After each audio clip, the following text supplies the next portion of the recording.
नमस्कार दोस्तों, जय हिंद, वंदे मातरम। आप सभी का स्वागत है आज एक बार फिर से आपके अपने यूट्यूब चैनल शाश्वत सत्य सनातन पर। दोस्तों, आज की स्ट्रीम एक स्पेशल स्ट्रीम है जो कि हमारे पूर्वज, हमारे पूजनीय स्वामी विवेकानंद के जीवन के विषय पर आज हम चर्चा करेंगे और सनातन में निहित विज्ञान को किस तरह से स्वामी विवेकानंद ने विश्व के वैश्विक पटल पर लाया और किस तरह से सनातन के मूल सिद्धांतों का लोहा पूरे विश्व में मनवाया। इस विषय पर हम बात करेंगे, उनके संपूर्ण व्यक्तित्व की बात करेंगे, उनके संपूर्ण जीवन परिचय की बात करेंगे, जो आज भी हमारे समाज में हमारे युवाओं को एक बहुत सुदृढ़ मार्गदर्शन दे रहा है। किसी राष्ट्र के निर्माण में जिस तरह से युवाओं का बहुत बड़ा योगदान होता है, उसी तरह से स्वामी विवेकानंद के विचारों को हमारे राष्ट्र के युवा एक प्रेरणा के रूप में लेते हैं और उनके दिए दिए हुए विचारों को अपने जीवन में ढालकर हमेशा उन्नति का मार्ग प्रशस्त करते हैं। दोस्तों, विषय बहुत ही महत्वपूर्ण है, इसलिए जो है मैंने पहले शुरू से ही लिंक दे दिया है। मैं लिंक को पिन कर देता हूँ। उसके बाद जो है स्वामी विवेकानंद के विषय में कुछ बात करेंगे। हमारे पैनलिस्ट रिनॉर्मलाइज अद्वैत जी जुड़ेंगे, वो विज्ञान के सारे पहलू बताएंगे और बाकी की चर्चा जो है हम दर्शकों के साथ भी करते रहेंगे। और विवेकानंद का जीवन और उनके योगदान हमारे लिए कितने अविस्मरणीय हैं, कितने महत्वपूर्ण हैं, इस बात को जानना हमारी युवा पीढ़ी को बहुत आवश्यक है। आज उनका जन्मदिन है और उनके जन्म दिवस को क्यों राष्ट्रीय युवा दिवस के रूप में मनाया जाता है, उसके पीछे का मंतव्य क्या है, उसके पीछे का ध्येय क्या है, उस पर भी हम चर्चा करेंगे। दोस्तों, मैं YouTube ओपन करके लिंक को पिन कर देता हूं, उसके बाद फिर आगे की चर्चा आप लोगों के साथ की जाएगी।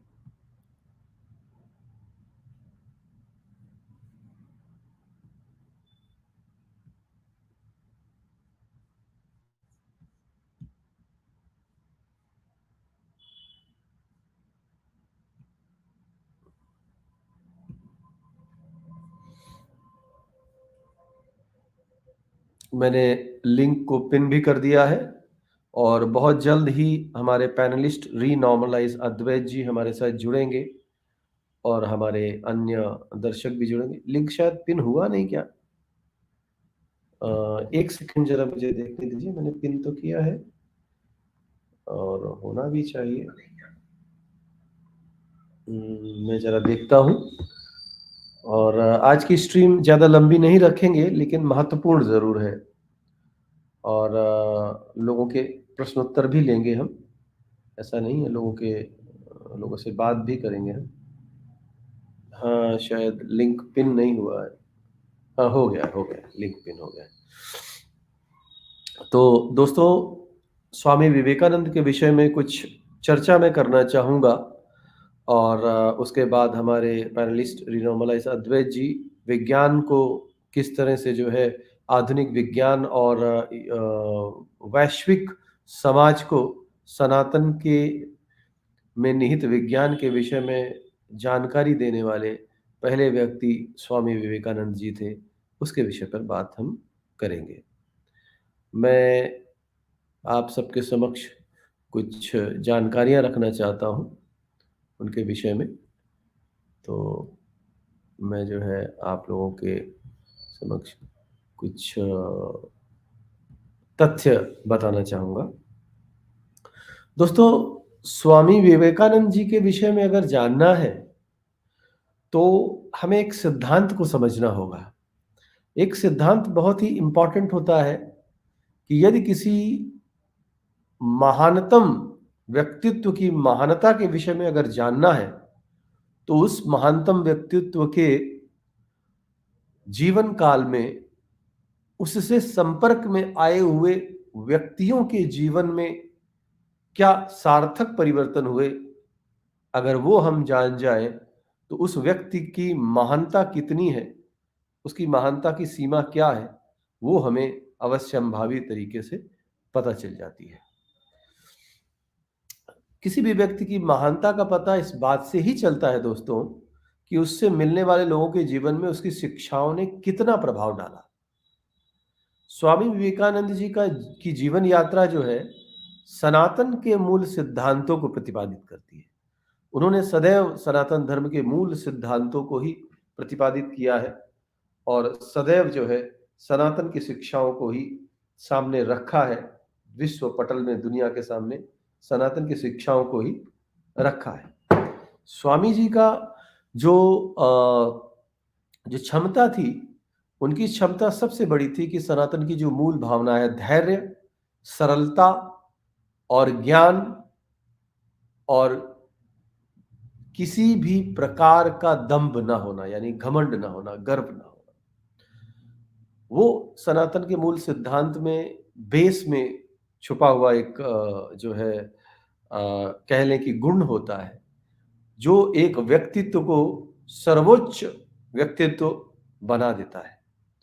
इतना सर्वोच्च व्यक्तित्व बना देता है एक व्यक्तित्व को या एक पर्सनालिटी को कि समाज के सबसे ऊंचे पायदान पर बैठे हुए लोग, चाहे वो सत्ताधीश हो, चाहे बौद्धिक जगत के लोग हो, या वैज्ञानिक जगत के लोग हो, या व्यवसाय जगत के जो शीर्ष पर बैठे हुए लोग होते हैं, उस सर्वोच्च स्थानों पर बैठे हुए व्यक्ति भी उस आध्यात्मिक व्यक्तित्व के संपर्क में आने से उनके जीवन की दिशा और दशा बदल जाती है और वो एक सार्थक जीवन जीते हैं और वो अपने जीवन के उपरांत या अपने जीवन कालखंड में ये प्रमाणित करके जाते हैं कि मैंने अपने जीवन में अमुक व्यक्ति से, अमुक व्यक्तित्व से, ये पर्सनालिटी से मैंने जो है ये बातें सीखी थी और इस वजह से मेरे जीवन में ये परिवर्तन आया।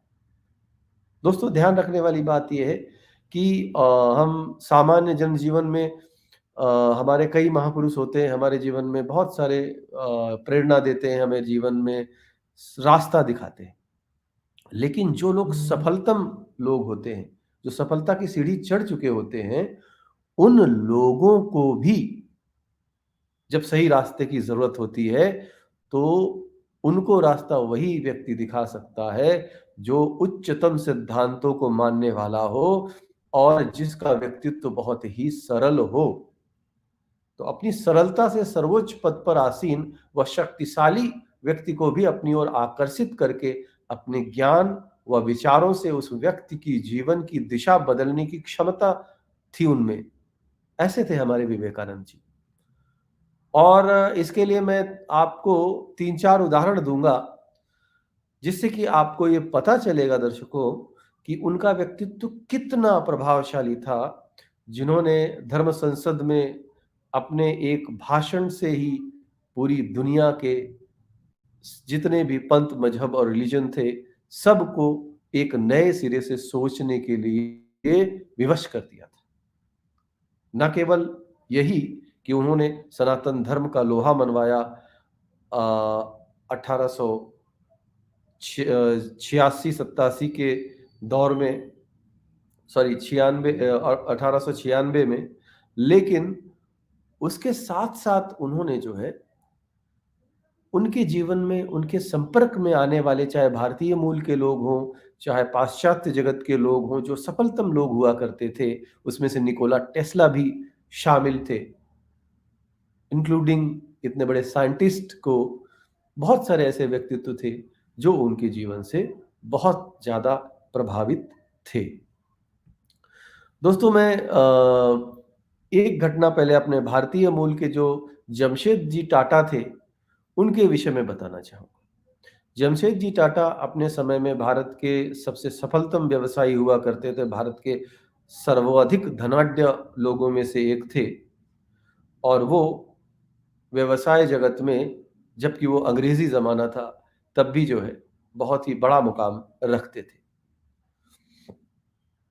दोस्तों जमशेद जी टाटा की मुलाकात स्वामी विवेकानंद से पाश्चात्य देशों की ओर जाते वक्त एक पानी के जहाज में हुई थी। जमशेदजी टाटा जो है वो एक यूं कह लें कि स्वामी विवेकानंद के साथ एक यात्रा में लगभग 20 दिन तक उनके साथ रहे थे। मैं इस बात को आगे आप लोगों के समक्ष रखूं क्योंकि ये एक प्रेरणादायी बात है। हमारे साथ हमारे पैनलिस्ट रीनॉर्मलाइज अद्वैत जी जुड़ गए हैं। मैं उनका स्वागत करता हूं। अद्वैत जी, स्वागत है आपका। कैसे हैं आप?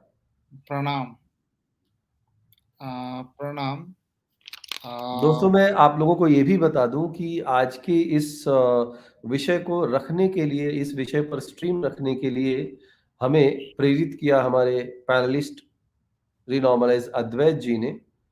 और चूंकि समय की व्यस्तता तो रहती ही है, लेकिन हमने ये सोचा है कि हमारी उपस्थिति सप्ताह में कम से कम 3 बार तो होनी ही चाहिए।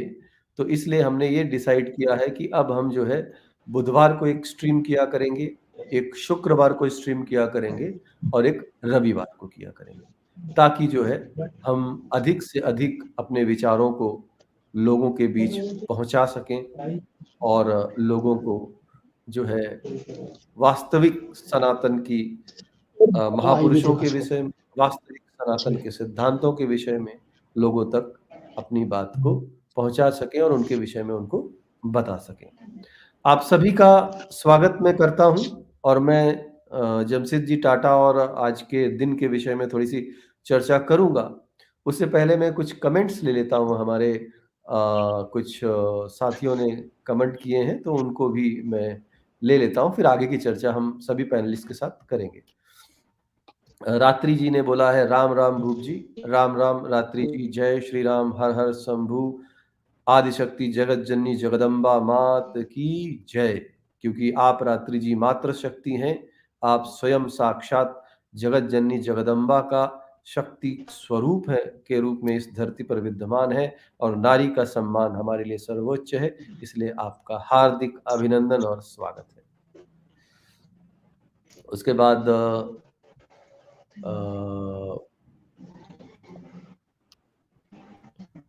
हमारे शंकर भाई ने, जो कि हमारे बड़े ही रेगुलर दर्शक हैं, उन्होंने हर हर महादेव कहा है। शंकर भाई, हर हर महादेव।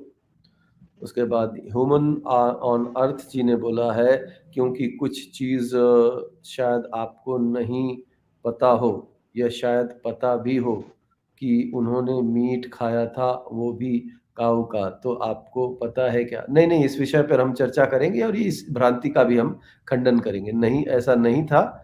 वो मांस भक्षण इसका खुलासा स्वामी विवेकानंद जी ने खुद किया था। ये हाँ जी, फॉल्स एलिगेशन क्रिश्चियन हाँ मिशनरी उनके ऊपर लगा रहा था, उनको बदनाम करने के लिए। हाँ उनके जी, हाँ जी। लेटर्स में उन्होंने खुलासा किया था। जी हाँ जी, उन्होंने खुलासा किया है। वही मैंने बोला कि इसका हम उत्तर देंगे, आज की स्ट्रीम में ही उत्तर देंगे। पहले हम अपने प्रेजेंटेशन और बाकी चीजों को आप लोगों के समक्ष रख लेते हैं। उसके बाद ये बदनाम करने के लिए उनको ऐसा किया गया था। विवेकानंद जी ने इसका खंडन किया था अपने ही लेटर में। और दूसरी चीज ये कि आज भी हमारे ही समाज के कुछ लोग हैं जो उनके विचारों से सहमत नहीं हैं, वो इस बात को तूल देने की कोशिश करते हैं। उस पर भी हम चर्चा करेंगे, इसकी क्रोनोलॉजी को भी समझेंगे, लेकिन अभी नहीं, लेटर ऑन जब स्ट्रीम और आगे बढ़ेगी। अभी मैं कमेंट्स ले लूं। विशाल जी कहते हैं कि जय हिंदू धर्म ध्वज रक्षक स्वामी विवेकानंद की जय। बिल्कुल, ध्वज रक्षक स्वामी विवेकानंद की जय। उसके बाद ये बंगाली में क्या लिखा हुआ है अद्वैत जी या सनातनी वॉरियर जी, आप बताएं इनका नाम क्या है? जय माँ काली, हर हर महादेव इन्होंने लिखा है। क्या लिखा हुआ है? मातृ साधक, इनका नाम है मातृ साधक। अच्छा, मातृ साधक जी, जय माँ काली, हर हर महादेव। अंकित कुमार जी ने बोला है, हाँ बेंगलोर की कहानी है। जी जी हाँ, इंस्टीट्यूट की कहानी है बेंगलोर की, मैं वो आगे बताऊंगा आपको। बिल्कुल आपने सही समझा। टाटा जी के साथ उन्होंने मिलकर वो विचारों की जो नींव रखी थी, आज वो इंस्टीट्यूट भारत को अनेकों अनेक जो है विद्वान संततियां दे रहा है, जो भारत की प्रगति में काम आ रहे हैं, उसका विचार जो है एक यात्रा, 20 दिन की यात्रा में रखा गया था, उसके विषय में बात करेंगे। अंकित कुमार ने बोला है, शाश्वत सत्य सनातन मेरा मेल मिला क्या? जी अंकित कुमार जी, कई सारे मेल मिले हैं, मैंने पढ़े भी हैं, कुछ मेल्स के मैंने उत्तर दिए हैं और कुछ रह गए हैं तो मैं उनके भी उत्तर दूंगा। रामाक्लेश यादव जी ने बोला, all of brothers and sisters, जय श्री राम, हर हर महादेव। हर हर महादेव रामाक्लेश जी। रात्रि जी कह रही हैं, सबने धोखा ही दिया, अपना मतलब पूरा किया जा रहा है, हर चैनल वाले की तरफ से दुखी हूँ, लेकिन अब मुझे आप मिले हो जो पूरी तरह से सनातन जानते हैं और हमें बता रहे हैं, आपका धन्यवाद, अब मैं खुश हूँ। रात्रि जी, आपने ये बात कहकर कम से कम हमें इतना बल दिया है, आपने ये इस बात से, आपकी इस प्रशंसा से हमें ये बल मिला है कि हम अपने काम को और दुगनी ताकत से करेंगे और सनातन की सही परिभाषा लोगों तक पहुंचाएंगे। आप मात्र इतना सहयोग करिए कि ज्यादा से ज्यादा लाइक और शेयर करिए, ताकि हमारी बात अधिक से अधिक जनमानस तक पहुंचे और हम सनातन के सही विचार को लोगों तक पहुंचा सकें। जैसे कि ये देखिए, आज बड़ी ही भ्रांति है कि लोग, खासकर हम नाम नहीं लेना चाहेंगे, लेकिन खास करके एक विचारधारा जो सनातन में ही मौजूद है, वो लोग स्वामी विवेकानंद को एक खास मकसद के तहत बदनाम करने की कोशिश करते हैं और ये कहते हैं कि उन्होंने मीट खाया। नहीं भाई, उन्होंने मीट नहीं खाया था, अंग्रेजों ने उनको बदनाम किया था, उन्होंने अपने लेटर में इसका खंडन किया है। वो एक सच्चे सनातनी थे, वो गाय का मांस कैसे खा सकते हैं, सवाल ही नहीं उठता है। रात्रि जी ने अद्वैत जी को नमस्ते बोला है। अद्वैत जी, आप उनको नमस्कार कर दीजिए। नमस्कार रात्रि जी। उसके बाद लक्ष्मीकांत मंडल जी ने बोला है, एक अच्छे भक्ति की कोष्ठों को मिलते हैं, एक अच्छे भक्ति की, शायद उनकी राइटिंग में अद्वैत जी, problem. you have the letter of Alasinga where Yeah, Swamiji wrote and where Swamiji have refuted that Christian missionaries are liar. yeah. बिल्कुल, हम उसको सारे का सारे प्रमाण दिखाएंगे उसमें। और उधर स्वामी जी ने ये भी कहा कि मैंने सनातन धर्म की कोई मर्यादा का उल्लंघन नहीं किया। हाँ जी, हाँ जी, हाँ जी, उन्होंने कोई मर्यादा का उल्लंघन नहीं किया है। अच्छा, मैं सभी पैनलिस्ट से रिक्वेस्ट करूंगा, मैं कुछ तथ्य और कुछ विचार उनके विषय में रख लेता हूं, उसके बाद माइक रिलॉमनाइज अद्वैत जी को दिया जाएगा और वो जो है आज की पूरी प्रेजेंटेशन करेंगे और आज की स्ट्रीम रीनॉर्मलाइज अद्वैत जी पूरी तरह से कंडक्ट करेंगे। ऑलमोस्ट मैं केवल एक मॉडरेटर की भूमिका में रहूंगा, लेकिन पहले मैं अपने विचार स्वामी जी के बारे में कुछ रखना चाहता हूं, उसके बाद फिर आगे की बात करेंगे। तो दोस्तों, मैं आप लोगों को बता दूं कि आज 12 जनवरी है और आज की तारीख महत्वपूर्ण है, क्योंकि 12 जनवरी सन 1863 में एक महान व्यक्ति का उद्गम हुआ था, उनका जन्म हुआ था, वो अवतरित हुए थे, जिनका नाम था स्वामी विवेकानंद। और आज के ही दिन भारत सरकार ने सन 1984 में राष्ट्रीय युवा दिवस के रूप में मनाए जाने की घोषणा की थी। और सिर्फ इसलिए ये बात की घोषणा भारत सरकार ने की थी क्योंकि 12 जनवरी को स्वामी विवेकानंद जैसी व्यक्तित्व का प्रादुर्भाव हुआ था, उनका जन्म हुआ था। तभी से हम 12 जनवरी को राष्ट्रीय युवा दिवस के रूप में मनाते हैं। दोस्तों, युवा संस्कृति ही किसी भी राष्ट्र की दिशा और दशा बदलने में एक महत्वपूर्ण भूमिका निभाती है। और स्वामी विवेकानंद जी के जन्म दिन को राष्ट्रीय युवा दिवस के रूप में मनाने के पीछे उनके विचार व सिद्धांत हैं। वो मजबूत विचार और वो सनातन धर्म के सनातन सिद्धांत हैं, शाश्वत सिद्धांत हैं, जो सदैव हमारे समाज का मार्गदर्शन करते थे, करते हैं और करते रहेंगे। उन्हीं विचारों को स्वामी विवेकानंद ने आधुनिक युग में इस प्रकार से प्रतिपादित किया, जो आज हमारे युवाओं के लिए महत्वपूर्ण प्रेरणा का स्रोत बनते हैं। सभी युवा उनके विचारों से ठीक उसी प्रकार प्रेरणा लेते हैं, जिस प्रकार उनके जीवन का काल में या उनके जीवित रहते हुए बड़ी से बड़ी सफलतम हस्तियों ने मार्गदर्शन प्राप्त किया था। ये बड़ा ही इंपॉर्टेंट बात है कि बड़ी बड़ी हस्तियों ने भी स्वामी जी से मार्गदर्शन प्राप्त किया था। उसमें से एक जिनकी मैं बात कर रहा था, जमशेद टाटा, जिनको स्वामी जी ने बड़ी ही सार्थक दिशा दी जीवन में, और वो दिशा ऐसी थी कि आज भी भारत की जो है संतति उस एक इंस्टीट्यूशन से लाभ लेकर भारत को विकसित राष्ट्र बनाने की ओर अग्रणी हो रही है। भारत को नित नए मुकामों तक पहुंचाने के लिए वहां से एक ऐसी बौद्धिक संतति निकलती है जो भारत को मजबूत बनाती जा रही है साल दर साल। उसकी कहानी मैं आज आपके सामने रख रहा हूं। दोस्तों, 1893 में स्वामी विवेकानंद जी ने पानी के जहाज से अमेरिका की यात्रा की थी। इस यात्रा में उनके सहयात्री थे जमशेद जी टाटा, जो शिल्प के कारोबार के सिलसिले में शिकागो जा रहे थे। इस यात्रा में जमशेद जी टाटा ने करीब 20 दिन स्वामी जी के सानिध्य में बिताए। जो स्वामी जी को एक सन्यासी के तौर पर जानते थे, वो लोग स्वामी जी को के उस यात्रा के समय उनसे उनके विचारों को उनसे बात करते थे, उनका सम्मान करते थे, एक स्वामी के तौर पर उनके विचारों को सुनते थे। जमशेद जी टाटा भी उनके विचारों को सुना करते थे। उनके विचारों से वो इतना प्रभावित हुए, उन्होंने जो है अपने जीवन के कुछ लक्ष्य उनके सामने उद्घाटित किए। जमशेद जी टाटा जी ने कहा कि वो भारत में एक स्टील इंडस्ट्री लाने के विचार को मन में लेकर व्यवसाय कर रहे हैं, और उन्होंने अपनी योजनाओं को उनके साथ साझा किया।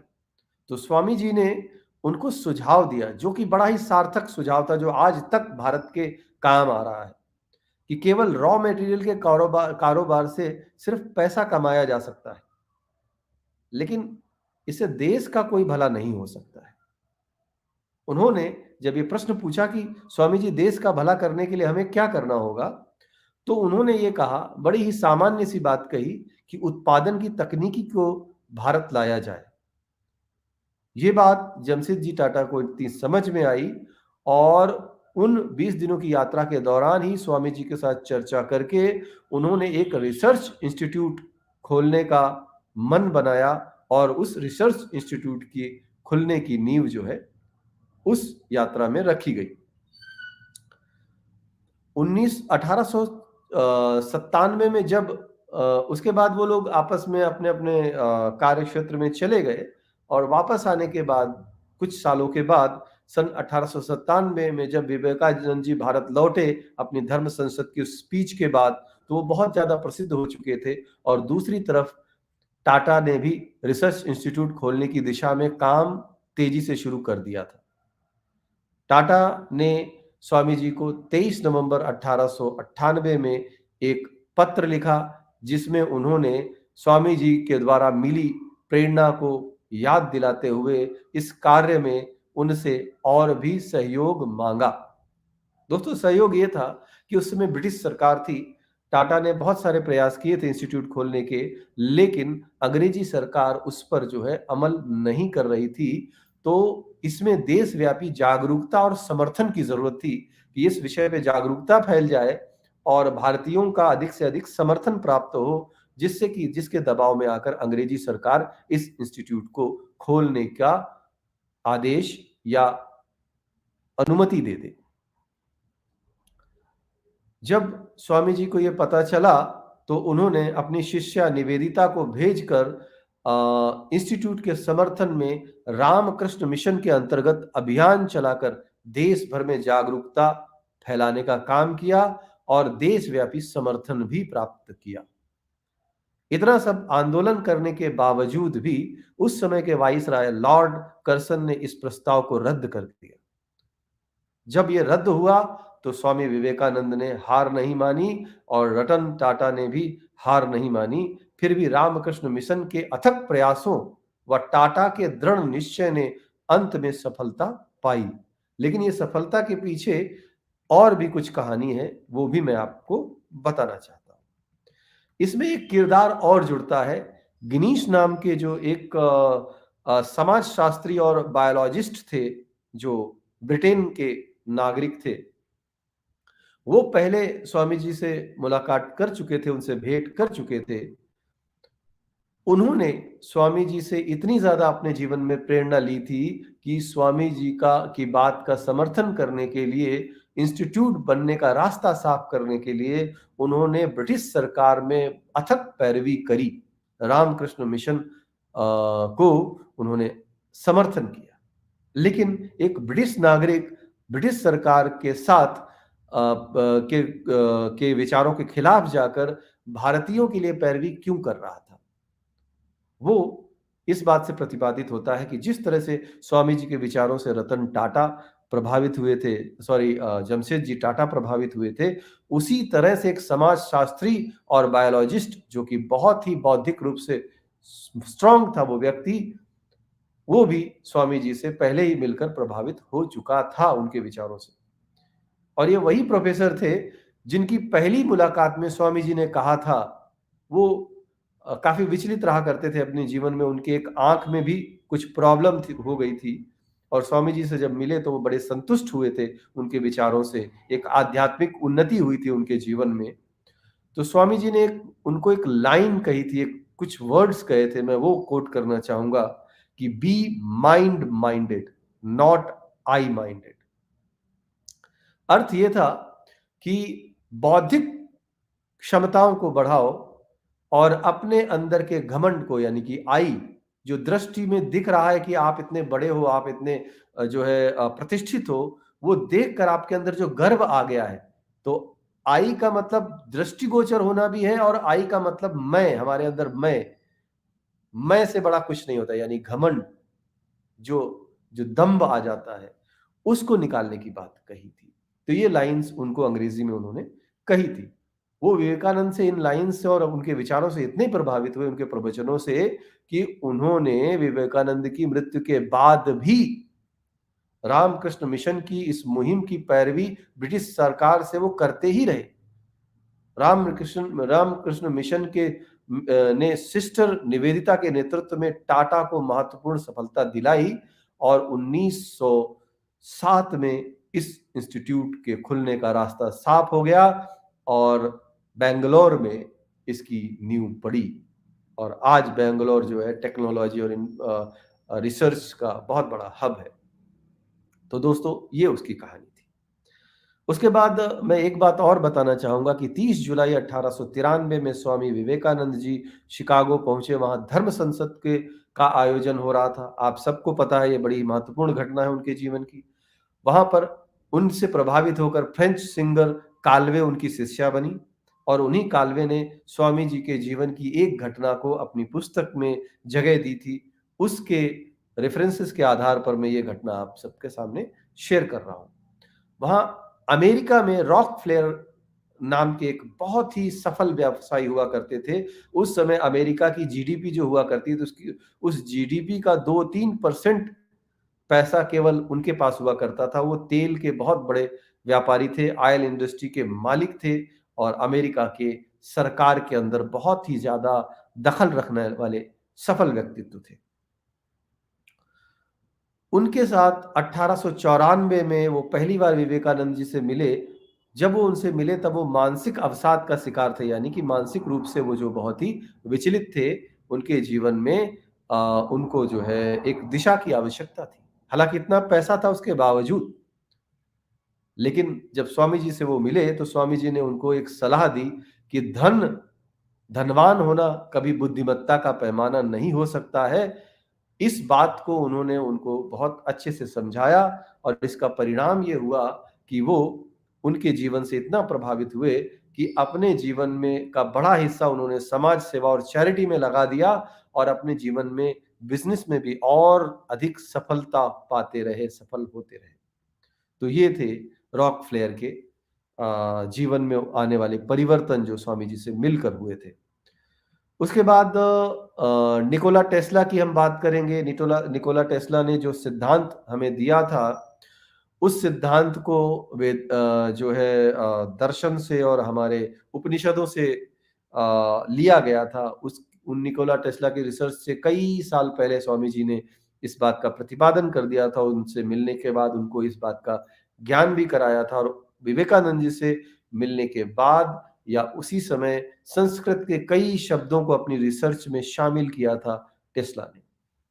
तो मैं इतनी सारी कुछ विशेष बातें बताना चाहता था। अब चूंकि विज्ञान की बात हम कर रहे हैं, तो अब मैं चाहूंगा रिनॉर्मलाइज अद्वैत जी को मैं ओवर टू यू अद्वैत जी। आप जो है अब आगे की बातों को वैज्ञानिक दृष्टिकोण से हमको समझाएं और बताएं कि किस तरह से स्वामी जी का जो है जीवन इम्पॉर्टेंट था और हमें उनसे प्रेरणा लेनी चाहिए। और सनातन के असली और महान योद्धा वही थे। रामकृष्ण मिशन ने भी बहुत बड़ा काम किया और शक्ति के उपासक थे Swami Vivekananda.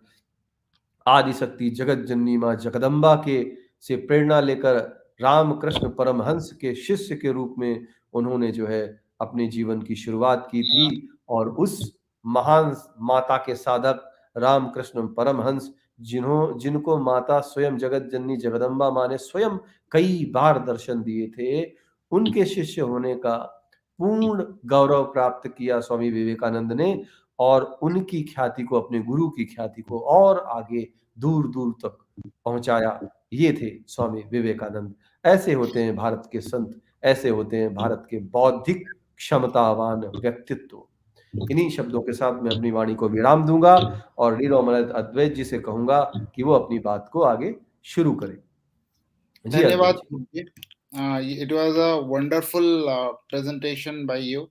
Thank you for keeping the beautiful and often forgotten contribution of Swami Vivekanand. That we have forgotten Swami Vivekanand's main contributions, and these are very basic contribution. And one of that contribution is the starting of scientific education in India.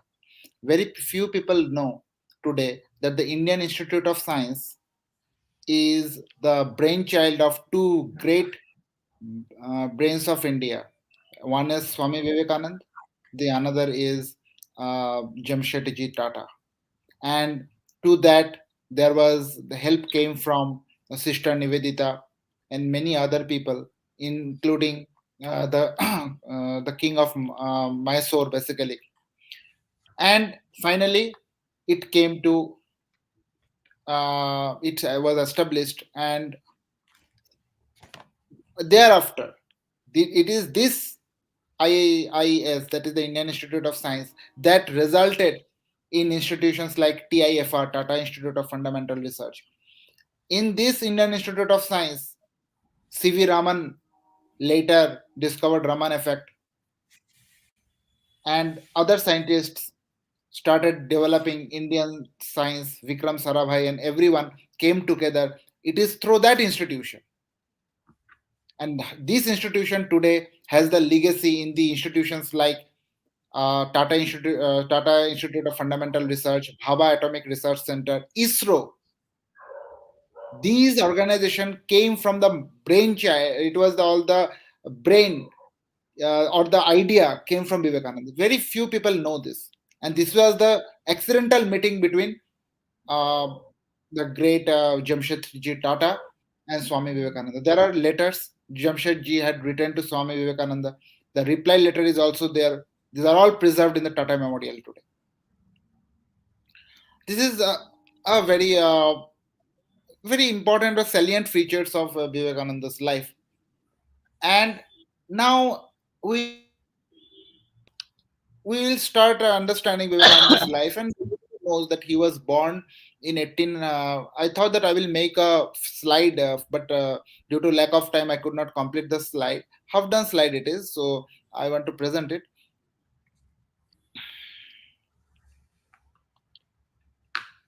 जब तक अद्वैत जी slide present कर रहे हैं, मैं थोड़ा सा हिंदी में इसका अनुवाद कर दूं कि अद्वैत जी ने जैसा कि बताया कि विज्ञान के क्षेत्र में, रिसर्च के क्षेत्र में जो भारत में आज काम हो रहे हैं, चाहे वो इसरो के माध्यम से हो, चाहे भाभा इंस्टीट्यूट के माध्यम से हो, या कितने भी साइंटिफिक कई सारे रिसर्च सेंटर्स हैं, उनका जन्म उसी यात्रा में हुआ था जिसकी मैं बात कर रहा था। मैसूर के राजा भी उसमें योगदान कर रहे थे, रामकृष्ण मिशन भी उसमें योगदान कर रहा था। उस विषय में अद्वैत जी बात कर रहे थे। और उन्होंने 2-3 साइंटिस्टों के नाम लिए, जैसे सीवी रमन, विक्रम साराभाई। ये लोग वो लोग हैं जो उसी रिसर्च सेंटर्स के प्रोडक्ट है, ये हमें समझना होगा। तो अद्वैत जी का प्रेजेंटेशन आ गया है, तो मैं चाहूंगा कि वो आगे की बात शुरू करें। जी अद्वैत जी। I was making a presentation, Yoganayak Swami Vivekanannd, a glimpse into the nature of reality. I was preparing this. Swami Vivekananda was born in 1863 as Narendranath Datta. He had the first experience of meditation when he was 8. He was enrolled into Ishwar Chandra Vidyasagar's Metropolitan Institution. So, you see, these are the Ishwar Chandra Vidyasagar's name have come here. He was also a very great Bengal, so that during that time Bengal Renaissance was going on, Indian Renaissance was going on, that people new learning that had been destroyed during the Mughal rule, it was starting to sprout, that had been dormant. And those products are people like Ishwar Chandra Vidyasagar, Raja Ram Mohan Roy. These were the products of that great tradition during that day, those days. And he made an institution known as Metropolitan Institution, that was a school basically. And Vivekananda got admitted there in 1871. And it is the little Vivekanand in the lap of his mother, and later his mother with the Japamala. And then starts the Raipur chapter of Vivekananda's life. And Vivekananda's life was not a very smooth life. His father was a dani, means he used to give people money, and he didn't keep money in a lot for the family. That is why they suffered financial troubles also. And during those troubles, they had to move to Raipur. And in Raipur, Vivekananda couldn't study anything, but he came back in 1879, and he graduated from the high school in first division. In those days, people know that even carrying 30 mark was very difficult under the Britishers. But he nonetheless he got a first division, and in very short time he got admitted to the Presidency College. Then Narendra left Presidency College because of the reasons still unknown. We don't know why he had left Presidency College, and got admitted to Scottish Church College. Here, in Scottish Church College, a professor met him, and whose name is William Hastie.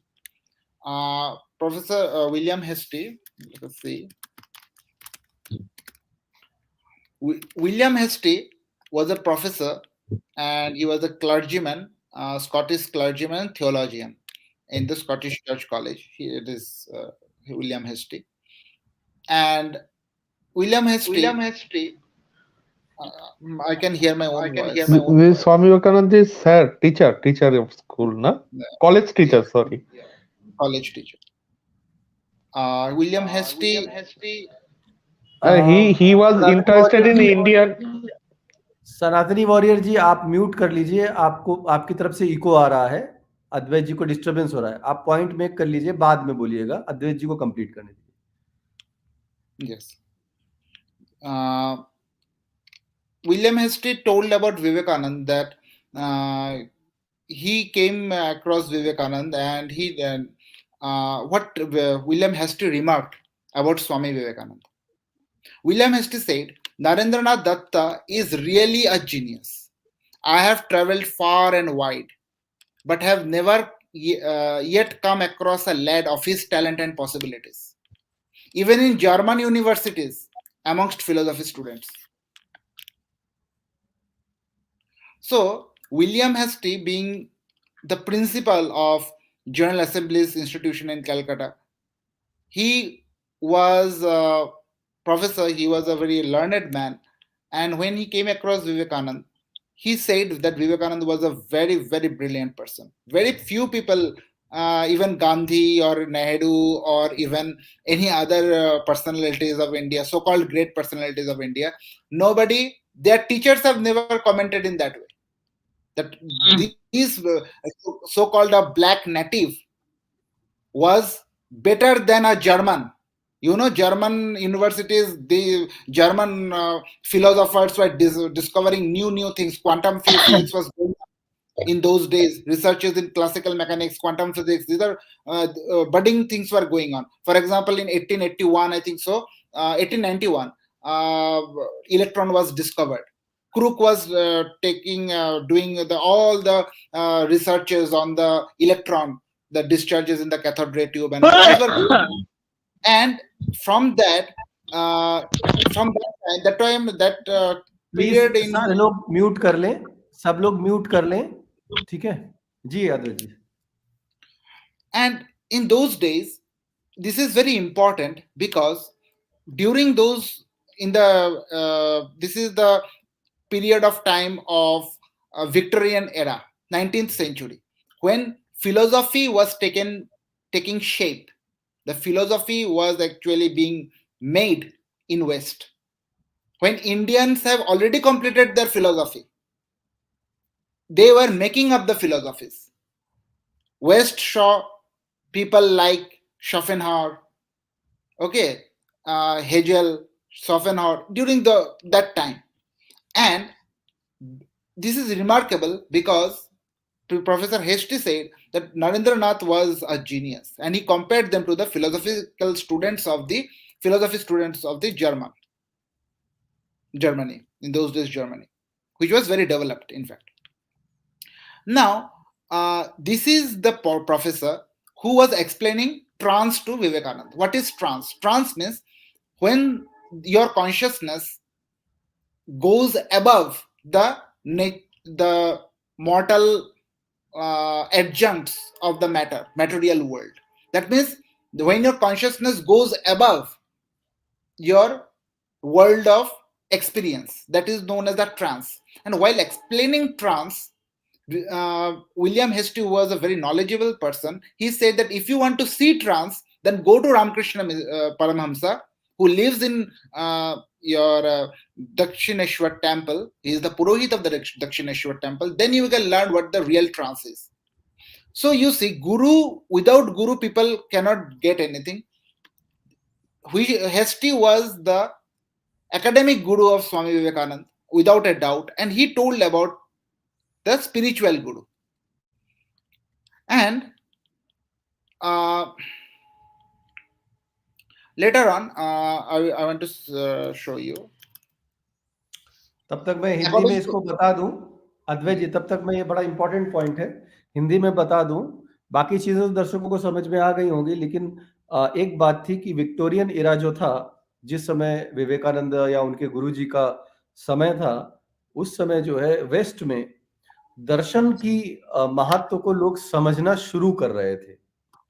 Hazel जैसे, फ्रेंगर जैसे कई सारे दर्शन शास्त्री जो है वहां पर मौजूद हो गए थे और वो दर्शन को समझने की बात कर रहे थे.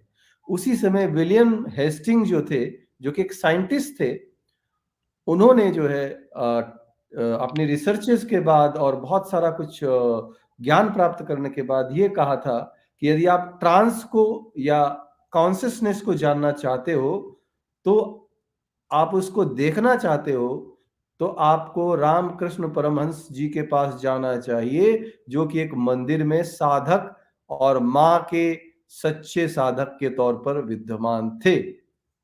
तो ये बात इस बात की ओर इशारा करती है कि जो वेस्ट उस वक्त सीखना शुरू कर रहा था, वो हमारे यहाँ आदिकाल से चला आ रहा था, और इस कालखंड में, इस गुलामी के कालखंड में भी हमारे संतों ने हमारे उन महान विचारों को संजो के रखा था और उसको प्रैक्टिकल कर रहे थे, और लोग जो हमको रूल कर रहे थे वो भी हमारे उन विचारों से, हमारे उस दर्शन से, हमारे उस ज्ञान से प्रभावित हो रहे थे. जी अद्वैत जी, आप आगे की बात करिए. So William Hesty's part in the life of Swami Vivekananda was a very, very important one, and he was very much impressed by his teachings. And later on, because he said so, it is said that William Hesty was teaching Wordsworth's poem "The Excursion," and a word that trance came, and to explain that trance, he took that whether that trance can be experienced by human beings or not. And he said that if you want to know that, then Ramakrishna Paramahamsa can help you in that way. You can look it in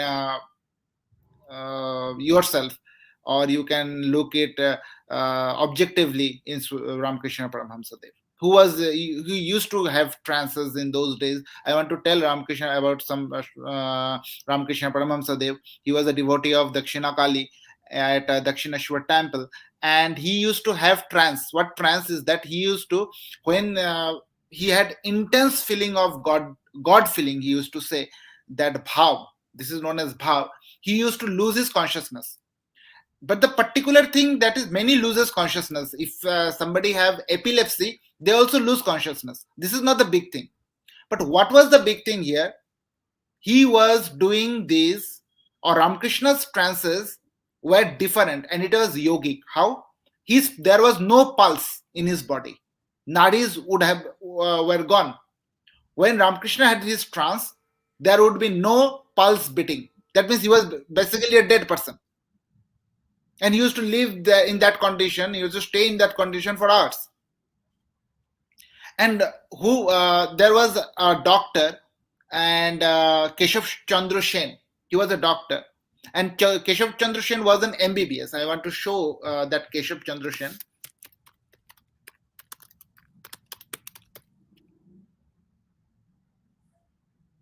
Keshav Chandra Sen, I think it is the Keshav Chandra Sen, or the doctor Keshav Chandra Sen.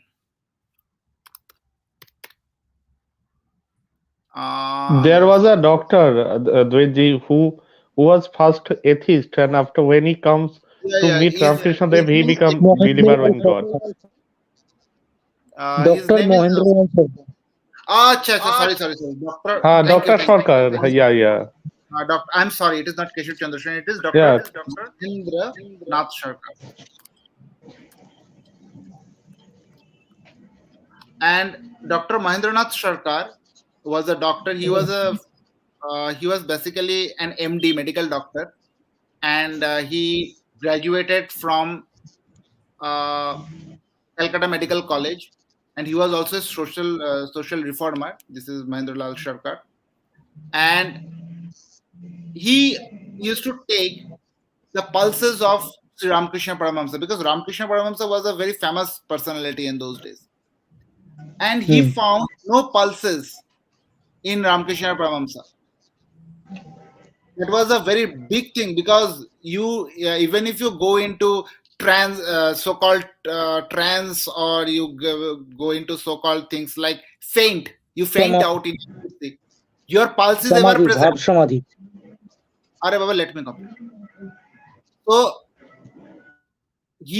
there are people, when somebody goes to trance conditions, or somebody has normal trance, that is, people can have epilepsy also, mirgi, people say that, you will still find there is pulse in the body.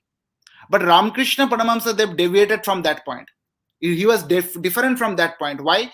There was pulse was missing there, which is only possible in a dead body. And that is exactly said in the Yoga Sutras, that the body dies when you go to the Nirvikalpa Samadhi. This is the thing that attracted many people, that how it is possible that a man is showing the symptoms of being dead, clinically dead.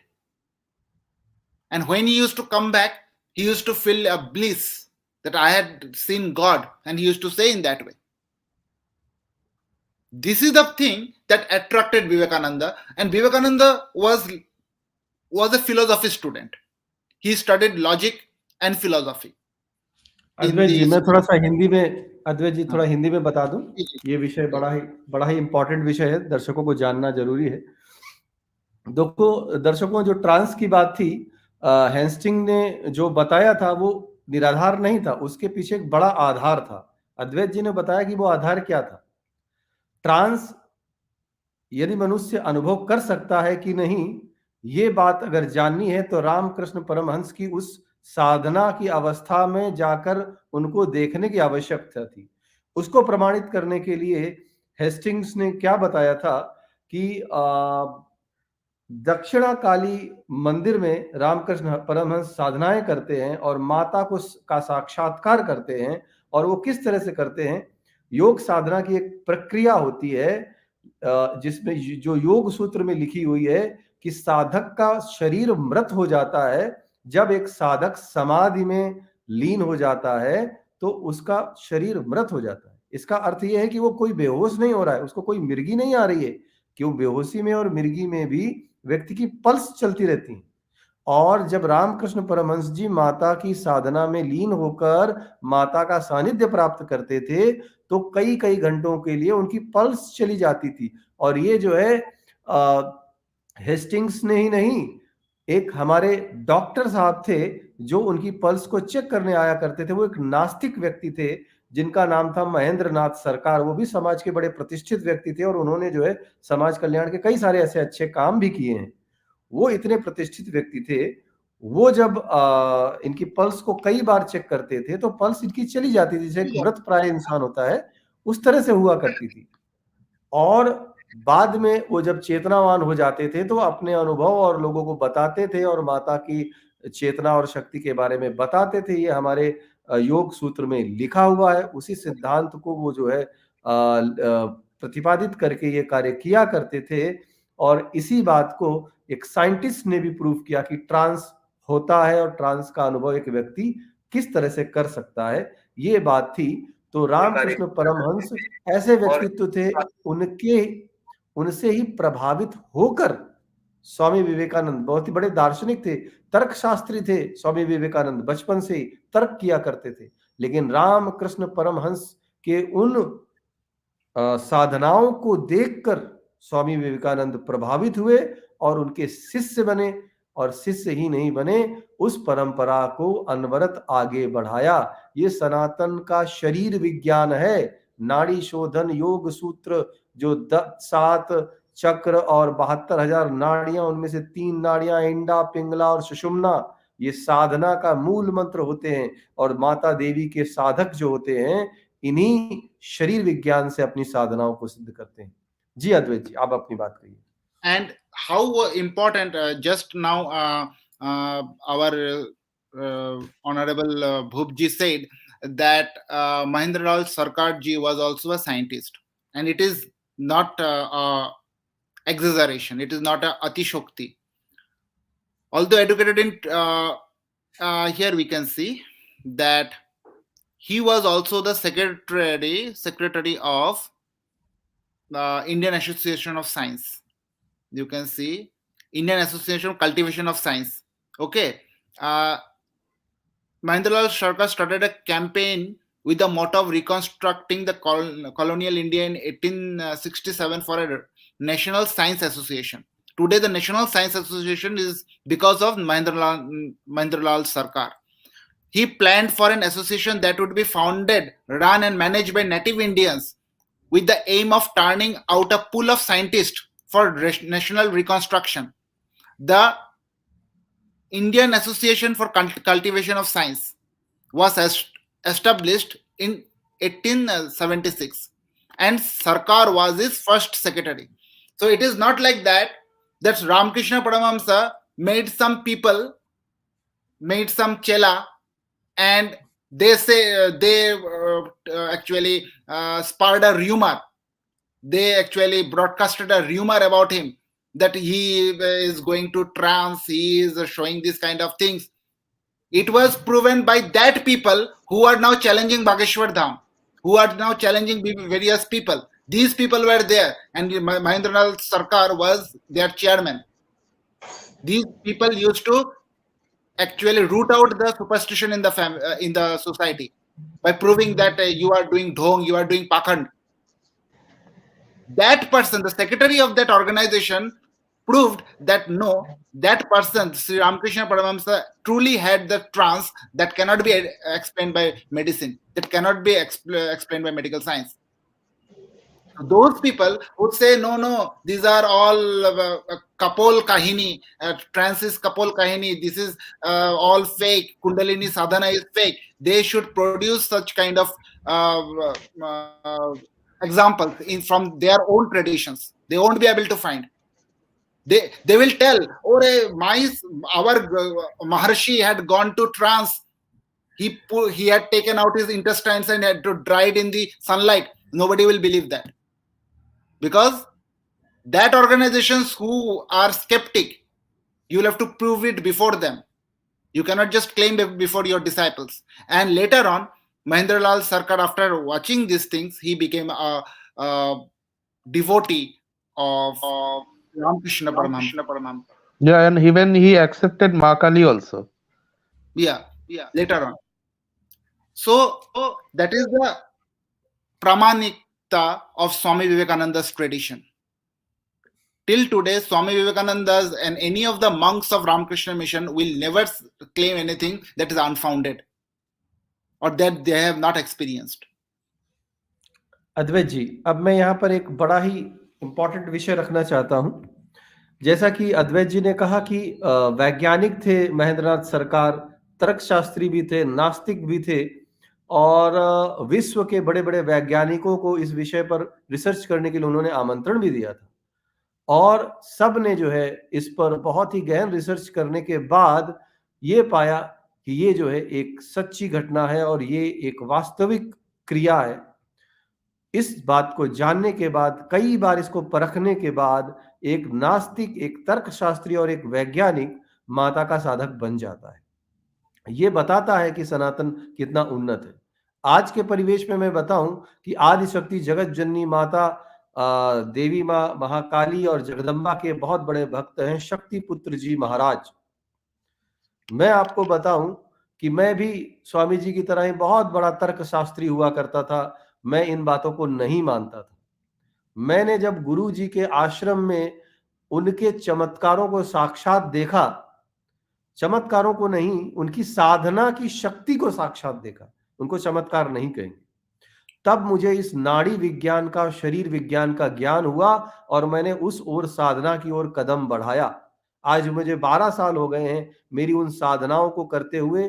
12 साल से मैं धर्म के उस ज्ञान को प्राप्त कर रहा हूं, साधनाएं कर रहा हूं। उसका परिणाम ये है कि आज मैं उन गुरु जी के उन जो है साधनाओं की शक्ति से और अपनी उनसे सीखी हुई साधनाओं की शक्ति से किसी को भी धर्म के व्याख्यान के लिए, शास्त्रार्थ के लिए जो है चैलेंज कर सकता हूं। आज मैं उन्हीं की प्रेरणा से धर्म की रक्षा के लिए इस मुहिम पर कूद पड़ा हूं। तो इसके पीछे साधनाओं का बहुत बड़ा हाथ है। मैं यही बताना चाहूंगा, हर युग में साधनाओं से विवेकानंद जैसे लोग आते रहते हैं। जी अद्वैत जी।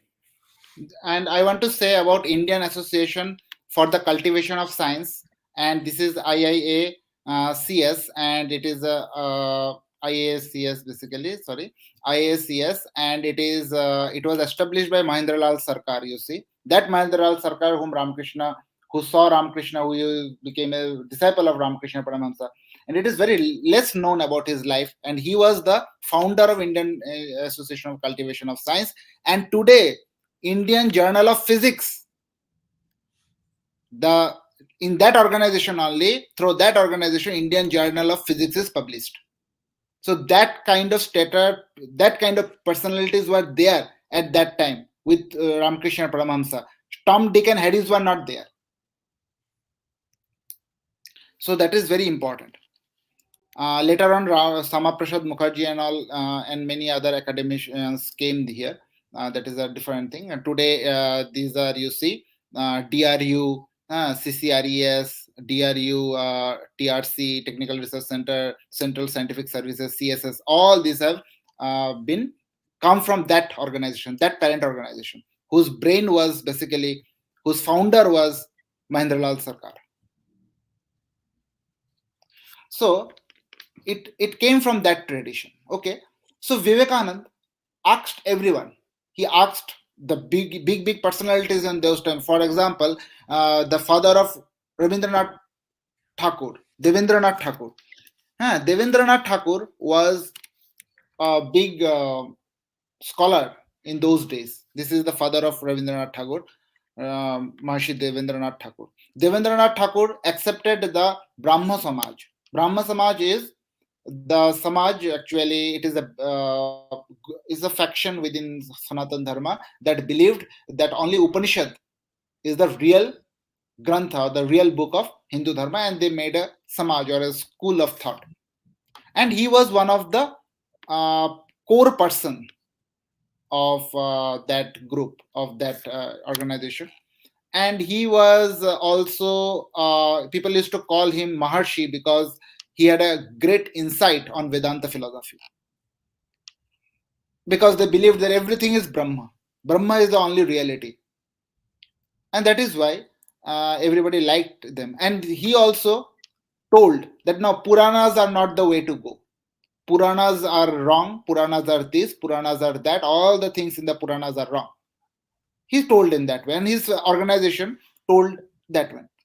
Then Swami Vivekananda became interested in that, because everybody today, new people are very interested in Arya Samaj. In those days, people were interested in Brahma Samaj. Because you don't have to follow anything. You just take something new and you become its preacher. Vivekananda ji was also very much interested in Brahma Samaj. Then it came to him, what is the proof? You are telling about Upanishad, you are telling about Vedas, you are telling about all these things, 20,000 things. And you are asking me to believe all this.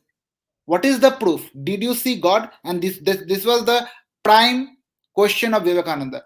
Vivekananda went to Devendranath Tagore. Devendranath Tagore was in his island. There was a river island in those days, and still it is there. And he was sitting there, and it is so said that Vivekananda had swum the river because he wanted to meet Devendranath Tagore. And he swam across the river in the night to ask this question, that whether he had seen God or not. Devendranath Tagore said, as always, as all the philosophers would do, no, it is, you cannot see God. God is a matter of personal experience. I cannot make you see God. Inside you there is God. But Vivekananda was not, he didn't like this reply. You are telling so many things, you are asking me to believe so many things, but you cannot show me. And what kind of person are you? So in that point, he was dissatisfied with Brahma Samaj. Then the Brahma Samaj is same as today's Arya Samaj. Same, only one God, Puranas are wrong, this is wrong, that is wrong, Yoga Pradipika is wrong. They were telling in this thing in far back in those days. They used to go and tell your Durga Pratima, these are all false worship. You should not do this kind of worship. These people were there. And when these people were asked, did you see God? They had no answer. Because they don't have any sadhana.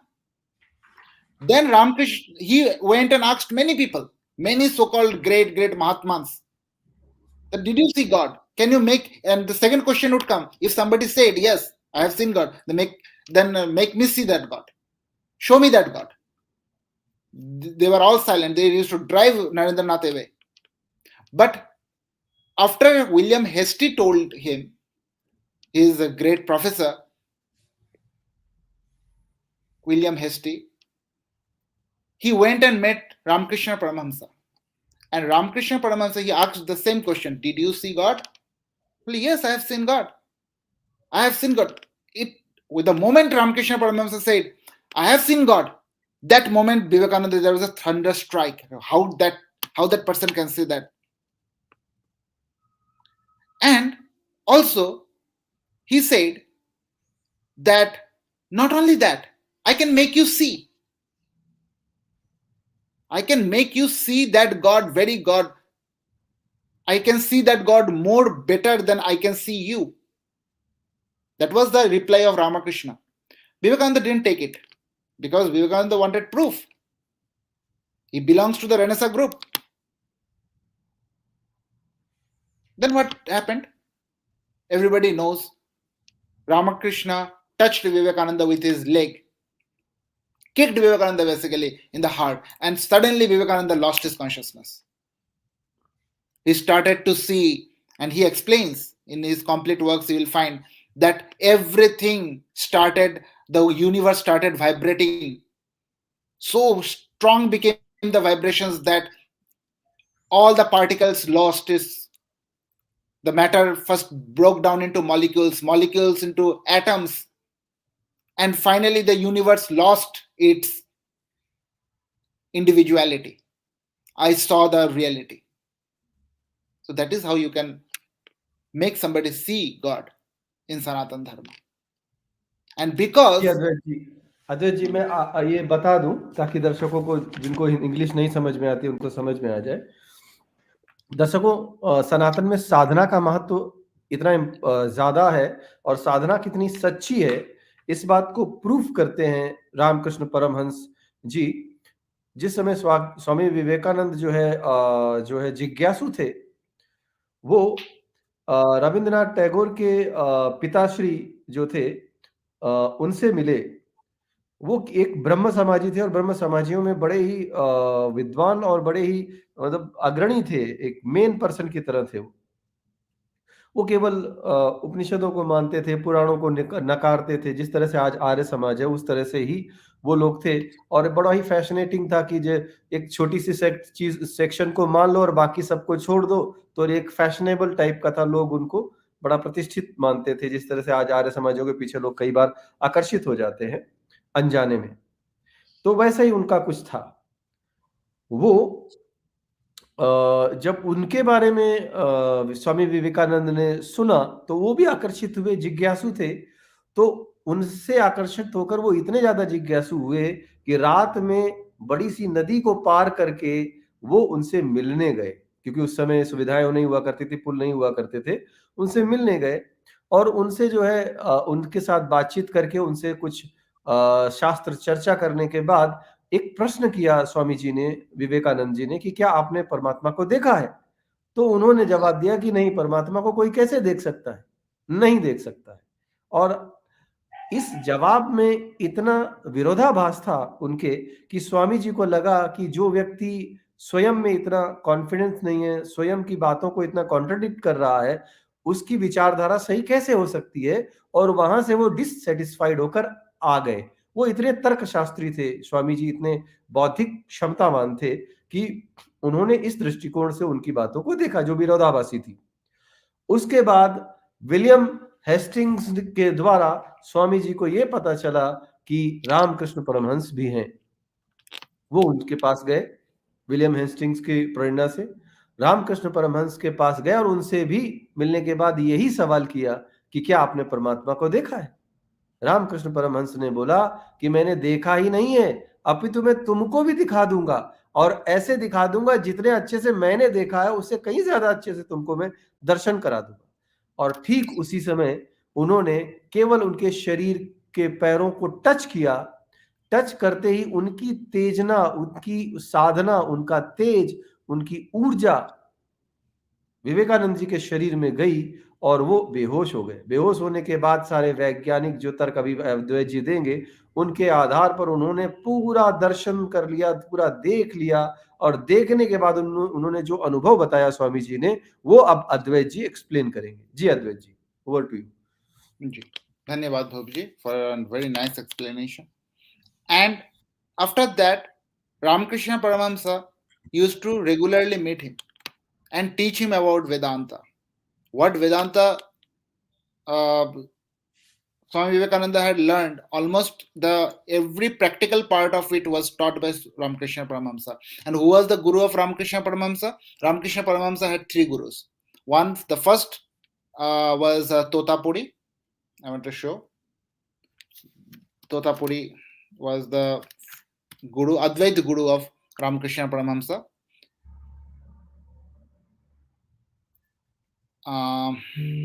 This is the great sannyasi Totapudi, Baba Totapudi. Totapudi belonged to the Shankaracharya. He was a Shankaracharya disciple, and he belonged to the most probably he belonged to the Juna Akhara. and later on he belongs to the Shingadi Mutt of Shankaracharya Pit. And he taught Ramakrishna Paramahamsa the Advait Vedanta. Then the second guru of Ramakrishna Paramahamsa was the Brahman. सभी लोग mute कर ले, सभी लोग mute कर ले, The Bhairavi ji Advait Mata. Ji. Bhairavi Mata was came later or before Totapuri ji? Before. अच्छा. Bhairavi Mata's photo is not there. If we get, it would be a very nice thing.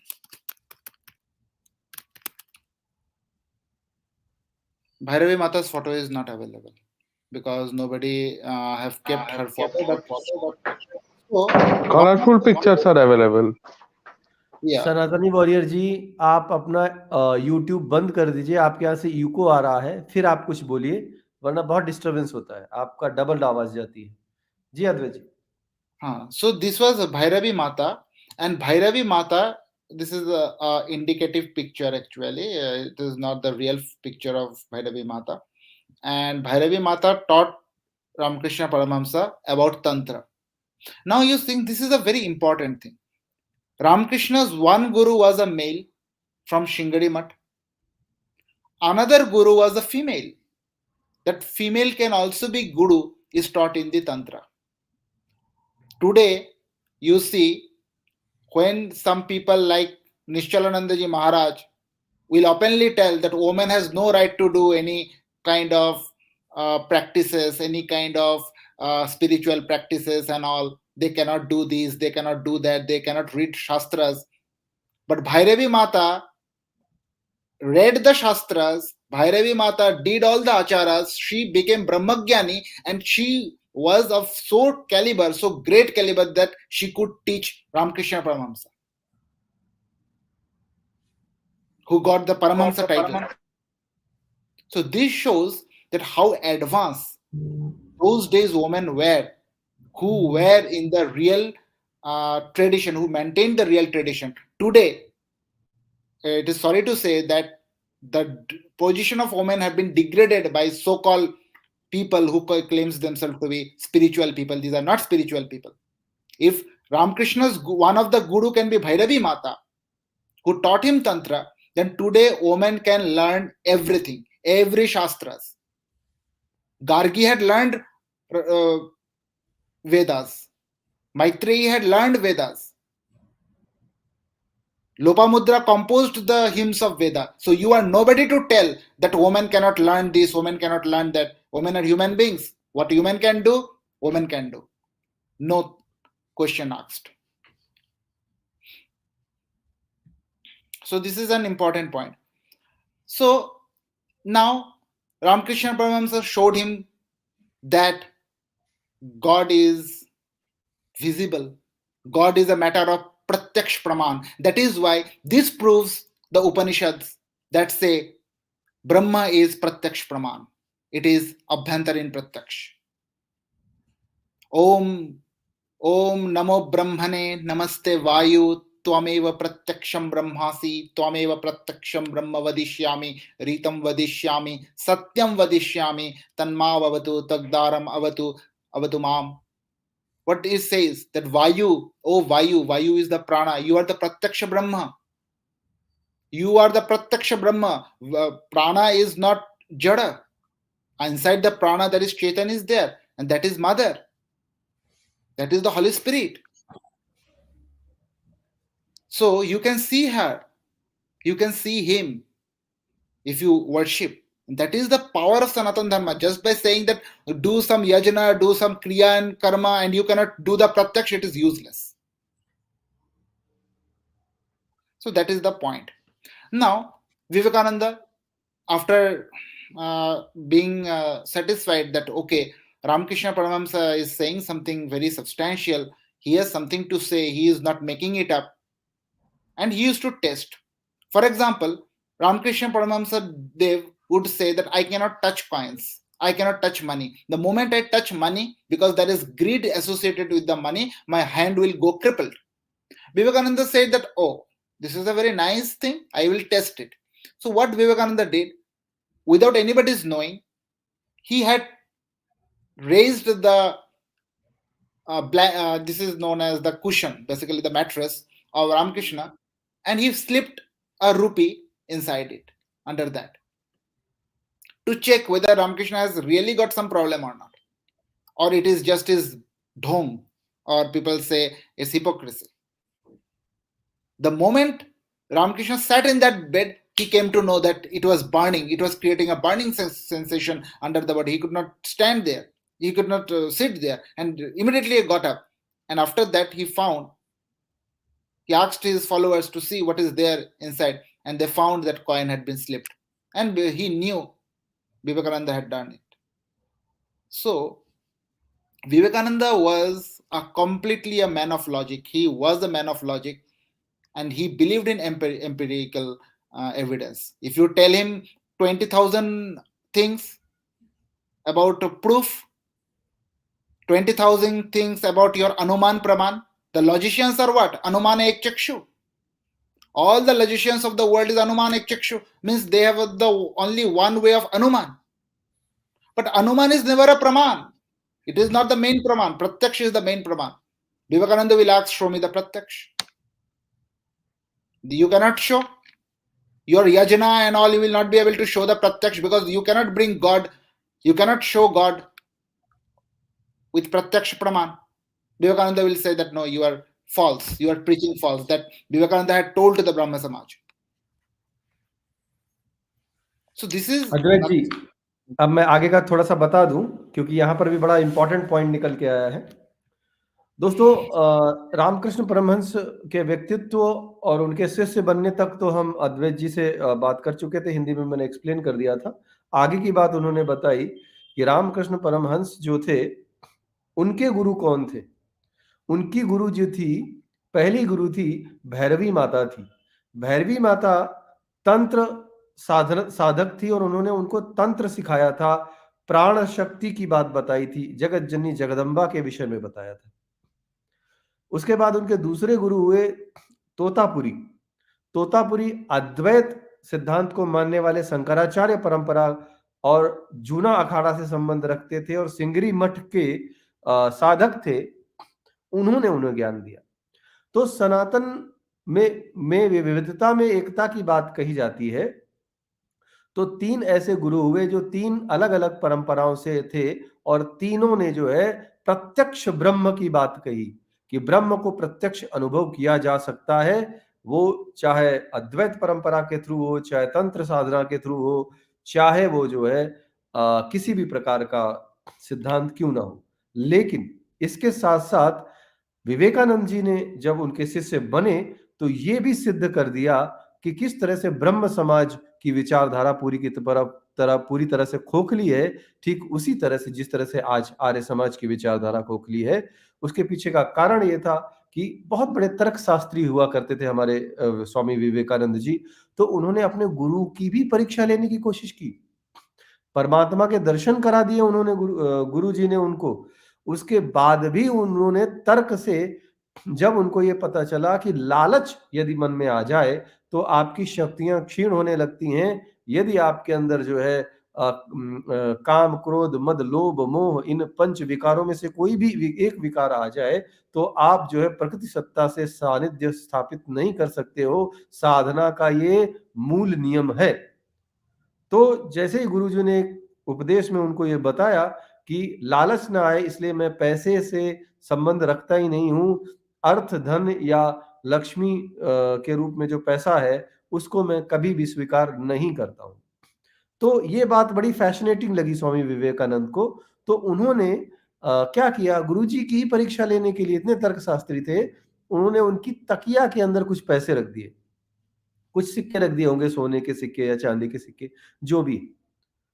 और जब अपने बिस्तर पर रामकृष्ण परमहंस बैठे तो इतने बड़े योगी थे कि उनको जो है जैसे ही बिस्तर में बैठे तो उनके अंदर एक अनईजी सा फील हुआ, उनको एक तकलीफ हुई, जलन हुई और उनको वहां से उठ गए फौरन। और उनको पता चल गया कि पैसे जो है वहां पर किसी ने रखे हैं या कुछ ऐसा किया है। बाद में उन्होंने अपनी साधना से पता किया विवेकानंद ने किया है। और इस तरह से ये साबित होता है, दो बातें यहाँ पर साबित की हैं अद्वैत जी ने, और हम भी उसको पुष्टि करेंगे कि हमारे इस धर्म में स्त्रियों का स्थान सर्वोच्च रहा है। मैत्री गार्गी जो मंत्र दृष्टा हुई हैं वो तो हुई ही हैं, लेकिन भैरवी माता जो 18वीं सदी में हुई थी, जो रामकृष्ण परमहंस की गुरु माँ थी, उन्होंने तंत्र साधना सिखाकर ये बता दिया था कि उन्होंने संपूर्ण शास्त्रों का ज्ञान लिया होगा, तब इतने बड़े रामकृष्ण परमहंस जैसे शिष्य की गुरु बनी वो। इतने बड़े शिष्य का निर्माण करने वाली पहली गुरु एक स्त्री रूप में बनी। इससे ये पता चलता है कि नारी शक्ति सनातन में सर्वोच्च रही है, शिक्षा का अधिकार उसको रहा है, नारी का सम्मान सदैव रहा है, सदैव है और सदैव बना रहेगा। दूसरी चीज कि गुरु की भी परीक्षा अगर ली जाए तो साधक गुरु जो होता है उसको अपनी चेतना तरंगों से ये पता चल जाता है कि क्या त्रुटि हो रही है और मेरे किस शिष्य ने ये त्रुटि की है। तो ये जो है शरीर विज्ञान और प्रकृति सत्ता से संबंध स्थापित करने का जो सूत्र है, ये सर्वथा सत्य है। ये वैज्ञानिक दृष्टिकोण भी अद्वैत जी इसका बताएंगे। जी अद्वैत जी। जी, धन्यवाद भोग जी. So the prakriti and the purush constitutes the universe, the reality of the universe.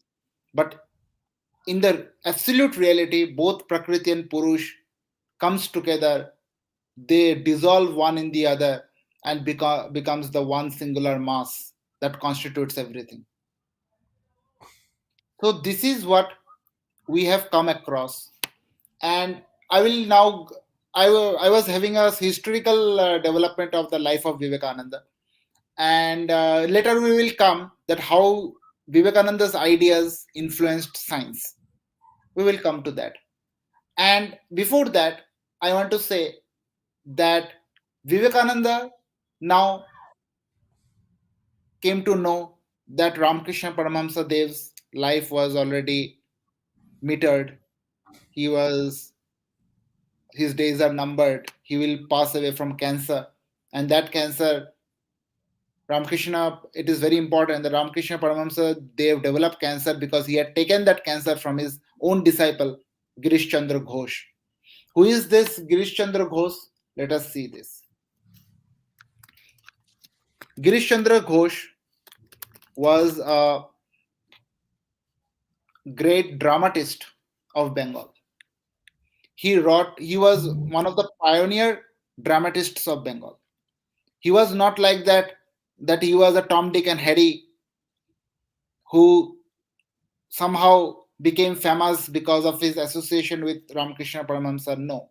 He was already a very, very affluent actor. He was a director. He was also a writer, very much like our Bhogji. He was also an actor, director, and writer, you see. Bengali actor, director, and writer. He was also a playwright. He wrote plays.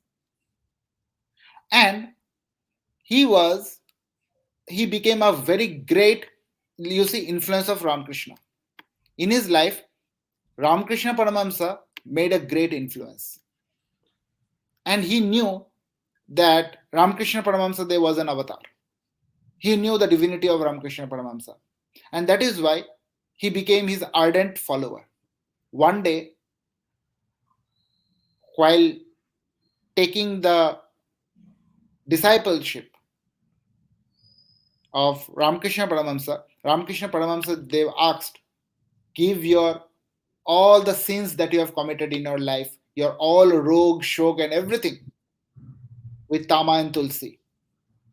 That moment, Girish Ghosh had problem in his throat. It was not going away. That moment, his throat got cleared and Ramakrishna Paramahamsa Dev's throat got painful and he got the cancer. This is possible even today. People who know, who have that kind of spirituality, they can remove somebody's pain, somebody's sorrow with a mere touch. And he had to suffer it because Ramakrishna Paramahamsa could not, should not, or didn't want to break the laws of nature. He could have cured his own cancer by saying that, Mother, please remove my cancer, but he didn't. That says the sacrifices people have made in those days. And it is Girish Chandra Ghosh's life story. If you read his life story, it is clear that he had cancer in his throat. He had difficulties in his throat, and that had gone away when it was passed on to Ramakrishna Paramahamsa. So this is a very great chapter of Bengal play, that is all playwright and Bengali theatre. And he was the founder of Bengali theatre, Girish Chandra Ghosh. Not a Tom, Dick and Harry.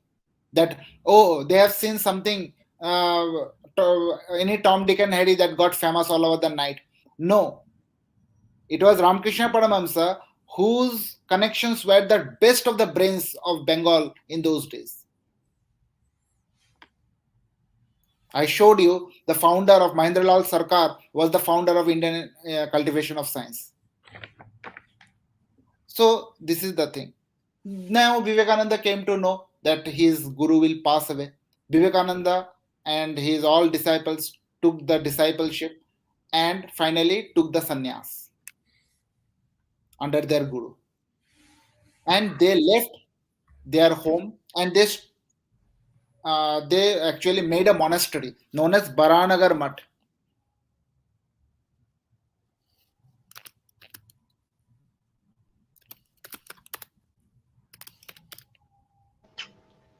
And this Baranagar, yeah. कोई कुछ कहना चाहता है? मैं एक point add करूंगा. Advait ji, please, after this thing, you explain the story of the Swami Vivekananda's father's death and how Swami Vivekananda accepted Ma Kali. That story, very beautiful story. Oh, yeah. Yes. Then Ramakrishna, okay, it is a very important part of his life. He was already a graduate and he was also a law student. He was doing his LLB. Swami Vivekananda was doing his LLB. And suddenly his father died. Vishwanath Datta died suddenly. And after his death, the once affluent family suddenly came under monetary pressure. He had got a lot of debt in the market. And many of his money that was there in the market, Vivekananda could not retrieve those money. And what happened is that these monetary pressure forced Vivekananda to quit his studies.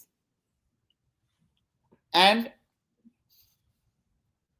he was meeting in that time also, through that time, Vivekananda was loitering and hankering in the streets for getting a job. Nobody gave him job.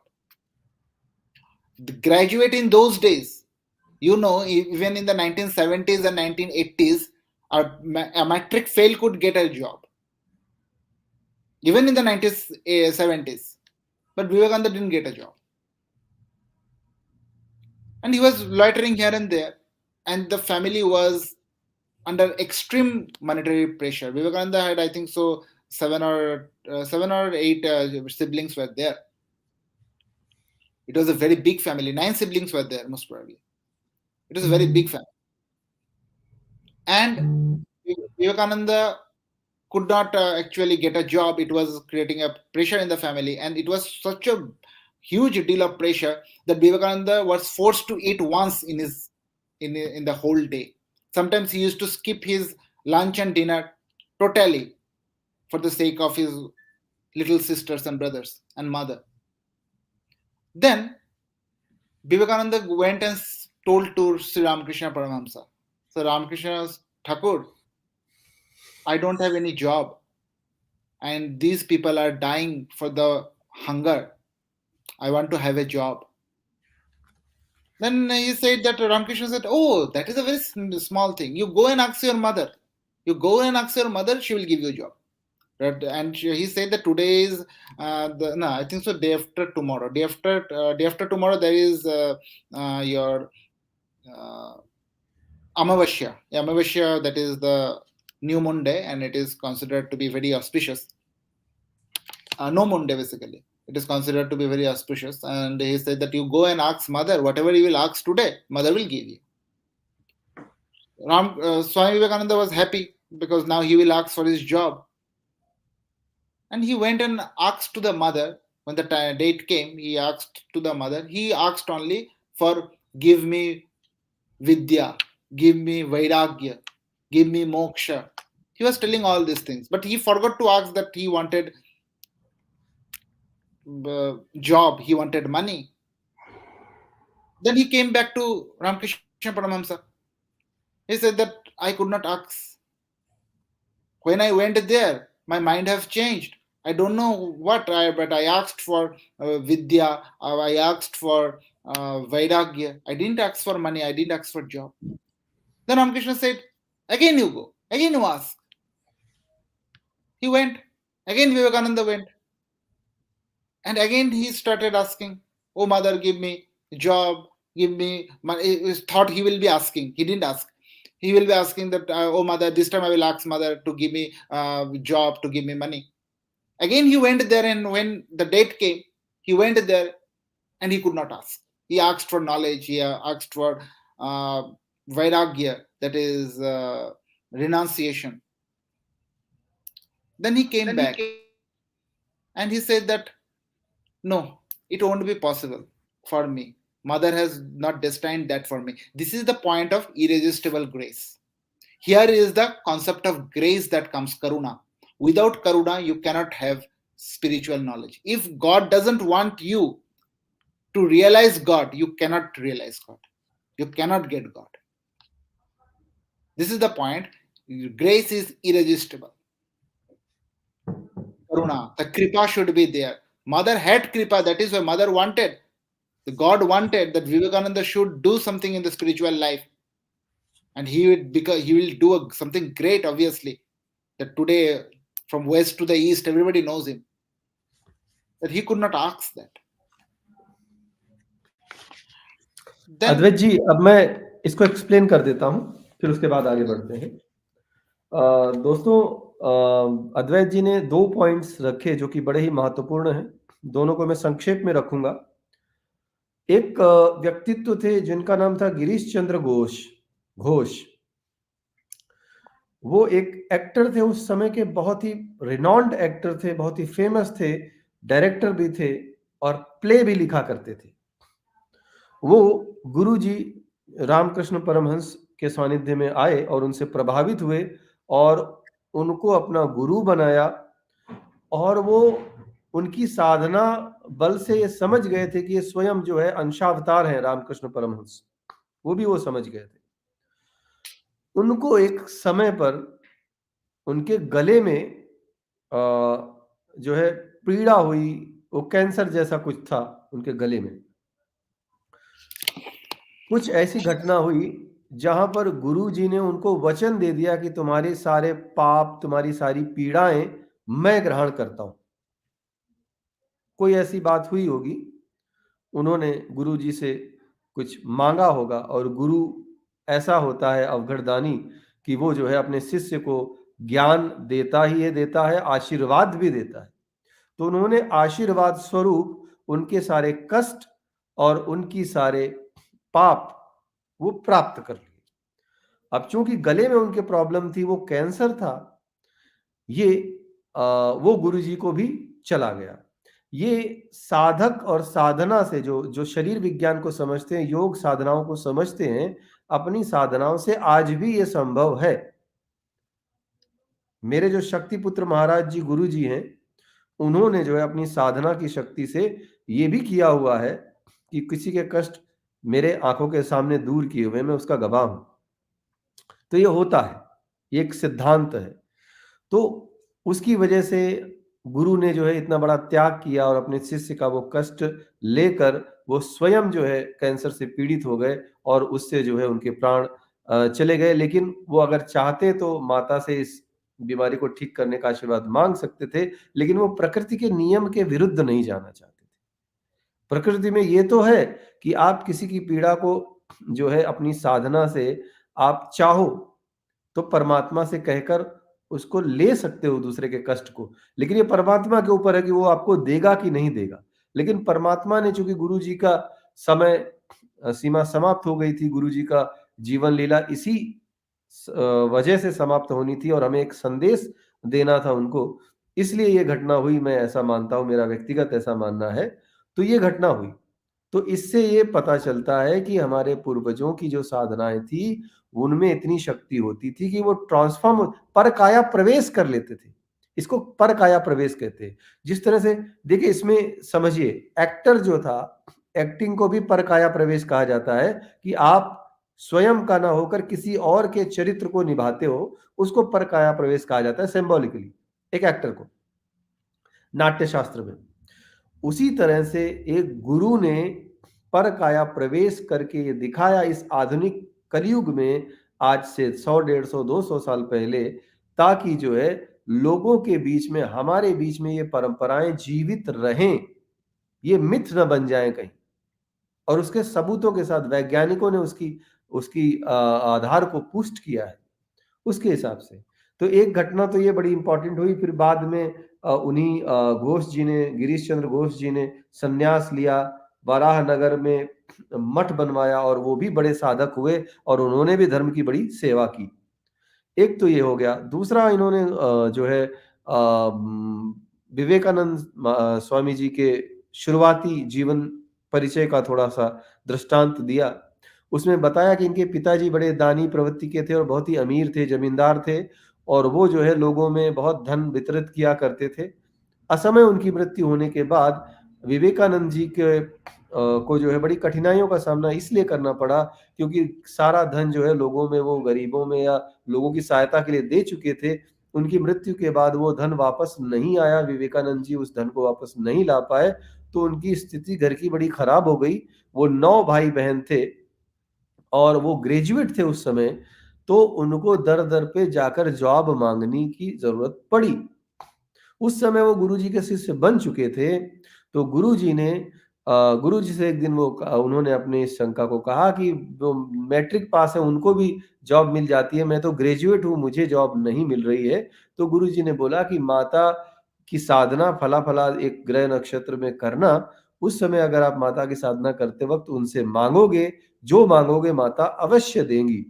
जब उन्होंने ऐसा कहा तो उस समय काल में जब विवेकानंद जी ने माता की साधना करके उनसे मांगना चाहा जॉब के लिए, धन और सुख संपत्ति के लिए, क्योंकि उनके भाई बहन भूखों मर रहे थे, वो मांगना चाहा, तो जब वो साधना करके माता के पास गए तो साधना की शक्ति इतनी ज्यादा थी, साधना हमेशा निष्काम बना देती है व्यक्ति को, उसके अंदर कामनाएं खत्म कर देती है, वैराग्य प्राप्त कर लेता है वो व्यक्ति। तो वैराग्य की अवस्था, साधना होने के बाद वैराग्य की अवस्था में पहुंचने के बाद उनको जो है ये भौतिक सुखों वाली बातें मांगने की बात कहीं भूल जाते थे और वो जो है आध्यात्मिक सुख प्राप्त करने की बात माता से कहते थे। और आध्यात्मिक सुख किसमें है? विद्या में है, वैराग्य में है। विद्या और वैराग्य से ही मोक्ष प्राप्त होता है। तो वो मोक्ष मांगने लगते थे, क्योंकि भौतिक सुखों से परे चला जाता है व्यक्ति जब साधना में लीन हो जाता है। जब वो साधना से बाहर आए और जब उन्होंने बोला तो उन्होंने गुरुजी को बताया, गुरुजी मैं तो भूल गया, मैं तो मांगा ही नहीं। गुरुजी ने बोला दोबारा से ये प्रैक्टिस करो। फिर से दोबारा से किया तो साधना में गए तो फिर से विद्या, वैराग्य और मोक्ष ही मांग लिया। तो इस तरह से हमें ये शिक्षा भी मिलती है कि सांसारिक माया, मोह, मद, मोह, लाभ, हानि, यश, अपयश, इन सब से दूर चला जाता है एक साधक, तभी वो सच्चा साधक कहलाता है। चूंकि गुरु जी के सानिध्य में वो साधक बन चुके थे, तो जब भी वो साधना में जाएंगे सांसारिक सुखों की बातें भूल जाएंगे, इसलिए वो ये मांग नहीं पा रहे थे। और दूसरा इसका कारण जो अद्वैत जी ने बताया बड़ा ही अच्छा था। दूसरा कारण ये है कि एक व्यक्ति के जीवन में परमात्मा ने उसके लिए जो उद्देश्य लिख दिए हैं, उसको जिस उद्देश्य के लिए चुन लिया है, परमात्मा उसको उसी राह पर चलाता है। परमात्मा को उनको जॉब नहीं दिलानी थी, क्यों? क्योंकि उनको जो है आध्यात्मिक उन्नति और देश, इस राष्ट्र को एक दिशा देनी थी। स्वामी विवेकानंद के रूप में एक युग पुरुष देना था इस राष्ट्र को परमात्मा ने। इसलिए उन्होंने उनको जॉब नहीं दिलाई। अगर जॉब दे ले पा जाते तो माया मोह के भवबंधन में बंध जाते, और फिर विवेकानंद जी को आज हम इस तरह से याद नहीं कर रहे होते, उनसे इस तरह की प्रेरणाएं हम नहीं ले रहे होते। तो ये दो घटनाएं जो है बताई अद्वैत जी ने। जी अद्वैत जी, आगे की प्रेजेंटेशन आप समाप्त कर लें, जी जी फिर कुछ लोगों को जोड़ेंगे, उनकी विचार भी लेंगे, प्रश्नोत्तरी भी करेंगे थोड़ी देर के लिए। जी जी जी जी अद्वैत। After that, what happened when Ramakrishna Paramahamsa he had died, and Vivekananda and all took the sannyas with the proper methodology of sannyas, and they founded a mutt. That mutt is known as the Advaitji, Brahm. one point is incomplete of their story. Can I complete that?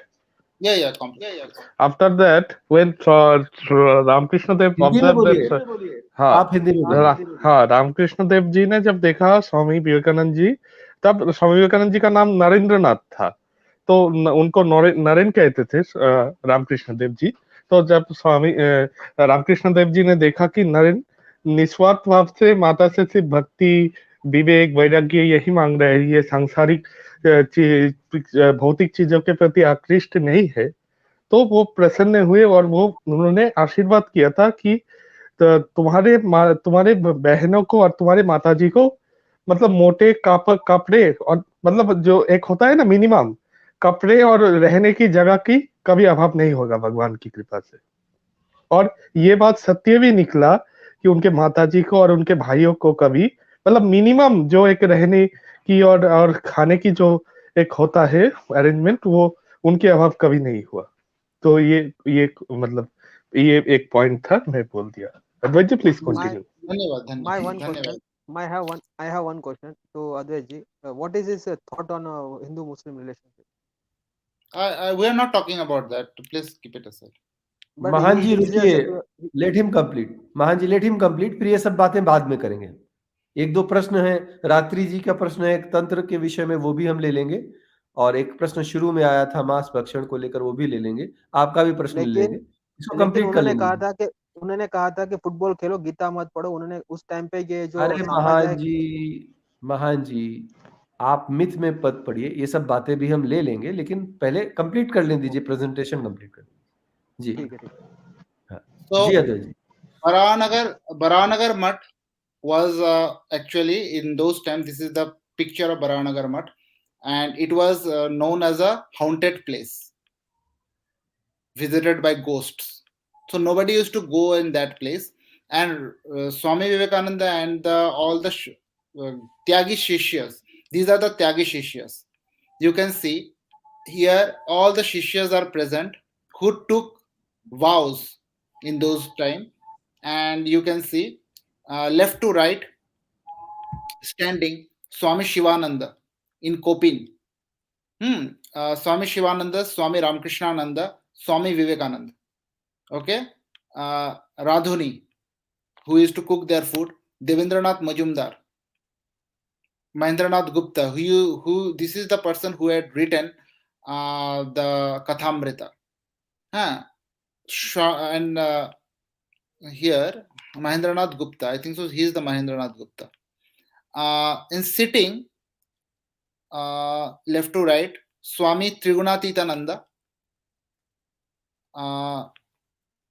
H. Mustafi, most probably a Muslim, also took sannyas under their tutelage. Swami Niranjanananda, Swami Sharadananda, and Swami Avedananda is also here. Okay, I'm missing yet some of the things, but these people were the people who took the sannyasa and they started living in the Baranagar Mutt. And inside this Baranagar Mutt, they started practicing intense meditation. And how the life was at Baranagar Mutt, they write, we underwent a lot of religious practice at Baranagar Mutt. We used to get up at 3 a.m. and become absorbed in japa and meditation. What a strong spirit of detachment we had in those days. We had no thought even as to whether the world existed or not. And that is the Suddha Bhakti. It's a sort of bhakti when you are completely absorbed in God. Nothing else is there, only God is there. Then they took, after life at Varana, they took this was the Brahmacharya period. Then they took in January 1887, Narendranath Dutt and 8 other disciples of Ramakrishna took formal monastic vows at Varanagar Mutt. Then finally, this place was demolished in 1897. During the time of Vivekananda only, this house was destroyed. And finally, it was given. So this becomes the Varanagar Mutt life is complete.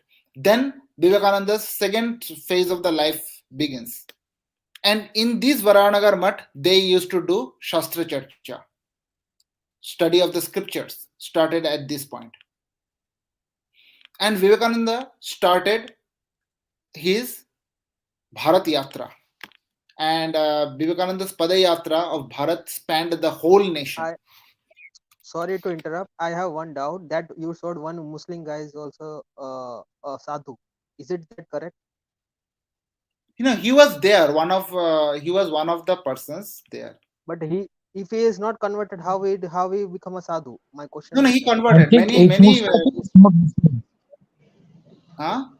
Mustafa is not sadhu, but he came under people. See, महान जी, अद्वैत जी, महान जी के प्रश्नों के उत्तर हम बाद में देंगे. पहले आप इसको फिनिश कर लीजिए जल्दी से, फिर ये सारे प्रश्नों के उत्तर देंगे. महान जी आप लिखते जाइए अपने सारे प्रश्न, ये बाद में देंगे. ठीक है? Okay. So after that, you see here, you are destroying the plan. You put this person out. First, let Advaitji complete the entire thing. Afterwards, question answer. You are asking question. I'm not. We are not having a question answer session now. Okay. After that, what happened is that Vivekananda started the travel, his entire travel of India, and in his travel, throughout his travel, I want to show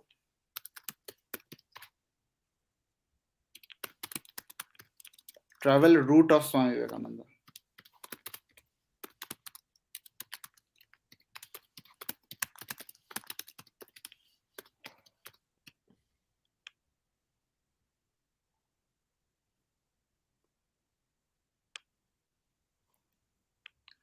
The map will give.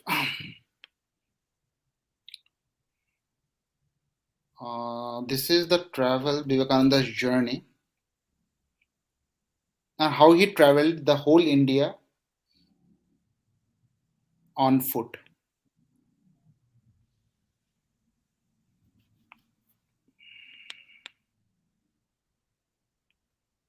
It is the European travels.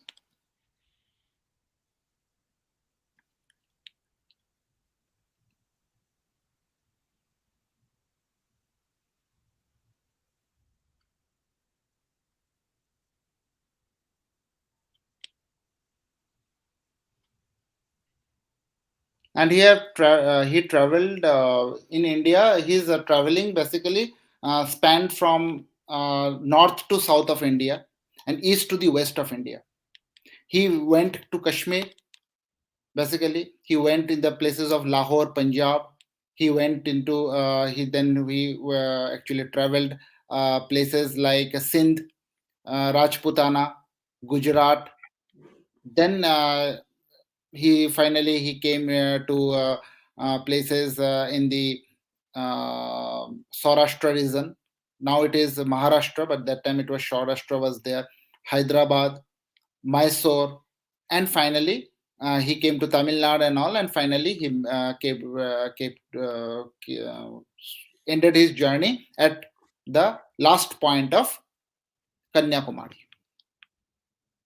In Kanyakumari, he meditated for 3 days and 3 nights. He swam across the sea in Kanyakumari.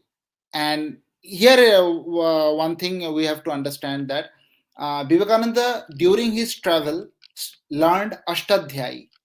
Arya Samaj is saying, Vivekananda, what Vivekananda have learned, he has not learned from any Sanskrit scholar. He indeed learned from Sanskrit scholar, and his guru, Sanskrit guru's name was Pandit Adi Bhatla.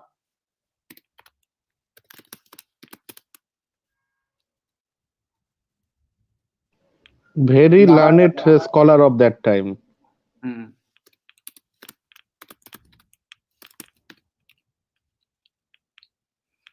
Adi Bhatla Narayana Dasu.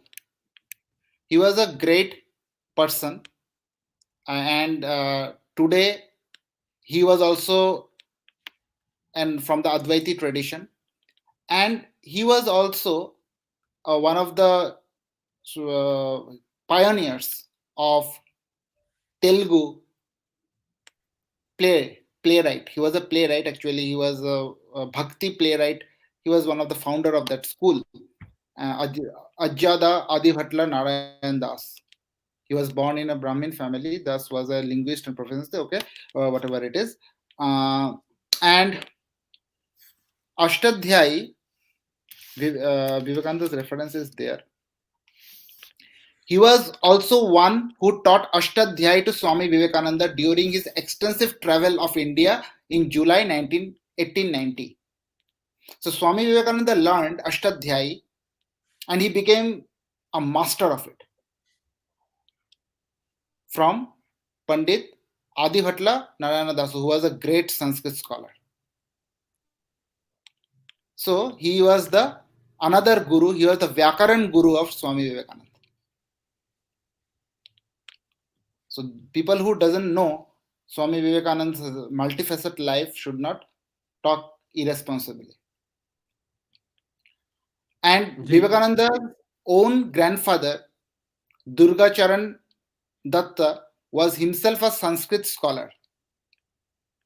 He was himself a Sanskrit scholar. Durgacharan Datta was himself a Sanskrit and Persian scholar. It is also known.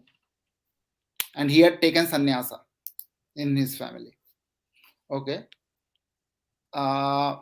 Then Vivekananda finally, the Kanyakumari resolve.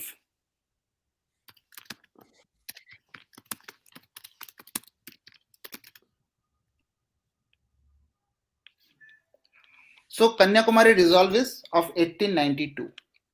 In these 2 years, Swami Vivekananda stayed for some days at Porbandar Institute.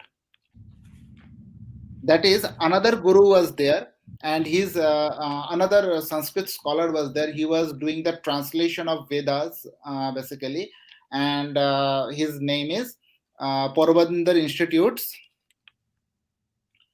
I'm forgetting his name.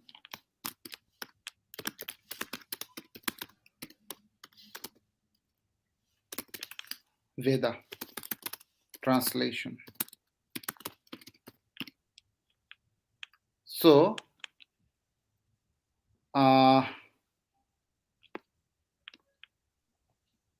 Porbandar Institutes are his name. Can anybody tell me his name? Do anybody remember? What do you want to ask? मैं थोड़ा सा दूर था. क्या पूछ रहे हैं? Vivekananda ji had stayed in Porbandar Institute. That is, there was a Sanskrit scholar with whom he helped in the translation of Atharva Ved. अच्छा, actually exactly I don't know. तो रिसर्च कर लीजिए या फिर वो रिसर्च करके बाद में बता देना दर्शकों. Vivekananda's stay at Porbandar. Okay, but how many Sanskrit teacher he had at least? Can you tell that? Mahan ji, please wait. Please wait, Mahan ji. Mahan ji, have धैर्य रखो. सनातन में धैर्य सिखाया जाता है. अद्वैत जी, let's finish early. Shankar Pandurang Pandit. Pandit Shankar Pandurang. Okay. It's a famous name. Yeah, it's a famous name. So, अद्वैत जी, इसको जल्दी से फिनिश करते हैं. लोगों के प्रश्न ले लेते हैं क्योंकि प्रश्न बहुत कर रहे हैं लोग. क्योंकि अब तो उनके अंतिम जीवन के अंतिम पड़ाव तक हम पहुंच गए हैं. No. It is not even the beginning. We are going into the first phase of his life. Okay. Yeah, she is actually Pandit Shankar Pandurang, and Shankar Pandurang had translated the Vedas, and Swami Vivekananda stayed at his place for 4 months. And this is a very important thing, because people say that how did Vivekananda learn Vedas, and it is in his library Vivekananda learned. This is very important, that Vivekananda, somebody asks where from Vivekananda learned all the scriptures and all. These are the people he learned from, the Pandits, the great scholars themselves. And this is in Gujarati. I will not be able to read it. And he was a Gujarati scholar, the great Gujarati scholar. And Eastern and Western disciples. Here you will get it. So Baranagar chapter is over. In the Eastern Porbandar,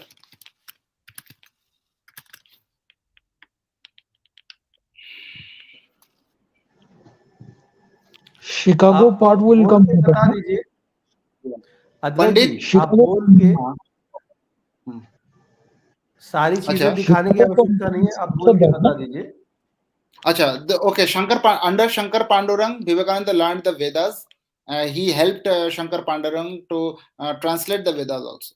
A very important thing. And it is this here, he had finished reading the Mahabhashya, the great commentary of Patanjali on Panini's grammar, and took up the study of French at the instance of the Pandit who said, it will be of use to you, Swamiji. In those days in Europe, French was the language of scholarship. Now today English has become the language of scholarship. In ancient India, Sanskrit was the language of scholarship. In those days, French was the language of scholarship. Swami Vivekananda learned French, and it was under the instance of this Pandit. So very important. This is very important things. Next, the Kanyakumari resolve. Kanyakumari resolve. This is the Kanyakumari Vivekananda Rock Memorial, and it is said that Vivekananda had what Vivekananda said about that. He spent 3 days. You see, when Vivekananda reached Kanyakumari on 24th December 1892, he was still unable to formulate an idea to help the masses of the country. In Kanyakumari, he swam across the ocean to reach a large mid-sea rock. There he sat on the rock and started meditating on India's past, present, and future. His meditation on the last bit of Indian rock, later known as Vivekananda Rock Memorial, continued for 3 days from 25th to 27th December. Vivekananda contemplated on India since Vedic age during his 3 days meditation in Kanyakumari. The past glory of India brought tears in his eyes. In the Bodh Gaya, he contemplated on the Buddha's age of India, and its glory was so mesmerizing that he was overwhelmed when while being in meditation. He had a vision of one India and came up with one solution in the form of resolution, which is popularly known as the Kanyakumari Resolve of 1892. So this is vision of one India. That was in his time, India was divided into many small empires, small kingdoms. Vivekananda dreamt of one India, and it was revolutionary at that point. In a letter written to Sri Ramakrishna on 19th March 1894, Vivekananda recalled, "My brother, in view of all this, especially poverty and ignorance, I had no sleep. At Cape Comorin, sitting in Mother Kumari's temple, Kanyakumari's temple, sitting on the last bit of Indian rock, I hit upon a plan. We are so many sannyasis wandering about teaching the people metaphysics. It is all madness. Did not our Gurudev used to say, an empty stomach is no good for religion? That those poor people are leading life of brutes is simply due to ignorance. We have for all ages been sucking their blood and trampling them underfoot." He was telling about that point of India where India had been destroyed. India's philosophy and Indian culture had been destroyed at that point of time. People were dying for lack of food. They are taking diverse ways that was not founded in the true spirit of India. And they said that we must make the masses rise, not search only for one's own moksha. So at Kanyakumari, he decided to dedicate his life to the welfare and uplifting of the common masses of India. So this is the Kanyakumari resolve. Now, इसमें मैं this is थोड़ा सा the अद्वैत जी, इसमें थोड़ा सा मैं कहना चाहूंगा हिंदी में दर्शकों को। देखिए, विवेकानंद जी ने जो सपना देखा था अपनी साधना से पास्ट, प्रेजेंट और फ्यूचर भारत का देखने के बाद, वो जो बहुत ज्यादा विचलित भी हुए थे और बहुत ज्यादा प्रसन्न भी हुए थे, मिली जुली प्रतिक्रिया उनके मन में आई थी। और बुद्धिस्ट काल से लेकर वो जो साधना के द्वारा जो है उन्होंने जो अनुभव किया था, उसके आधार पर उन्होंने ये निर्णय लिया कि भारत जो पहले एक सूत्र में बंधा हुआ था, आज भी उसी एक सूत्र में बंधने की आवश्यकता है। और उन्होंने अपने जीवन को इस मिशन के लिए समर्पित कर दिया। रामकृष्ण मिशन का जीवन पर्यंत यही जो सिद्धांत रहा। आज कहीं तक हमारे शाश्वत सत्य सनातन चैनल का भी यही मूल है कि धार्मिक रूप से, सामाजिक रूप से हम एक हों, हम अलग अलग विचारों में खंडित ना हों। इसीलिए सनातन धर्म की परिभाषा में जितने भी विचार आते हैं सबका समावेश करते हुए हम चलते हैं। सनातन की परिभाषा में जितने ग्रंथ और जितने सिद्धांत आते हैं सबका समावेश करते हुए हम अपने इस चैनल को रन कर रहे हैं। और विवेकानंद जी के इन्हीं सिद्धांतों से हम और आज प्रेरणा लेते हैं। और माता जीजाबाई का भी आज जन्म दिवस है, जिन्होंने शिवाजी महाराज जैसे युवा का निर्माण किया। तो आज युवा दिवस भी है और युवाओं के निर्माण की बात हो रही है। तो एक और विवेकानंद के विचारों से हमें जो है भारत के युवाओं को प्रेरित करते हुए, भारत को एकता के सूत्र में बांधते हुए सर्वोच्च शिखर तक पहुंचाने की शपथ लेनी होगी। और दूसरी तरफ माता जीजाबाई ने शिवाजी महाराज जैसे सपूत को जन्म देकर अपने विचारों से उसका पोषण करके एक ऐसा महायोद्धा बनाया कि जब जब सनातन धर्म पर कोई संकट आए तो हजारों शिवाजी महाराज खड़े हो जाएं। ये दो बातें आज हमें सीखने की आवश्यकता है। आज 12 जनवरी को ऐसे महापुरुषों का जन्म हुआ है जो हमें, हमारे युवाओं के लिए एक प्रेरणा का स्रोत है। एक है स्वामी विवेकानंद, एक है माता जीजाबाई, जो हमें शस्त्र और शास्त्र उठाने की बात, दोनों उठाने की बात सिखाते हैं हमारे युवाओं को। और ये भी कहते हैं कि जीवन में यदि उन्नति करनी है, यदि राष्ट्र को एक सूत्र में बांधना है, तो धार्मिक रूप से, सामाजिक रूप से, बौद्धिक रूप से एक होना पड़ेगा, एक विचार होना पड़ेगा।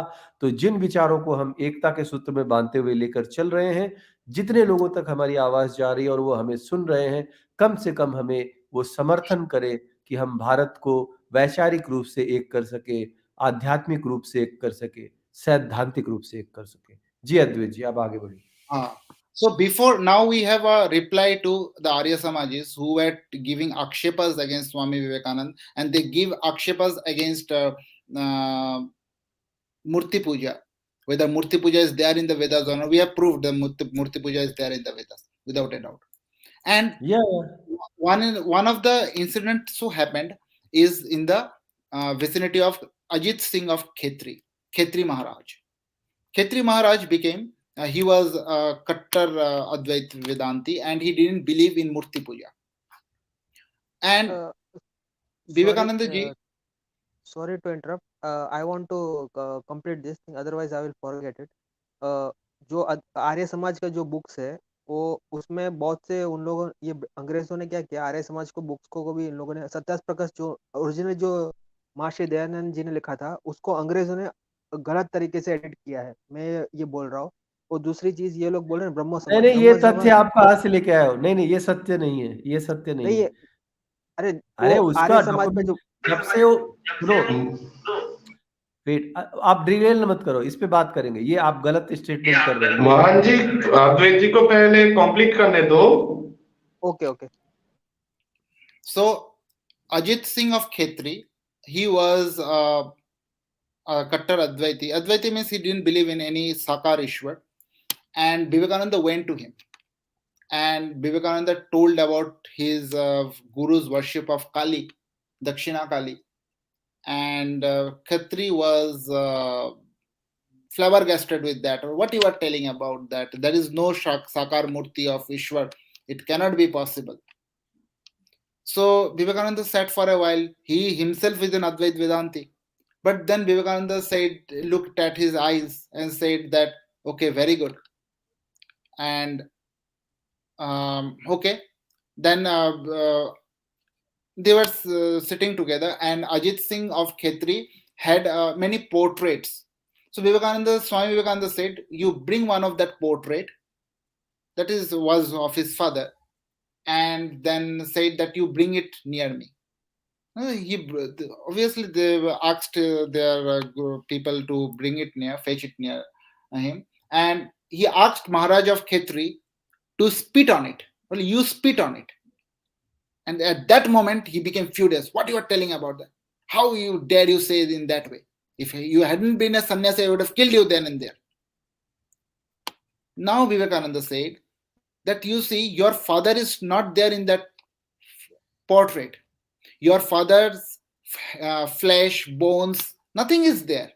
Neither is his mind, soul, nothing is there in that portrait. It is just a drawing in the scribbling in the 2D paper.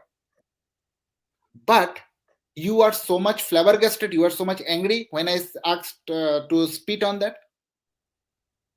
That moment Ajit Singh of Khetri understood what is the meaning of Murti Puja. We do not worship बहुत that. अच्छा point रखा है अद्वैत जी आपने. जी, continue. We do that. Vivekananda wanted to deliver them that people do not worship the Murti. People worships that reality behind the Murti that is working. Ajit Singh didn't respect that piece of paper and something drawn on it. No. Ajit Singh respected his father that was drawn. Father is not in that paper. He is represented by that photo, by that image. That is the meaning of it. So Vivekananda ji have logically said that how Murti Puja and both Murti Puja and Puja of the Nirakar is together, they are the Sanatana. They constitute the Sanatana. For example, when Vivekananda made the Mayavati ashram, there was no any kind of Devata Upasana, there is no image there. But still, sorry बुब जी वो थोड़ा translate करना पड़ेगा जो main point है. वो जो उनके पिताजी है अजित सिंह की जो फोटो है. हाँ, कर देंगे महान जी, कर देंगे. तो उनको वो लोग भूल जाए. ये जो हमारी ऑडियंस है ना, वो लोग उन लोग को समझ नहीं, मैं कर दूंगा. मुझे याद है, मुझे कहाँ रोकना है मुझे मालूम है. अद्वैत जी continue. So after that, you please explain this much. I have completed this. अच्छा, ओके. सी दर्शकों, अद्वैत जी ने कई सारी बातें बताई जो कि आप सबको पता है स्वामी जी के विषय में. जो मैंने अभी एक्सप्लेन किया था कि उन्होंने पास्ट और प्रेजेंट और फ्यूचर अपनी साधना शक्ति से देखा था और ध्यान अवस्था में जाकर, और उसके बाद एक सूत्र में बांधने की बात करी.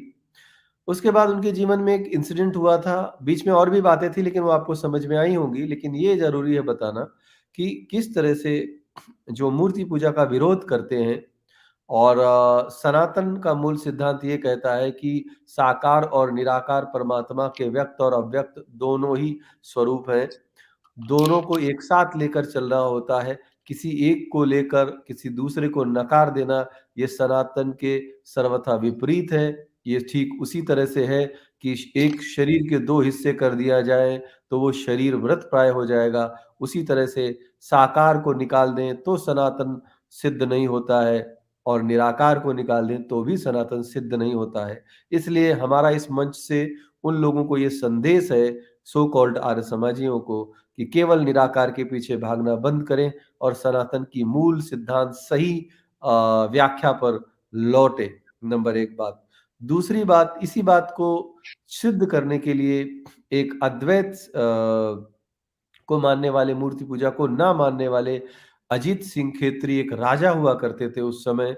विवेकानंद का सानिध्य उनके साथ हुआ और वो जो है एक राजा की सभा में गए और शास्त्रार्थ चर्चा में, चूंकि वो अद्वैत को मानने वाले और मूर्ति पूजा को ना मानने वाले थे, सरल शब्दों में कहें तो, विवेकानंद जी से उन्होंने सैद्धांतिक रूप से पूछा कि वे मूर्ति पूजा आप क्यों करते हैं, ये ठीक नहीं है। तो विवेकानंद ने उनको समझाने के लिए बहुत ही धैर्यपूर्वक उनके पूर्वज की बनी हुई एक तस्वीर को पास में मंगाया। जब उनके लोग उस तस्वीर को पास लाए तो विवेकानंद जी ने बोला कि ठीक है, आप अगर मूर्ति पूजा को नहीं मानते हैं तो कृपया करके इस तस्वीर पे आप थूक दीजिए। राजा बहुत क्रोधित हो गए और बोले यदि आप सन्यासी ना होते तो आपको हम दंडित करते।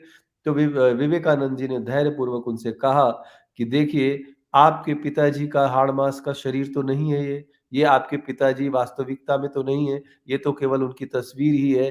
तो आप उनकी तस्वीर पर जो है अपमानित होते हुए देखकर आपको इतना गुस्सा आ गया, तो यदि परमात्मा के प्रत्यक्ष जो हमने दर्शन किए हैं, उन दर्शनों के आधार पर यदि हमने उनकी मूर्ति बनाई है, या परमात्मा ने भगवद गीता में जो अपनी स्वयं की व्याख्या की है, उसके आधार पर यदि हमने उनकी मूर्ति बनाई है या उनके अवतारों की मूर्तियां बनाई हैं इतिहास के प्रमाणों के आधार पर, तो क्या उनका अपमान करना या ये कहना कि मूर्ति पूजा आपको नहीं करनी चाहिए आपको शोभा देता है? इस घटना से अजीत सिंह खेत्री जी बड़े प्रभावित हुए और उन्होंने मूर्ति पूजा के सिद्धांत को माना और सनातन के पूर्ण व्याख्या को समझा। दोस्तों, एक बार फिर से मैं यही कहूंगा कि हमारे इस एक्टिविज्म का, हमारे इस शाश्वत सत्य सनातन चैनल का एक ही सिद्धांत है, सनातन की पूर्ण व्याख्या करना, सनातन के किसी भी सिद्धांत को ना छोड़ते हुए सब कुछ सनातन का जो है आपके समक्ष रखना। इसी से एक व्यक्ति सनातन के सही दृश्य को, सही विचार को समझ सकता है। कोई विधर्मी भी सनातन की ओर आकर्षित हो सकता है। यदि अधूरी जानकारी किसी को सनातन के विषय में दी जाएगी तो वो अधूरी जानकारी कहीं ना कहीं जाकर हानि पहुंचाएगी, लाभ नहीं करेगी। इसीलिए जो केवल मूर्ति पूजा को नहीं मानकर केवल निराकार को मानते हैं, उन लोगों से मेरा अनुरोध है कि वो वास्तविक सनातन की परिभाषा की ओर लौटे। यही मैं कहना चाहूंगा। अद्वैत जी, और कुछ और बचा हुआ है तो कह लीजिए, फिर अगर कुछ ज्यादा बचा होगा तो अगले एपिसोड में कर लेंगे, एक एपिसोड और कर लेंगे हम लोग। Okay, we will do it in the other episode. Today I will complete Vivekananda's Indians before he went to the West, because West is a very good chapter. And Ajit Singh of Khetri, and Ajit Singh became a close friend and disciple of Swami Vivekananda later on. And this was Swami Vivekananda went to Khatri to meet Khetri and met Ajit Singh thrice in his lifetime. 1891, that one, the incident I am talking about. 1893, 1897. Ajit Singh is known for providing financial support to Vivekananda and encouraging him to speak at the Parliament of World Religions at Chicago in 1893. In those days, information was not available all the time. Raja Khetri, because he used to travel all over the world, he knew that Parliament of World Religions was to be held at Chicago in 1893. And he asked Vivekananda to go to that, and he provided some financial support to Vivekananda for his travel. People say no, Britishers did that. Britishers never helped Vivekananda. Ajit Singh of Khetri helped Vivekananda. And second is that another Vivekananda's life would be incomplete without mentioning Alasinga Perumal. Alasinga Perumal. This is Alasinga Perumal was a Vaishnav, Ramanujacharya Vaishnav, and he was a Grihi Bhakta of Swami Vivekananda. And he also collected the fund. He is with his entire family. He collected the fund for Swami Vivekananda, and the great sacrifice that he made was truly unbelievable. Alasinga Perumal was born in a Brahmin family in the south, and he became a disciple of Swami Vivekananda. And when Swami Vivekananda didn't have money, because Raja Khetri didn't give him enough money to make him stay in the Chicago, that is in America, for 6 months, Alasinga Perumal had collected through public funding, crowdfunding basically. It was not sufficient. What did he do? Next, he had sold his wife's ornaments.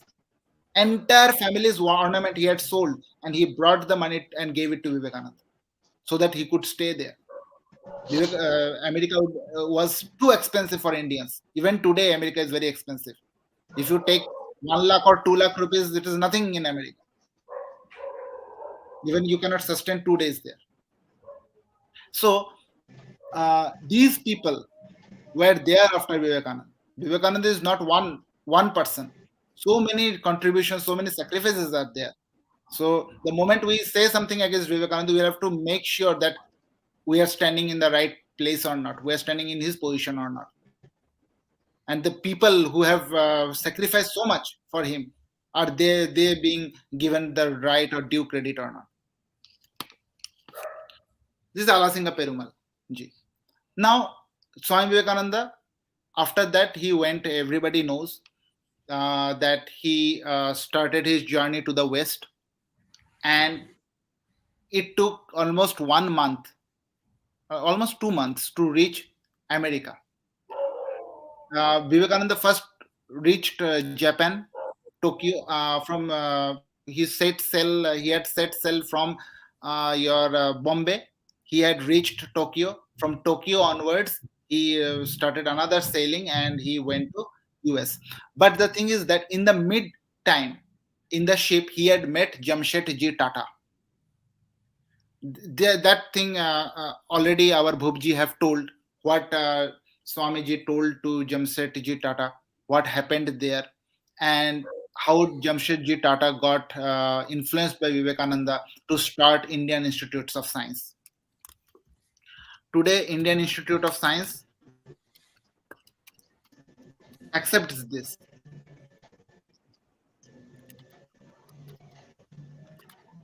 And this is the proof that Indian Institute of Science origin. This is the official website of Indian Institute of Science. So Swami Vivekananda was inspiration for the starting of IIT. IISC, Indian Institute of Science. Okay, IISc. So it was the first organization. Indian Institute of Science is more tough to get into than IIT. This is the origin. Though IISc was officially established in 1909, the process of setting up it began many years earlier. Back in 1889, its founder Jamshetji Nurvanji Tata, inspired by the convocation address of Bombay University given by Lord Rie, the governor of Bombay, had decided that he wanted to contribute to higher education in India. This was the idea. Tata had accidental meeting with Swami Vivekananda abroad, a steamer on the way to the North America from Japan.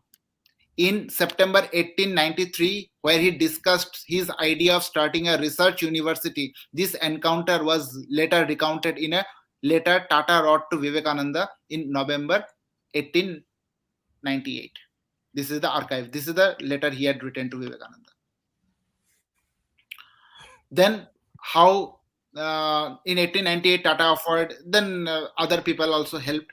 And very importantly, Sister Nivedita had a great role in that. And Mysore, Sheshadri Iyer, they are also influenced by Vivekananda, who gave the land. And slowly and steadily, this thing started rolling out. So Vivekananda, this is one of the most important. What Vivekananda have done, Vivekananda have also spurred the scientific learning in India. And Indian Institute of Science is one of the big. In Indian Institute of Science only, C.V. Raman discovered Raman effect. जी अद्वैत जी, मुझे लगता है कि आज यहीं पे हमको रोक देना चाहिए. एक एपिसोड और कर लेंगे हम लेटर ऑन, फिर आगे की बातें और विज्ञान से किस तरह से उनका संबंध था वो तो काफी हद तक हमने बता दिया है, और क्वांटम फिजिक्स और इन सब के विषय में और अद्वैत वेदांता के विषय में जो साइंटिफिक चर्चाएं हुई थी उसके बारे में हम बाद में करेंगे. ये तो ओवरव्यू भी नहीं हुआ. स्वामी विवेकानंद जी का तो 10 स्ट्रीम भी होगा तो भी नहीं कंप्लीट होगा. बहुत बड़े वो ज्ञानी है.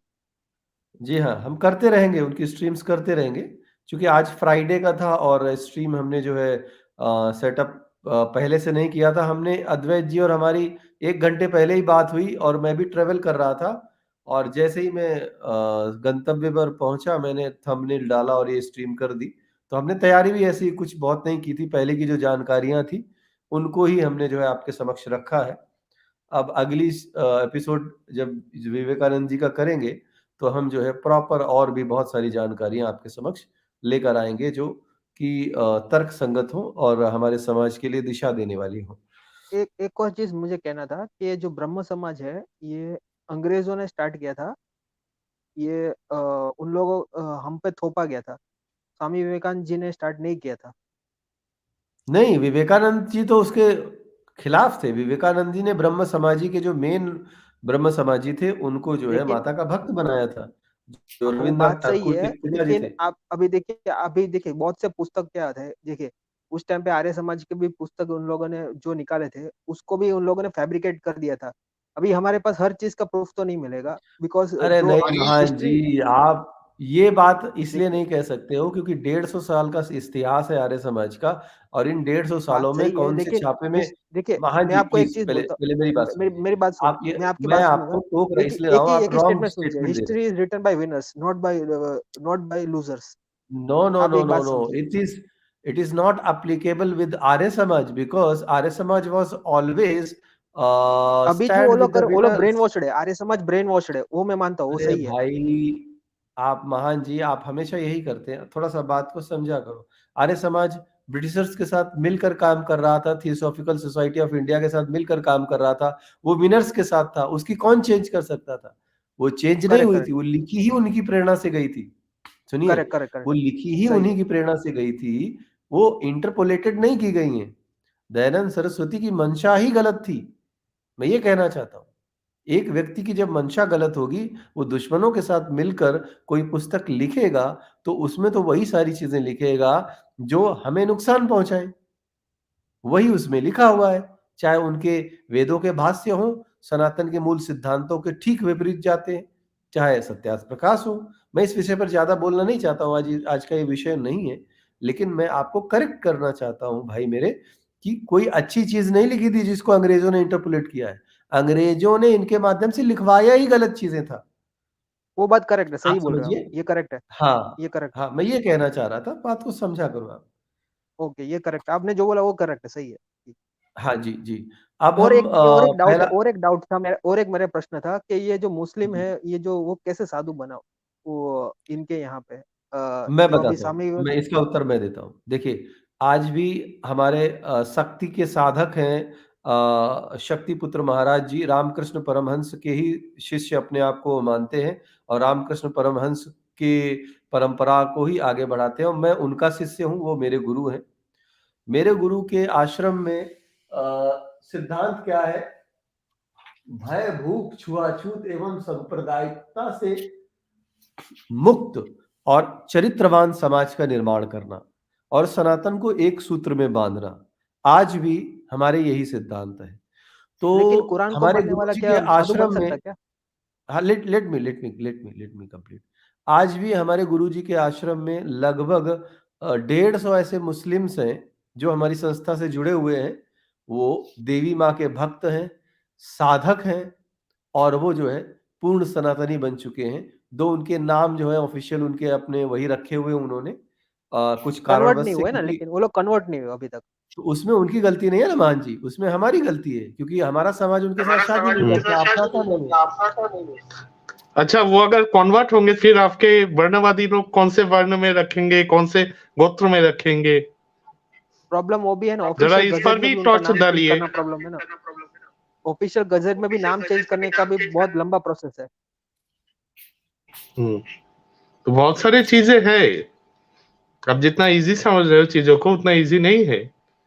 इजी नहीं है, घर वापसी भी इजी नहीं है, मैं मानता हूँ, अरे लेकिन महान ये लोग कब। और घर वापसी अंदर से होना चाहिए भाई। अगर मान लो आपने एक मुसलमान को खाते कलम में हिंदू बना दिया, लेकिन उसके सोच वैसे के वैसे ही है, वो हिंदू बनकर भी वो वैसा ही हरकत करेगा। पहले लेकिन मान मेरी लो बात किसी के कंप्लीट हृदय होने देते परिवर्तन कर दिया, मन से सनातनी सनातनी वॉरियर बना जी। दिया, वो होता है रियल घर वापसी। सनातनी वॉरियर जी, आपने और महान जी ने बीच में टोक कर मेरी बात पूरी नहीं होने दी, वरना ये प्रश्न सारे खत्म हो जाते। मैं इसी ओर आ रहा था, लेट मी कंप्लीट।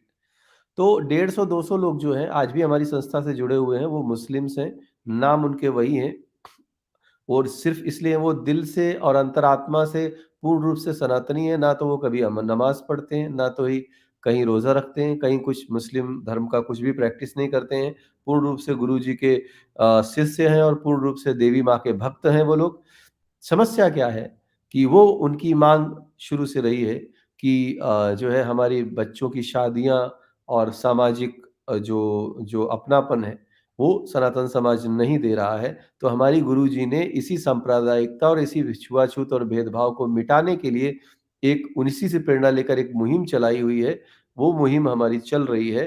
तो अब हमारे आश्रम में ही हमारे जो डिवोटीज होते हैं, करीब कई लाख लोग हैं या करोड़ों की संख्या में हैं।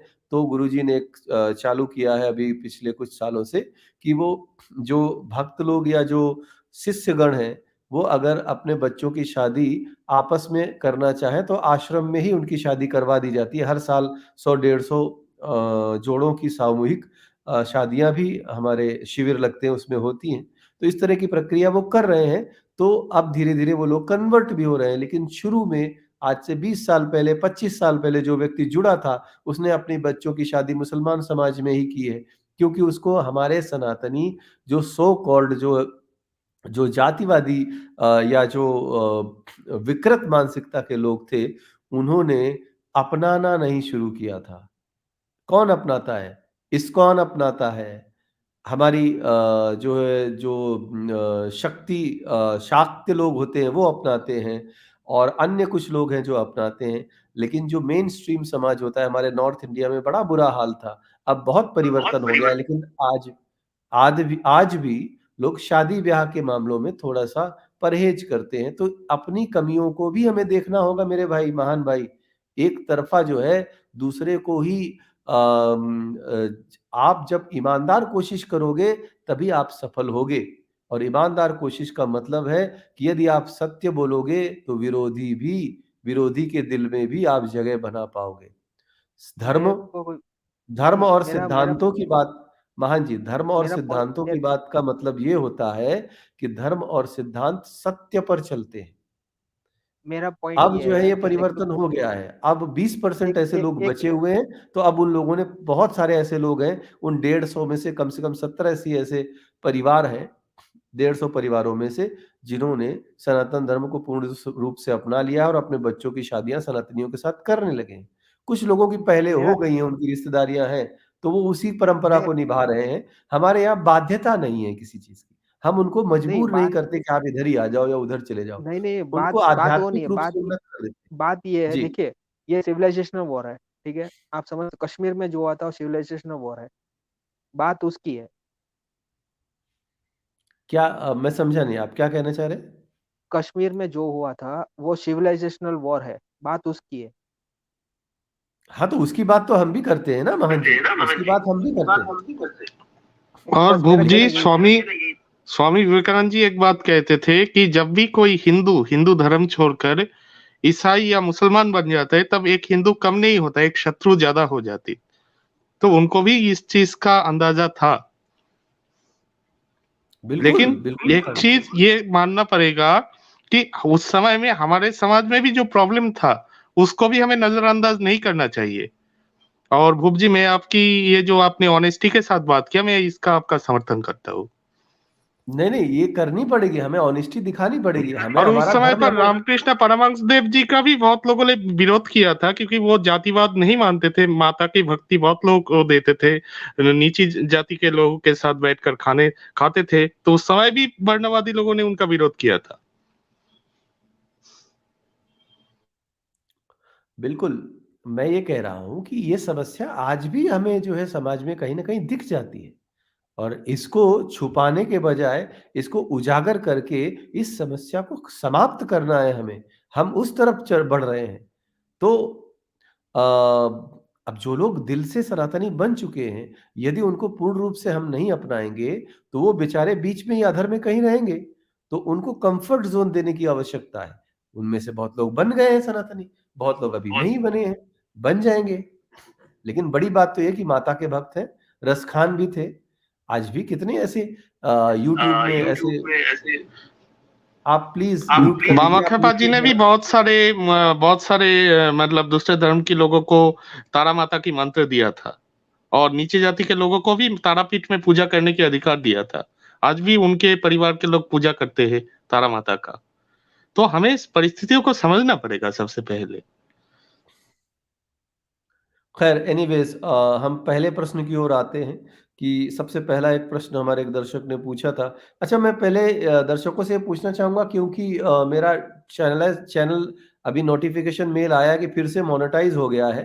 तो आप लोग देखिए क्या सुपर चैट और इन सब के ऑप्शन ऑन हो गए हैं? कोई मुझे कमेंट में बता सकता है क्या?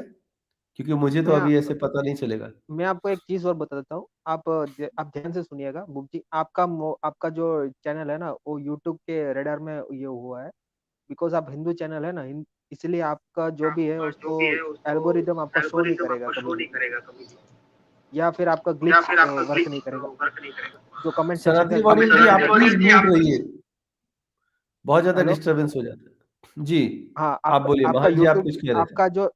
आपका जो यूट्यूब जो चैनल है ना, वो हिंदू चैनल है, इसलिए इसका जो क्या नोटिफिकेशन नहीं आएगा, या फिर इसका आपका जो व्यूअरशिप है ये कम हो जाएगा।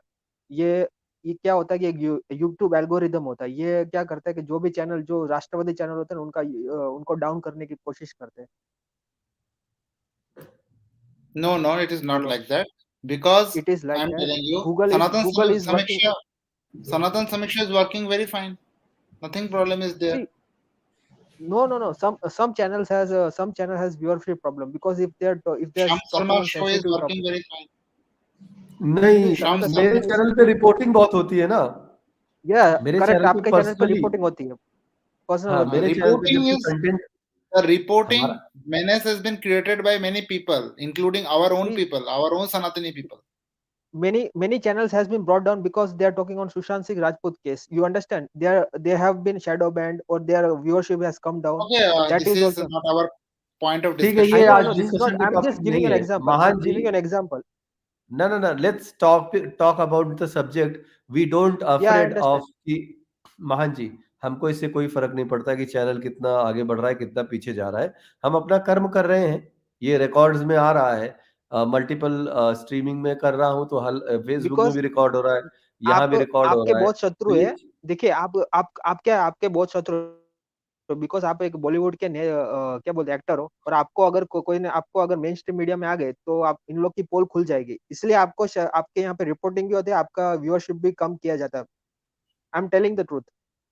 बिल्कुल सही बात है, मैं इसको मानता हूँ, लेकिन इसमें अपने लोग भी शामिल हैं और पराये लोग भी करेक्ट। शामिल हैं। लेकिन कोई बात नहीं, इट्स ओके। हमको अच्छा, नकारात्मकता की ओर नहीं जाना है, हमको सकारात्मक सोच रखना है। हमारी सकारात्मक सोच ये है कि जो हम कर रहे हैं उसका उद्देश्य सही है। अब बिकॉज लक्ष्य आपका तक रिच फार है। पहुंचना, अगर आपने मुंह खोल दिया, कहीं को के तो क्या बोलते हैं, कहीं कोई के राज खुल जाएंगे। बिकॉज आपका जो, अगर आपने मुंह खोला तो आप मेन स्ट्रीम मीडिया में, आपका अगर मुंह खुल गया तो रियल जो इंडिया में जो चल रहा है रियलिटी बाहर आ जाएगा, इसलिए आपके चैनल को रिपोर्ट किया जाता है। मैं कंफर्म बोलता हूँ। नहीं मुझे मालूम है, मुझे ये बात भी किसी ने बताई है, मैं समझता हूँ, लेकिन ठीक है, मैं हमारे कम्युनिस्ट लोग तो सनातन धर्म चाहते ही के नहीं है विषय कि में बात आप, कर रहा हूँ। जो कम्युनिस्ट लॉबी है वो तो चाहते ही नहीं है कि आपका चैनल चले। जी जी, मुझे रिपोर्टिंग कम्युनिस्ट लॉबी से ज़्यादा आती है और आर्य समाज से ज़्यादा आती है। उसके बाद तीसरे नंबर पे मुसलमान लोग रिपोर्ट करते हैं मेरे चैनल को। पहले नंबर करेक्ट, पर करेक्ट। कम्युनिस्ट है, दूसरे नंबर पर आर्य समाज है, तीसरे नंबर पर मुस्लिम्स हैं। जो रिपोर्ट्स जो मुझे मेल आते हैं, जो बैन करने के जो मेल आते हैं, जबकि मेरा कंटेंट तो बहुत साफ सुथरा है, उसके बावजूद भी ऐसा होता है। बिकॉज खैर, ये अच्छा, one इंडिया को question has come. Mahanji, please wait a while. The question has come.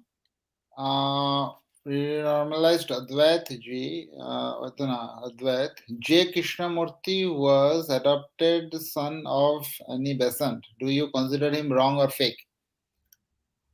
Jittu Krishnamurti was an Advaiti,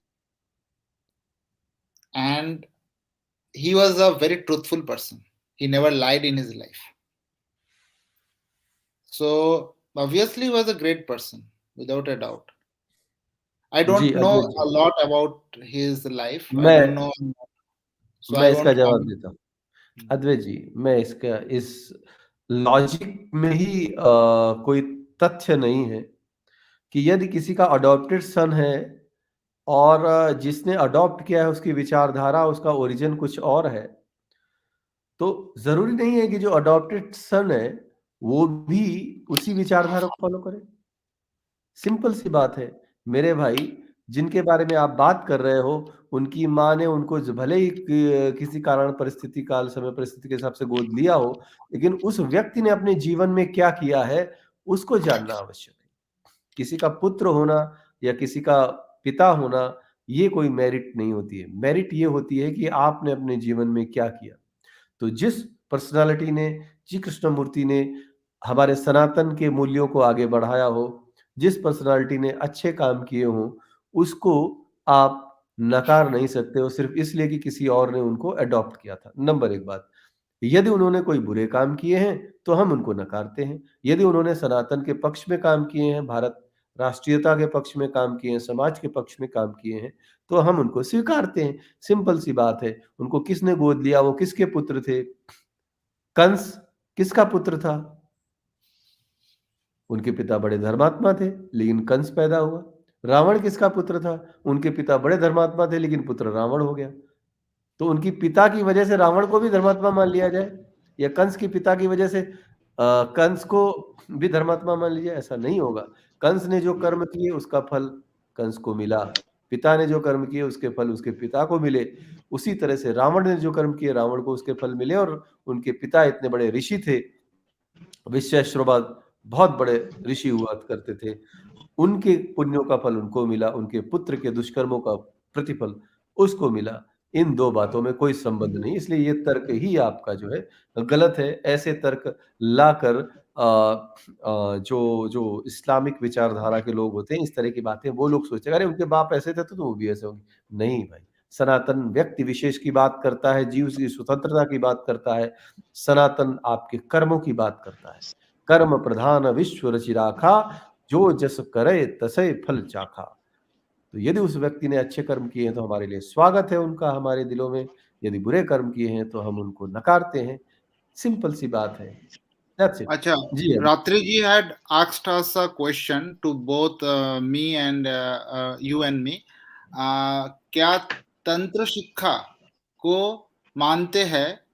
क्या ये सच है? ये शिक्षा है या थी?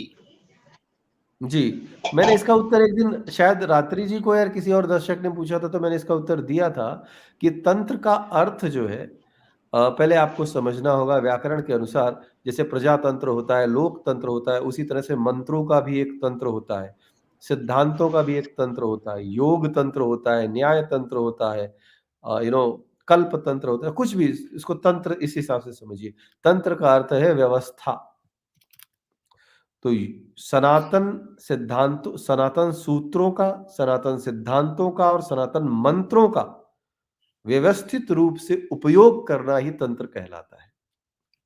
और तंत्र से ही, मंत्रों के तंत्र से, योग के तंत्र से, ध्यान के तंत्र से ही आप जो है परम सत्ता की शक्तियों से सानिध्य बिठा पाते हो। इस प्रकृति में कण कण में जो परमात्मा की शक्ति है, जो चेतना है, जिसको हम मात्र रूप में मानते हैं, स्त्रीत्व के रूप में मानते हैं, उस चेतना से हम संबंध स्थापित कर पाते हैं, उसको बोला जाता है तंत्र।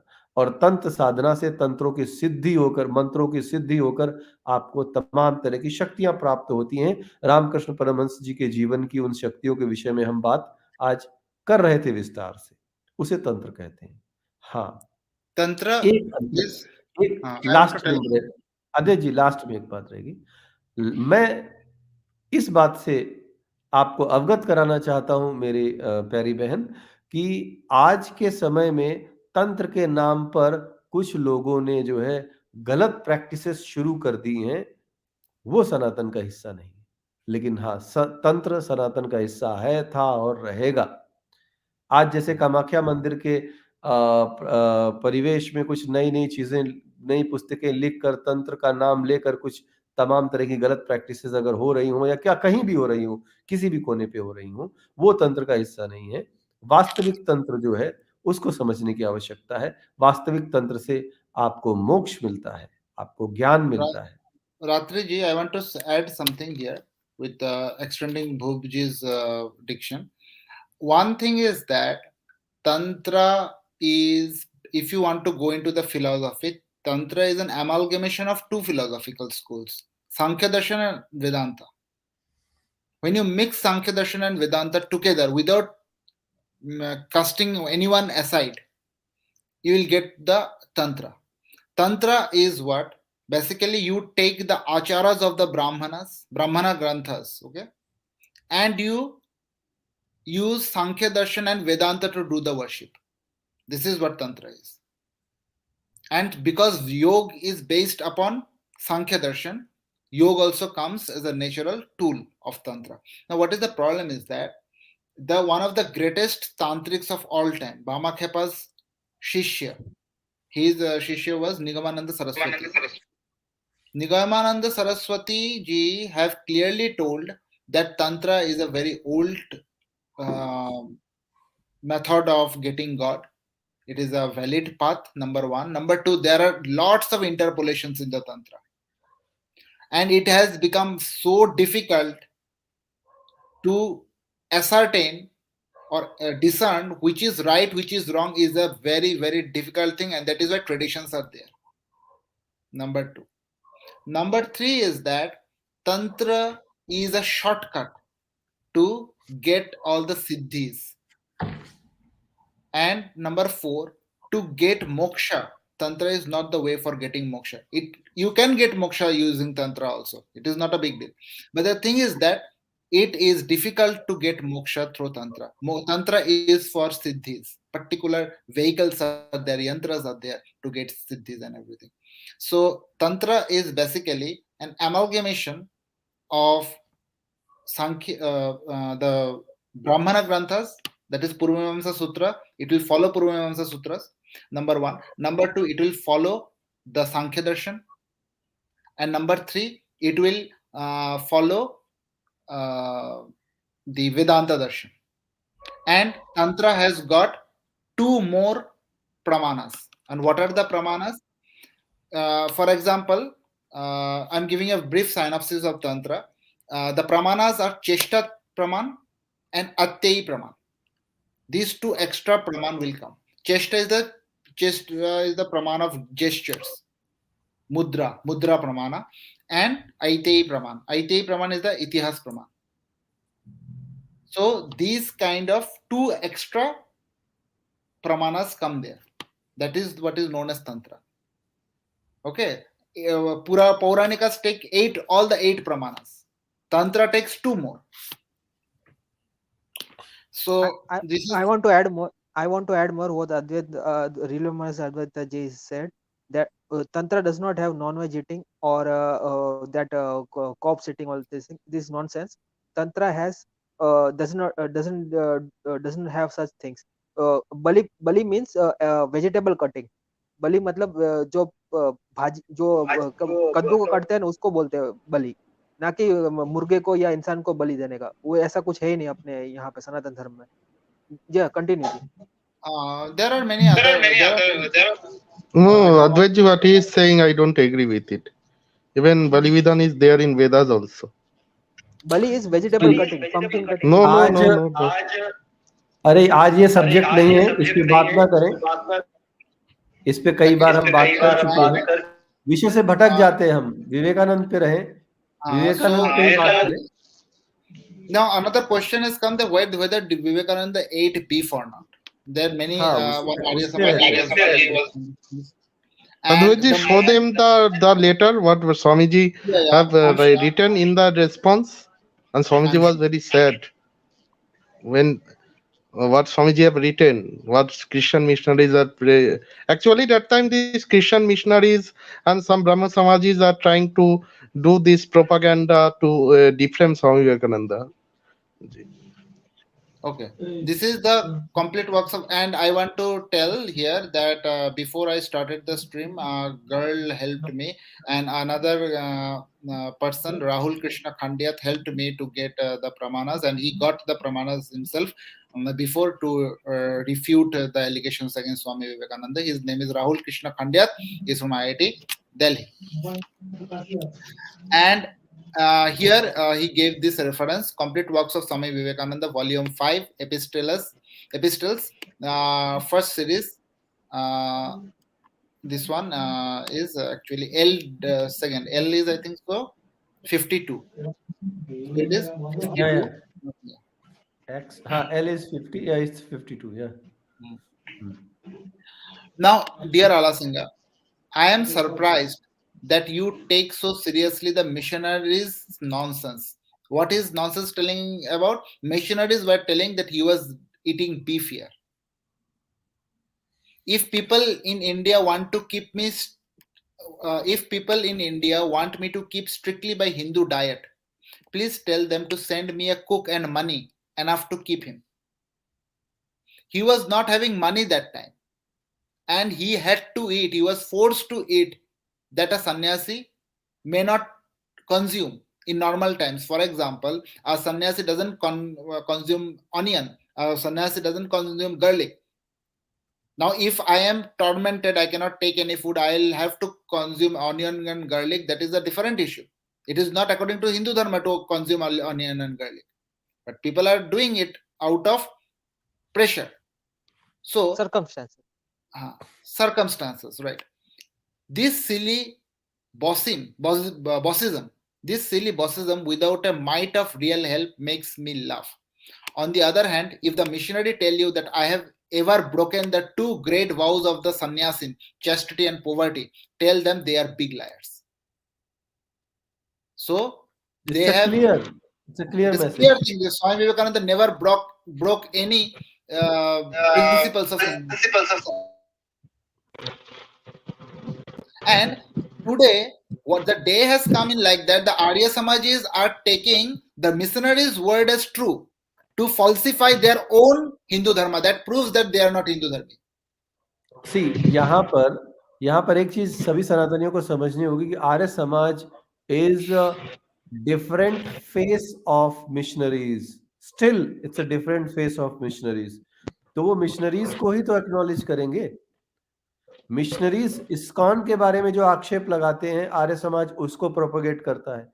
मिशनरीज स्वामी विवेकानंद के बारे में जो आरोप लगाते हैं आर्य समाज उसको प्रोपोगेट करता है. It clearly shows that Arya Samaji is not part of Sanatan. They are part of missionaries. Simple. Yeah. Please write to the missionary Hume, asking him. He was that missionary was Hume, okay, who was giving all these allegations. Asking him categorically to write what this maneuver, this misdemeanor he saw in me. Please write to missionary Hume, asking him categorically to write you what misdemeanor he saw in me, or give you the names of his informants. Vivekananda clearly said, ask that stupid fellow, that liar, what he saw in me and who his informants are. Who are his informants? And whether the information was first-hand or not. That will settle the question and expose the whole thing. Vivekananda is writing that. अच्छा, एक minute, sorry, एक comment आया था. ये जो किसी ने sticker भेजा है वो कोई, मुझे लगता है कोई नवबोध लग रहा है. वो आप हाँ, मैं लेता हूँ उसको. आप वेट करें, धैर्य रखें. आपका मजाक उड़ा रहा है. नहीं, मजाक नहीं उड़ा रहा है. उसको मैं आंसर दे देता हूँ. एक्स मुस्लिम समीर के साथ मेरा बहुत अच्छा दोस्ताना है. वो मुझे कभी ब्लॉक नहीं कर सकता है. जिस दिन उसने बुक लॉन्च करी थी उसने स्पेशली मुझे इनवाइट किया था, बट मैं ट्रेवल कर रहा था. ट्रेवल करने की वजह से मेरा नेटवर्क नहीं था और मेरी आवाज नहीं आ रही थी. फिर भी मैं अपनी प्रेजेंस वहां पर दिया था मैंने, और बहुत जल्द उसके साथ एक बढ़िया स्ट्रीम में करने वाला हूँ. मुझे किसी एक्स मुस्लिम ने नहीं नकारा है. मुझे मेरे सनातनियों ने जरूर जो है निराश किया है, लेकिन एक्स मुस्लिम सारे मेरे दोस्त हैं और सारे मेरे साथ मिलकर काम करना चाहते हैं. उसमें कोई बुराई नहीं है. ठीक है। अच्छा। तो बुद्धिज्म इन साइंस आप जो है 40 रुपए फालतू में खर्च कर दिए। आपको नहीं करना चाहिए था ये कमेंट देने के लिए। आप ऐसे ही कमेंट कर देते, मैं जवाब दे देता। खैर, एनीवेज, ये कौन Please हंस रहा write है? to the mission. Please अच्छा, write to the ये mission. Sir, my name is Shiv Kumar Sharma. Ji Just, बताइए। sir, I am living in Ayodhya country, Ayodhya city. अरे भैया, Yes, हिंदी में बोल लो, हिंदी में बोल लो, हिंदी में बोल आप लो। बुद्धिस्ट हो क्या? Hindi, sir. No, no, no. I am a Sanatani man. Okay, जी बोलिए बोलिए बोलिए बोलिए। Sir, I कहिए want to आप अपनी ask about. Sir, Hindi bolo, English bolo. What you want to Hindi में listen? बोलो, भाई हिंदी हिंदी बोलिए। में Okay, बोलो, हिंदी thank हिंदी में you, sir. बोलो। आपकी हिंदी बहुत सुनने में बुरा लग रहा है। Sir, hello. आवाज बोलिए आ रही सर, है, जी आवाज बोलिए, आ सर, रही है। हिंदी में बोलिए, प्लीज बोलिए बोलिए। हिंदी सर। सर, मुझे एक सवाल मेरा था, जबकि मैं एक सनातनी मैन हूँ, तो मैं ये जानना चाहता हूँ कि सर, जो ये भीम राव अंबेडकर, जो ये अंबेडकर सरनेम है सर, ये कहाँ से आया? जबकि मैं महाराष्ट्र में रहता हूँ और महाराष्ट्र में मैंने कहीं भी किसी का नाम अंबेडकर नहीं देखा है। तो सर, मैं अंबेडकर सरनेम का थोड़ा सा डेफिनेशन जानना चाहता हूँ सर। देखो, जहां तक मेरी जानकारी है, मैं इस पे श्योरिटी नहीं कह सकता हूँ, लेकिन अंबेडकर सरनेम महाराष्ट्र में एक ब्राह्मणों का होता है, जो अपने आप को ब्राह्मण समझते थे। उन लोगों का अंबेडकर सरनेम हुआ करता था। उन्हीं में से एक गुरु जी थे, जिन्होंने भीमराव अंबेडकर जी को शिक्षा दीक्षा दी थी, शुरुआती उनको स्कूलिंग की और बाकी चीजों की मदद करी थी। उन्होंने हम्म। अपना सरनेम भी उनको दिया था। उनका जी सरनेम भी सर।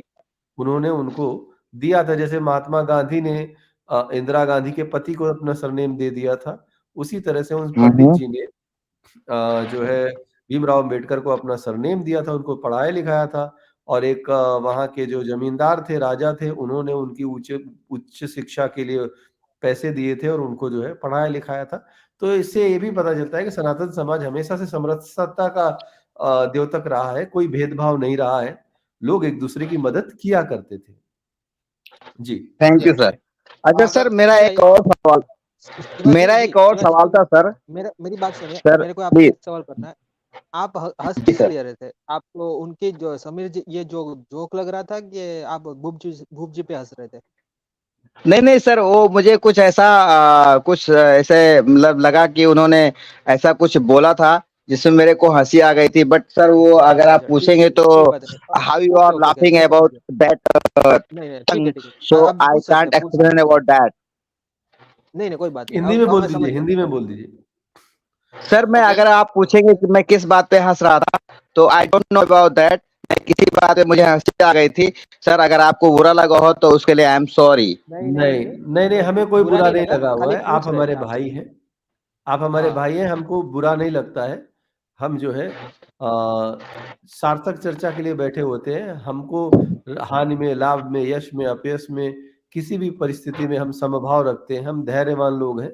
हम बुरा मानने देखिए लगेंगे तो फिर लोगों को हम दिशा कैसे दे पाएंगे? तो हम बुरा शिवाजी, नहीं सर मानते। देखिए, यहाँ पे प्रॉब्लम क्या है? सर मैं मैं एक आपको बताता हूँ। यहाँ पे नौ, सर यहाँ मैं पे एक मेरी बात सुनिए। अयोध्यावासी हूँ। सर जी मैं मेरी एक बात महान जी रुकिए, अयोध्यावासी हूँ, उनको मैं बोलने दीजिए, अयोध्या में महान जी रहता रुकिए। हूँ। हाँ। मेरी बात सर सुनिए। मैं मैं अयोध्या क्या में बोल रहा हूँ? रहता हूँ। अरे महान जी, जी आप एक बार शुरू होते तो रुकते ही नहीं है। कोई मेहमान आया हुआ है, सॉरी, पहली बार आया है, बोलिए उससे बात बोलिए, एक मिनट एक कीजिए। Minute sir. हाँ बोलिए सर। मैं क्या बोल रहा हूँ, यहाँ नौबत भी आते हैं ना, इसलिए हमको पूछना पड़ता है कौन कौन कैसे, कौन क्या है कैसे। जी ठीक है। ठीक है। शर्मा जी अब अपनी बात कहें, शर्मा जी अपनी बात कह लें। सर, मैं ये कहना चाहता था कि मैं अयोध्या का रहने वाला हूँ। और सर, मैं अयोध्या में बहुत पहले मेरे जो खानदान थे, मैं कुवास कोकास सॉरी कोकास वंश से मेरा ताल्लुक है। जो कोकास वंश, जो राम जब थे, उनके टाइम पे राम के राज्य में जब वो लोग लकड़ी का कोई काम होता था, तो कोकास वंश के लोग राम राज्य में काम करते थे। सर, मैं उस वंश से ताल्लुक रखता हूँ, but I don't know about that it is true और lie. I don't know about that. But मेरे जो पूर्वज हैं वो मुझे कहते हैं कि आप कोकास वंश से ताल्लुक रखते हो, जो जब रामचंद्र जी का वंशज था, जो रघुकुल रीत मतलब रघुकुल वंश था, उस टाइम से हमारा वंश चलते आ रहा है सर। अगर आप जी बिल्कुल, गूगल में डाल मैं के इसको चेक करेंगे। मैं समझ गया शर्मा जी, मैं समझ गया। देखिए, वंशावली हमारी इतनी मजबूत है और वंशावली होने की प्रासंगिकता भी इससे सिद्ध होती है कि पीढ़ी दर पीढ़ी हमने अपने गोत्र को और अपने वंश को हम जो है एक दूसरे को ट्रांसफर करते हुए चले आते हैं। तो ये जो ट्रांसफॉर्मेशन का जो सिस्टम होता है, ट्रांसफर का जो सिस्टम होता है, परंपरागत ट्रांसफर होता है जो ज्ञान का और जानकारियों का, ये इतना सर्टन है और इतना परफेक्ट है कि इसमें 1% की भी कमी होने की कोई शंका नहीं है। ये बिल्कुल प्रूवन है और सिद्ध है कि भगवान राम जी के जमाने में यदि आपके माता पिता दादा दादी ये बताते हैं तो ये परंपरागत चला आ रहा है, इसमें कोई अतिशयोक्ति नहीं है, ये ऐसा ही हुआ होगा और ऐसा ही है। एक आप ही तो नहीं, हर वंश परंपरा में यही चीजें पाई जाती हैं और इसी से हम तो अपने धर्म की प्रासंगिकता को समझ सकते हैं। जी सर, तो मेरा यही कहना है कि सर जो कोकास्ट वंश है उसके बारे में आप जब चाहें जब चेक कर सकते हैं सर। और मैं अयोध्या वासी हूँ, तो मैं राम के बारे में रामचंद्र जी के बारे में बहुत सारे फैक्ट जो आप घर बैठे चेक कर सकते हैं, मैं उसके बारे में भी बता सकता हूँ सर। तो मैं कोकास्ट वंशी हूँ सर। जो आप अभी भी बैठे आप गूगल में चेक कर सकते हैं कि हु वाज कोकास्ट वंशी। अरे तो सर हमने मैं तो मान कोकास्ट लिया वंशी हूँ अयोध्या। जी शर्मा सर। जी, हमने मान लिया, आपको स्ट्रेस देने की जरूरत नहीं है। हम तो मानते हैं हर एक वंश जो है, हमारा वंशावली जो होती है वो बहुत ही स्ट्रांग है और बहुत ही प्रासंगिक है, उसको होना ही चाहिए। इसीलिए कुल धर्म परंपरा एक अलग होती है, वर्ण व्यवस्था एक अलग होती है और दोनों का जो है कर्म और जो है जो उसकी परिभाषाएं हैं वो बहुत ही परिपक्व है, परफेक्ट है, प्रकृति के नियमों से मेल खाती हैं, वैज्ञानिक है। इसमें कोई बुराई नहीं है, सबसे बेस्ट परंपराएं हैं। ठीक है, अद्वैत जी आप अपना लेटर कंप्लीट कर लें, तो फिर मैं कुछ सुपर चैट्स आए हैं वो भी पढ़ लेता हूँ जी। So here you see, Vivekananda ji have written. I have already said, but there was an interruption in the between. Please write to the missionary Hume, asking him categorically to write you what misdemeanor he saw in me, or give you the names of his informants, and whether the information was first hand or not. That will settle the question and expose the whole thing. Vivekananda ji is saying that you tell that missionary who had told that I am doing all things that is against Sanatan Dharma, and ask him that what is the source of his information. Everything will be clear that he is lying. As for me, mind you, I stand at nobody's dictation. I stand at nobody's dictation. Nobody is telling me and I'm working for them. No. I know my mission in life and no chauvinism about me. I belong as much to India as to the world. No humbug about that. For a sannyasi, there is no desh. Deshahinam sarvahinam. Desha paricheda shunyam, kala paricheda shunyam, vastu paricheda shunyam. That is what Vasudeva Kutumbakam is. I have helped you all I could. You must now help yourself. What country has any special claim on me? Am I any nation's slave? Don't talk any more silly nonsense, you faithless atheists.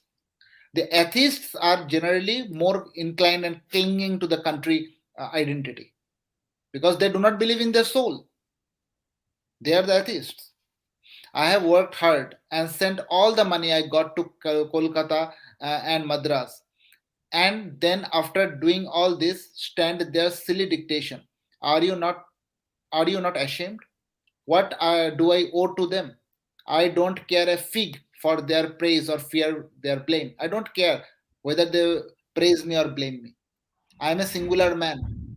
I am a singular man. My son, not even you can understand me yet. Do your work.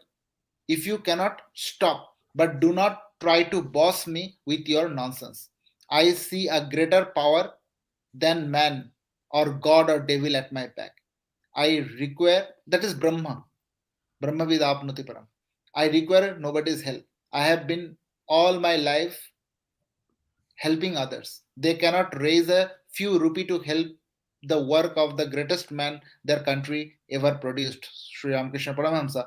And they talk nonsense and what to dictate to the man for whom they did nothing. Find who did everything he could for them. Such is the ungrateful world. Do you mean to say I am born to live and die for though? Do you, very important thing, do you mean to say I am born to live and die one of those caste-ridden, superstitious, merciless, hypocritical, atheist cowards that you and only that you find only amongst the educated Hindus? I hate cowardice. I will have nothing to do with cowards or political nonsense. I do not believe in any politics. Vivekananda didn't believe in any politics. God and truth are the only politics in the world. Everything else is trash. बहुत ही सही जवाब दिया है उन्होंने। वो खुद अपने आप में इतने सक्षम थे कि मिशनरीज ने जो उनके खिलाफ षड्यंत्र करने की कोशिश करी थी उसका जवाब दे दिया है। मुझे लगता है कि जितने सनातनियों तक नहीं नहीं हमारा अभी आप आवाज पहुंच रही है, आप महान जी बोलने दिया गुरुजी करो, आप महान जी बीच में मत रोका करो यार। इसको आपको ट्रांसलेट बोलूंगा मैं करिए, आप बोलने के लिए। हाँ, इसको तो ट्रांसलेट कीजिए। हमें हो गया ट्रांसलेट, उसमें वही मैं कर ही रहा था सर। अब भूमिका बनाने के बाद मैं करता हूँ, आप ऐसा ना करें प्लीज। आप लोग, अच्छा नहीं लगता है, फिर हमारा फ्लो टूट जाता है। आप समझा करें बात को। देखिए उन्होंने मिशनरियों के इस षड्यंत्र का जवाब देते हुए वो सारी बातें कह दी थी कि ना तो उन्होंने ऋषियों, परंपरा और संत समाज के किसी नियम का उल्लंघन किया है। इट मीन्स कि कभी उन्होंने, ये अपने आप में दर्शाता है कि कभी उन्होंने इस तरह का कोई कृत्य नहीं किया है जो गौमांस जैसी बात कहे। मांस भक्षण की बात को भी उन्होंने जो है इसी बात से नकार दिया है। दूसरा जो है उन्होंने ये कहा कि देखिए ये मिशनरीज किस तरह से हमारे खिलाफ काम करती हैं और हम किस तरह से जो है गुलामी की जंजीरों में बंधे हुए हैं, इसलिए हमारे कुछ रिस्ट्रिक्शंस और कुछ मजबूरियां होती हैं। उसके बावजूद भी सनातन समाज को उन्नति की ओर ले जाना हमारा कर्तव्य है। इसी जो है अपनी चिंता को व्यक्त करते हुए, अपनी बात को परोक्ष रूप से कहते हुए उन्होंने अपनी पूरी सफाई दे दी है और इस आरोप का पूर्ण रूप से खंडन कर दिया है और ये आरोप कौन लगा रहा था उसका भी पूरा विवेचन कर दिया है कि ये कृष्ण मिशनरियों को द्वारा लगाया जा रहा था। तो आज के वो सनातनी जो भ्रमवश, जो मिशनरीज का दूसरा रूप है आर्य समाज, उनके ही लोग हैं जो स्वामी विवेकानंद की जी के बारे में, उनके विषय में गलत टिप्पणियां करते हैं। और कोई सनातनी तो उनके खिलाफ कोई ऐसी टिप्पणी नहीं करता है। सभी सनातनी उनको प्रेरणा मानते हैं, एक्सेप्ट यानी कि आर्य समाज को छोड़कर बाकी सब उनको प्रेरणा स्रोत मानते हैं और मानते रहेंगे। तो इसमें चिंता वाली कोई बात नहीं है और किसी सनातनी को ये भ्रम था तो हमने इस लेटर से दूर कर दिया है। और जब भी ये प्रश्न हमारे सामने आएगा हम जो है ये लेटर उनके सामने रख देंगे और बता देंगे कि नहीं, उन्होंने ऐसा कुछ नहीं किया है। अद्वैत जी और कुछ बचा हो तो आप कह लीजिए। About meat eating, what is Swami Vivekananda said from his work, it is Complete Works, Volume 4, page number 486 to 87. About vegetarian diet, I have to say this. First, my master was a vegetarian. But if he was given meat offered to the goddess, he used to hold it up to his head. The taking of life is undoubtedly sinful. But so long as the vegetable food is not made suitable to the human system through progress in chemistry, there is no other alternate but meat eating.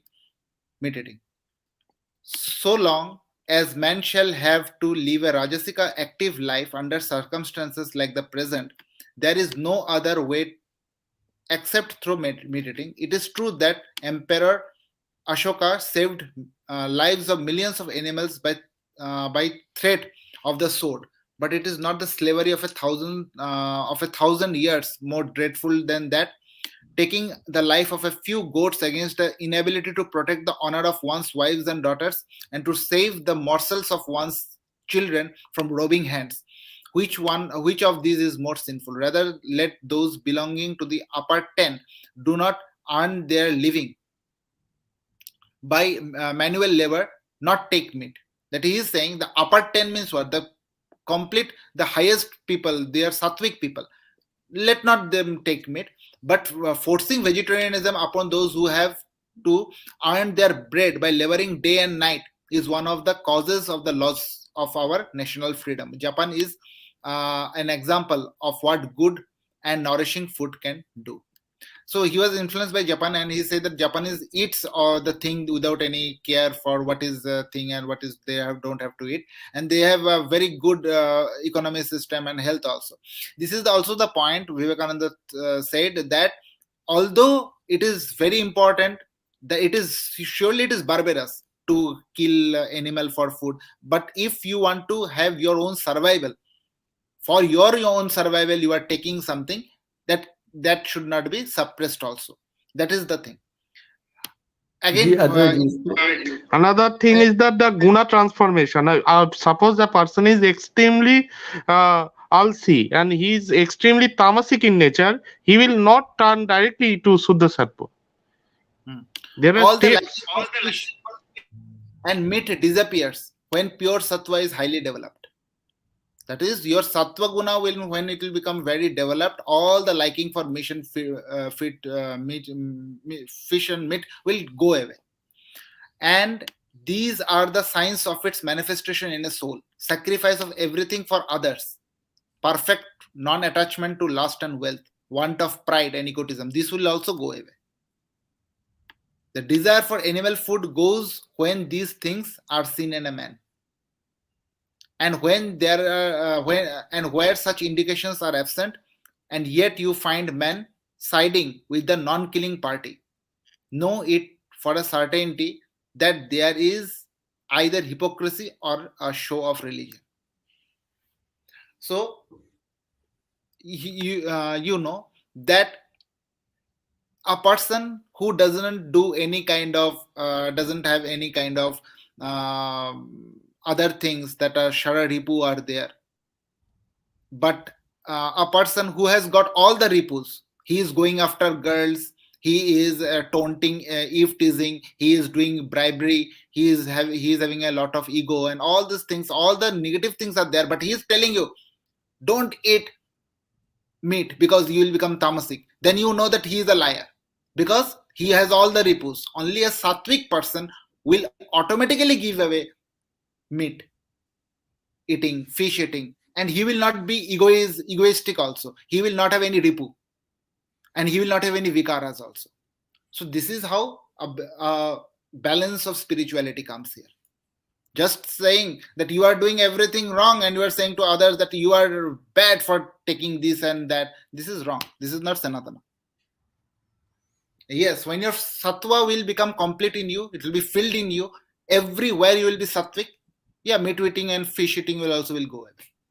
Even even sannyasis don't even take ravishashya. They will not take rice and roti. Rice and wheat they will not take. They will take only fruits and milk.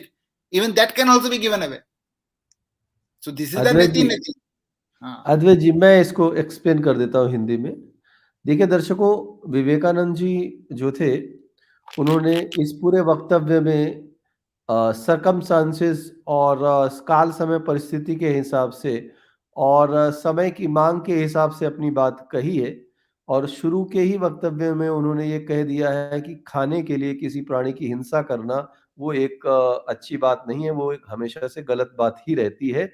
तो ये एक शास्त्रों से शास्त्रानुगत एक बात उन्होंने ये कह दी है कि खाने के लिए केवल हिंसा करना इट्स नॉट बेस्ट थिंग और इट्स नॉट गुड, ये हमेशा गलत है. उसके बाद अपना वक्तव्य कहते हुए, चूंकि उस समय जो काल समय परिस्थिति थी, गरीबों का जो स्थिति थी और जो प्रचलन में चीजें चल गई थी, उस हिसाब से उन्होंने सनातन धर्म के ही तमस रजस और सत्व गुणों के हिसाब से राजसिक जीवन जीने वालों के लिए ऐसा कहा है. उन्होंने यहाँ पर बहुत ही अच्छे से क्लियर कर दिया है कि जो सात्विक गुण जीवन जी रहे हैं, जो वास्तव में सन्यासी हैं, जो वास्तव में सनातन की प्रैक्टिस कर रहे हैं, जिसमें कि उन्होंने अपने सारे जो इंद्रिय विकारों को जो है अपने वश में करके उनको त्याग दिया है, वो लोगों को बोलने की आवश्यकता नहीं पड़ेगी. स्वतः ही उनके मन में मांस भक्षण करने का विचार नहीं आता है.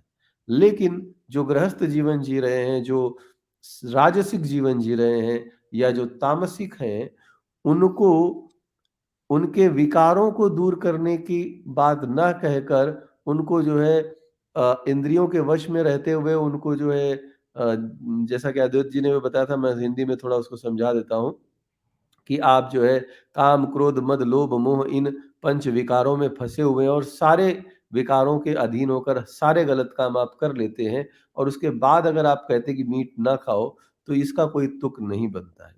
पहले आप अपने आप को विचारों से सात्विक करो, अन्न से सात्विक अपने आप हो जाओगे और जब तक आप अन्न से सात्विक नहीं हो जाते हो, उस परिस्थिति में अगर आप तामसिक काम कर रहे हो, उस परिस्थिति में आप अगर जो है मांस भक्षण करते भी हो, तो उसमें कोई बुराई नहीं है क्योंकि आपकी प्रवृत्ति तो चेंज नहीं हुई ना। तो फिर मांस भक्षण करो ना करो उससे क्या फ़र्क पड़ता है? इसी बात का हवाला देते हुए स्वामी जी ने कहा है कि आज गरीबों की और आज लेबर क्लास की ये स्थिति है और हमारे दुश्मन इतने बढ़ चुके हैं कि उनसे मुकाबला करने के लिए आज हमें जो है अपने समाज में इसका विरोध करने के बजाय लोगों को स्वतंत्र छोड़ देना चाहिए कि किसको खाना है, किसको नहीं खाना है, किसको कैसा जीवन जीना है, उसको जीने दो। यही बात पूर्व में भी हमारे ऋषियों ने भी लागू की थी जब राक्षसों को सात्विक बनाने की प्रक्रिया कर रहे थे, तो उन्होंने जो है उनको बलि की इजाज़त दी थी। हमारे ब्राह्मण ग्रंथों में और अन्य जगहों पर कहीं-कहीं बलि के कुछ प्रकरण मिल जाते हैं। माता काली के उस युद्ध के से प्रेरणा लेकर भी या फिर अन्य प्रकरणों से प्रेरणा लेकर कई सारे बलि के ऐसे सिद्धांत हमारे सनातन ग्रंथों में मिल जाते हैं। मैं वेदों की बात तो नहीं करूँगा, लेकिन हमारे ग्रंथों में जो वेदों का अंग है, उनमें हमारे ऋषि मुनियों ने जो है काल समय परिस्थिति के हिसाब से इसकी छूट दी थी। वहां पर भी तमस, रजस और सत्व गुणों को ही आधार बनाकर ये बातें कही गई थी। ये सनातन के हिसाब से उन्होंने स्वामी जी ने कहा है, कुछ भी सनातन के विरोध में नहीं कहा है। उसको समझने की आवश्यकता है। लोग क्या करते हैं, पिक एंड चूज करते हैं। जो उसमें वास्तविक संदेश छुपा होता है उसको ना बताकर उनके मतलब की जो चीज होती है उसको हाईलाइट कर देते हैं और उसके विरोध में जो चीजें वास्तव में लिखी होती हैं उनको वो छुपा जाते हैं। ये इंफॉर्मेशन करेक्ट, वॉर इसी तरह से चल रहा है। Half information correct, is always poison. तो वो जहर की तरह काम करती है। तो ये इसी आर्टिकल को जो हमने पढ़ा, इसी आर्टिकल को कोई एंटी सनातनी अगर पढ़ेगा तो वो केवल मीट ईटिंग उन्होंने प्रोविडेट नहीं की थी, अलाउ किया था, ऐसा कह के सनातन को बदनाम करने की कोशिश करेगा, पूरा परिप्रेक्ष्य नहीं पड़ेगा। करेक्ट, सनातन हर विषय में एकदम क्लियर रहता है और स्वामी जी ने सनातन सिद्धांत के हिसाब से ये बात कही है। इसमें कोई बुराई नहीं है। कोई भी इस पे बात करना चाहता है, हम उसके साथ बहस करने के लिए तैयार हैं और हम उसको सिद्ध कर देंगे कि सनातन के अनुसार है, सनातन के खिलाफ नहीं है। जी। The complete works of Swami Vivekananda, Volume 5, Writings and Prose, Poems, East and the West, Food and Cooking. And here he have written in this point, let us look. अद्वैत जी, मुझे लगता है कि ज्यादा सबूत देने की आवश्यकता इन लोगों को नहीं है। जितने सबूत हमने देने थे दे it is दिए। necessary. It is necessary, Bhogji. In the last time, in his death anniversary, they have actually given a video defaming him. It is necessary to write and tell this. To eat meat is surely barbarous, and vegetable food is certainly purer. Who can deny that? He is saying that. To eat आप meat is surely बताइए, barbarous. इतना clear कह दिया उन्होंने, इतना clear कह दिया, इसको नहीं दिखाएंगे वो लोग। And vegetable food is certainly purer. Who can deny that? For him, surely is a strict vegetarian whose one end is to lead solely a spiritual life. But he who has to steer his boat of life with strenuous labor through the constant life and death struggles and the competition of this world must necessarily take meat. To have the sustaining have a strong body, one can take meat. So long as there will be in human society such a thing as the triumph of the strong over the weak, animal food is required. Otherwise, the weak will naturally be crushed under the feet of the strong. It will not do to quote solitary instances of the good effect of vegetable food on some particular person or persons. compare one nation with the another, and then draw conclusions. Advaita That is ji, his वही बात अभी जो हम explain कर रहे थे, ये सब कुछ तर्क संगत है, काल समय परिस्थिति के हिसाब से आवश्यक बातें उन्होंने कही हैं, देश हित में बातें कही हैं, शास्त्र हित में कही हैं, समाज हित में कही हैं, इसमें कहीं भी कोई बुराई नहीं दिखती है। और जिन लोगों ने आरोप लगाए हैं उनको हम आमंत्रण देते हैं कि आए और हमसे जो है इस बारे में चर्चा कर सकते हैं। जब चर्चा करेंगे तभी उनको ज्ञान आएगा। अच्छा, मैं कुछ सुपर चैट ले लेता हूँ, हालांकि हमारे विरोधी के हैं सुपर चैट। बहुत भूप जी, बढ़िया मैं है। कुछ लास्ट में कुछ लाइन ऐड करूंगा। देखिए, कर और दीजिए, भी चीज है, उस समय में बंगाल में स्वामी विवेकानंद जी ने भूखमरी मतलब देखा था, महामारी भी हुआ था, फेमिन भी हुआ था बंगाल में। मतलब लोगों की, जो लेबर क्लास लोग थे उधर की, बंगाल की लोगों की हालत बहुत खराब हो गई थी, आम गरीब आदमी का। तो उनको खाने भी ठीक से नहीं मिलता था। तो उस समय में स्वामी विवेकानंद जी ने ग्राउंड में काम किया और उन्होंने चीजों को देखा। और एक चीज ये है कि भूप जी, अगर मान लो कोई एकदम परमात्मा में स्थित हो गए कोई व्यक्ति, शुद्ध सत्व गुण, उसको डेवलप करना साधारण व्यक्ति के लिए उतना बस की बात नहीं है। ऐसा नहीं कि आप तो कोई तामसिक व्यक्ति को डायरेक्टली शुद्ध सत्व गुणी बना दोगे, ब्रह्म ज्ञानी बना दोगे, नहीं। ये स्टेप बाय स्टेप होता है चीजों को, और वही चीज स्वामी जी ने बहुत अच्छे से समझाया। What Swami Vivekananda told against the Arya Samajis, here it is clearly written that Bhoop ji Arya comment मत Samajis, लीजिएगा, भूप जी कमेंट मत Arya लीजिएगा, Samajis, कमेंट बहुत खराब लिखा है। whatever one or the other way may say, the real fact, however, is that the nations who take the animal food are always, as a rule, notably brave, heroic, and thoughtful, and it is seen today. All the nations that are brave, they have won the wars, and we have lost many. The nations who take animal food also assert that in those days when smoke from the yajnas used to rise in Indian sky and the Hindu used to take meat of sacrificed animals sacrificed, then the only great religious geniuses and intellectual giants were born among them. He said in that way. But since the drifting of the Hindus into Babaji's vegetarianism, not one great original man arose amongst them. Taking this view into account, meat eaters in our country are afraid to give up their habitual diet. Arya Samajists are divided among themselves on this point, and a controversy is raging within their fold. One party holding that animal food is absolutely necessary, and the opposite party is denouncing it as extremely wrong and unjust food. Arya Samajis were broken in that time among two camps. One was fighting amongst themselves about animal food and all. In this way, discussion of a conflicting character giving rise to mutual abuses. And Arya Samajis were doing abuses in that days also. Mutual abuses, quarrels, and fights are going on. Okay. After carefully scrutinizing all the sides of the question and setting aside all the fanaticism that is rampant on this delicate question of food, I must say that my conviction tends to confirm this view that Hindus are, after all, right. I mean, that injunction of the Hindus Shastras, which lays down the rule that food, like many other things, must be different according to the difference of birth and profession. This is the sound conclusion. But the Hindus of the present day shall neither follow Shastras nor listen to their great Acharyas taught. यहाँ पर देखिए अद्वैत जी, मैं इसको explain कर दूं। देखिए, simple सी बात है, इससे साफ उनके लेटर से और इस पूरे वॉल्यूम से ये पता चल रहा है कि विवेकानंद जी ने स्वयं कभी मांस भक्षण नहीं किया था। वो शास्त्रीय और जो है ऋषियों की परंपराओं को निभाते हुए उनका उल्लंघन उन्होंने नहीं किया कभी। अंग्रेजों ने उनको बदनाम करने के लिए अफवाह फैलाई थी, वो तो हमने सिद्ध कर दिया उनका लेटर दिखा के। यहाँ पर उन्होंने केवल दो जगह पे ये बात की है कि काल समय परिस्थिति के अनुसार जो सात्विक हैं, उनके अलावा जो राजसिक जीवन जी रहे हैं, जो तामसिक जीवन जी रहे हैं, उनको खाने से मना ना किया जाए, ताकि भूखमरी और कमजोरी से हम जो है निजात पालें। और उस समय जो है शाकाहार हमारे सनातन धर्म में तब अनिवार्य होता है जब प्रचुर मात्रा में खेती बाड़ी हो रही है, प्रचुर मात्रा में अन्न का उत्पादन हो रहा है, प्रचुर मात्रा में भोजन उपलब्ध है, तो किसी को मांस खाने की आवश्यकता ही नहीं है। आपको सारे पोषण मिल जाएंगे, दूध दही घी अच्छे से हो रहा है, आपको जो है पर्याप्त मात्रा में दलहन और अन्न की जो है भंडार भरे हुए हैं, तो फिर आपको सारे पोषण मिल जाएंगे, आप मजबूत रहोगे, आपको जरूरत नहीं है मांस करने की। उस समय भुखमरी की स्थिति थी, अन्न उपलब्ध नहीं था, तो जो उपलब्ध वस्तुएं थी वो खाकर हमारे लोग जीवित रहे, इस मंशा से उन्होंने ये बात कही थी। उसमें कोई बुराई नहीं है। उस समय एक ऋषि होने के नाते समाज में एक संदेश देकर लोगों की जान बचाने का काम कर रहे थे स्वामी विवेकानंद।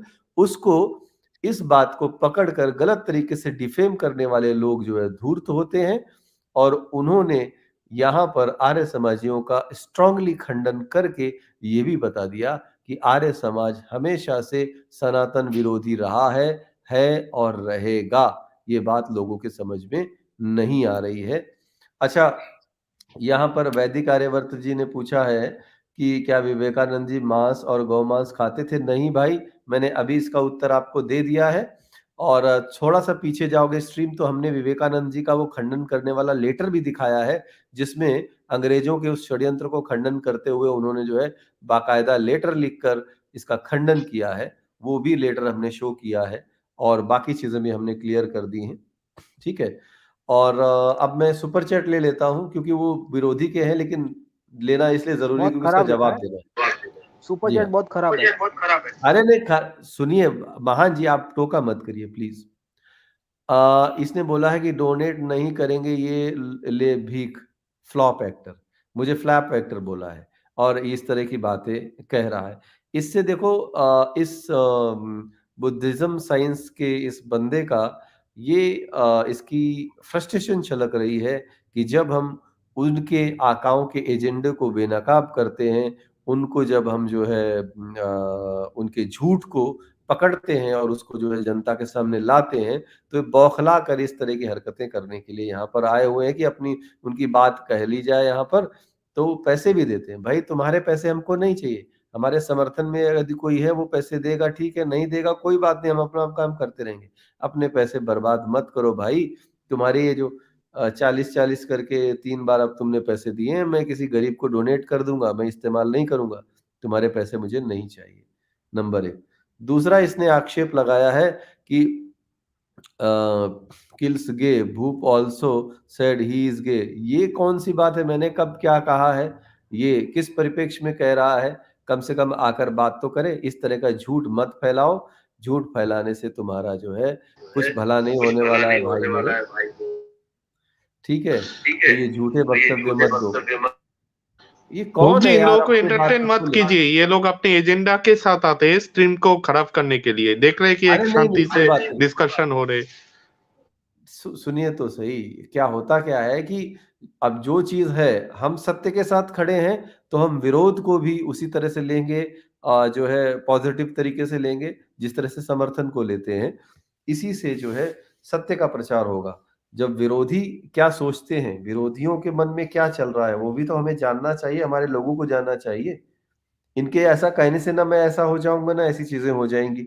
लेकिन ये कितने निचले स्तर के लोग हैं कि इनको जो है जब कोई बात तर्क संगत बात करने को नहीं आता है, तो इस तरह की हरकतें करके, अपशब्द बोलकर, किसी के कैरेक्टर पे उंगली उठाकर, किसी के करेक्ट। व्यक्तिगत किसी पर प्रहार करके ये सब ऐसा करते हैं। तो ये बात लोगों को समझनी चाहिए हमको। अद्वैत जी, आप ये स्क्रीन हटा दें क्या? आप कुछ दिखाना है आपको? अद्वैत जी, लास्ट में वो जो गीता और फुटबॉल वाला जो चीज है वो भी एक बार दिखा दीजिए सबको, क्योंकि इस चीज को भी बहुत मिस इंटरप्रेट करते हैं लोग। मैं कुछ ऐड करना चाहता हूँ। ये जो मैं बोलूँ, मेरी आवाज आ रही है? Hello hello. अच्छा, रुकिए रुकिए, सुनिए सुनिए, अगले एपिसोड में ये सारी चीजें दिखा देंगे। पहले जो आरोप लग रहे हैं उनका खंडन करना जरूरी है। ये वैदिक आर्यवर्त ने जो बोला है, भूप जी मेरे पास उनकी बायोग्राफी ऑफ विवेकानंद से रेफरेंस है, क्या आप खंडन करेंगे? हाँ बिल्कुल, हम खंडन करेंगे, हम कर चुके हैं खंडन, आप पीछे जाके देख लो वैदिक आर्यवर्त की, इसी का वही हमने खंडन बायोग्राफी किया। से जो बात है उसका ही रिफ्यूटेशन दिखाया है हम लोगों ने विवेकानंद जी अभी Biography के दिखाया है, लेटर written से। to ISKCON and Western आधा घंटा disciples. पहले जाके स्ट्रीम में देख लो, आपको इसका खंडन मिल जाएगा। अगर ना मिले तो अगली स्ट्रीम में आके हमसे बात करें, बार बार वही बात कहना ठीक नहीं है। ठीक है जी, अद्वैत जी आप दिखा दीजिए। अच्छा, 1 मिनट रुकिए। इसी ने जो बौद्धिक था, इसने कुछ झूठ एक और फैलाया था कि मैं साइंस जर्नी ने मुझे हरा दिया एंड ऑल। मैं कभी साइंस जर्नी से मेरा सामना हुआ ही नहीं, वो मुझे लेता ही नहीं है। एक दिन मैं गया था, नीचे बैठा रहा 1 घंटा तक, वो मुझे लिया ही नहीं। फ्रस्ट्रेटेड होके उसने मुझे हटा दिया वहाँ से। तो मेरी कभी उससे चर्चा ही नहीं हुई, तो वो कैसे हराएगा? जिससे डिबेट ही नहीं हुई है, वो मुझे हराएगा कैसे? ये कहाँ का लॉजिक लेके आते हैं झूठ फैलाने वाले लोग। तो उसका भी मैं खंडन कर देता हूँ। ठीक है, अब आप अपनी बात कह लीजिए जी। अच्छा, this one, Vivek Vani.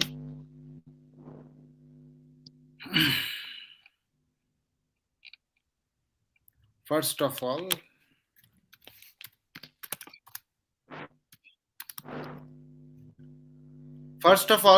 young man must be strong. Religion will come afterwards.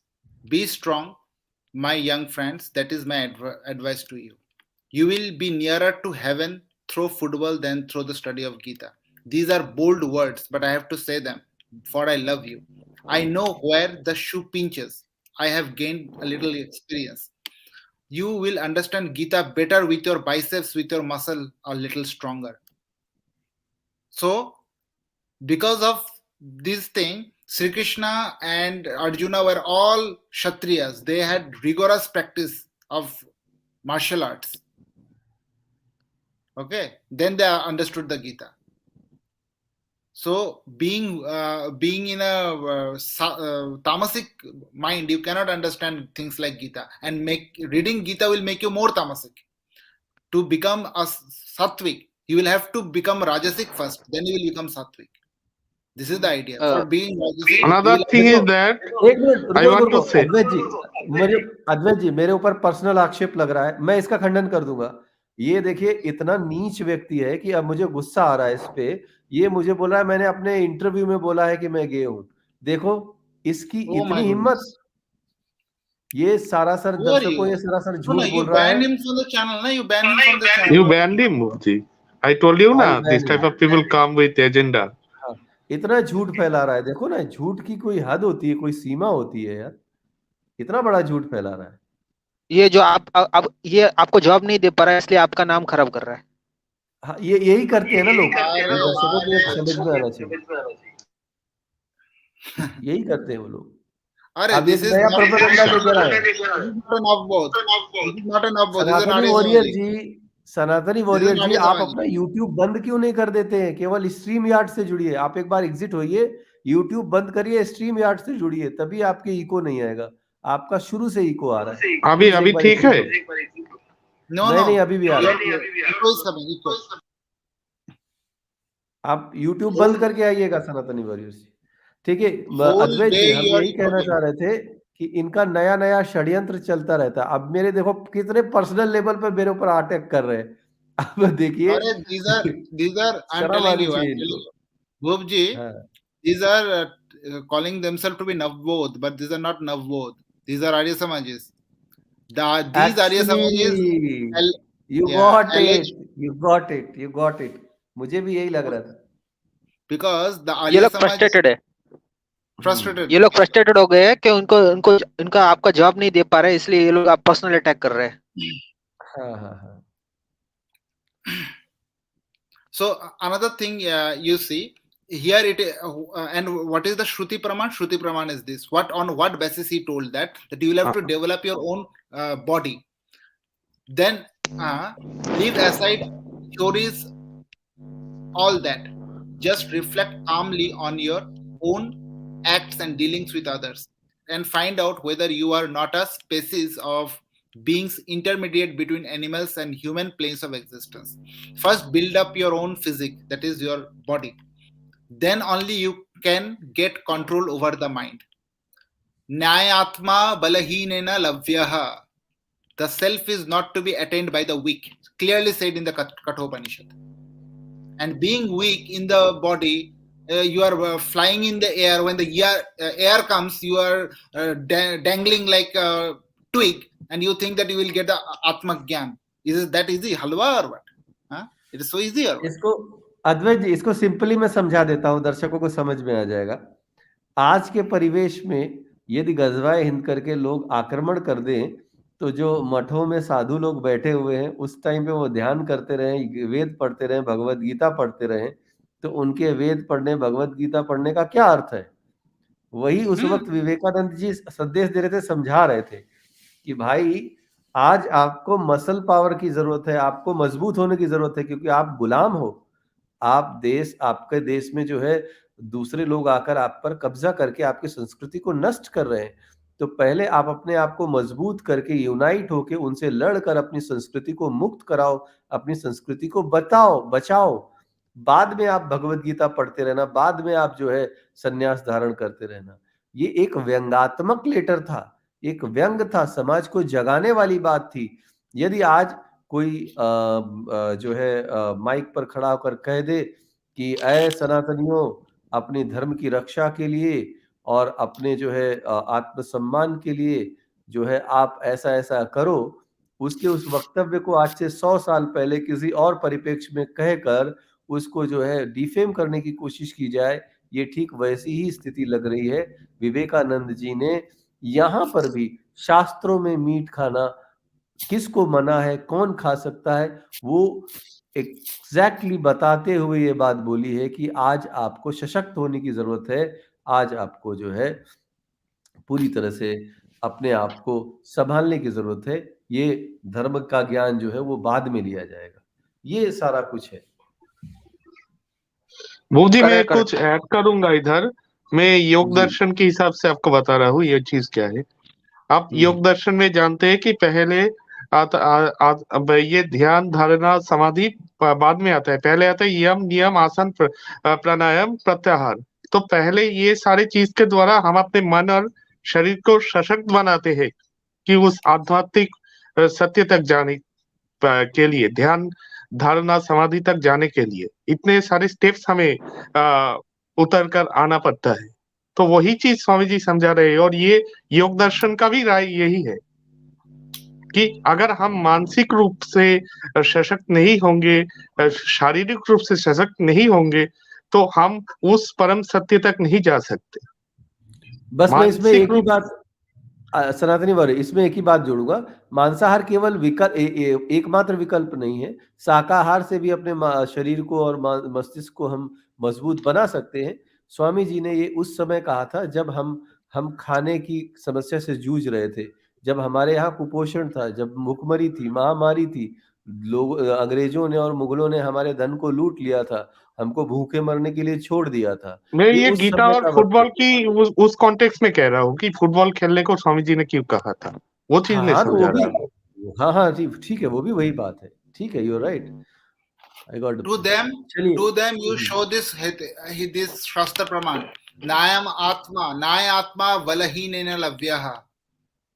That is, Atma Gyan cannot be understood or gotten by somebody with weak. The weak cannot get with weak body or weak physique. और ये श्रुति वचन है, श्रुति है ये।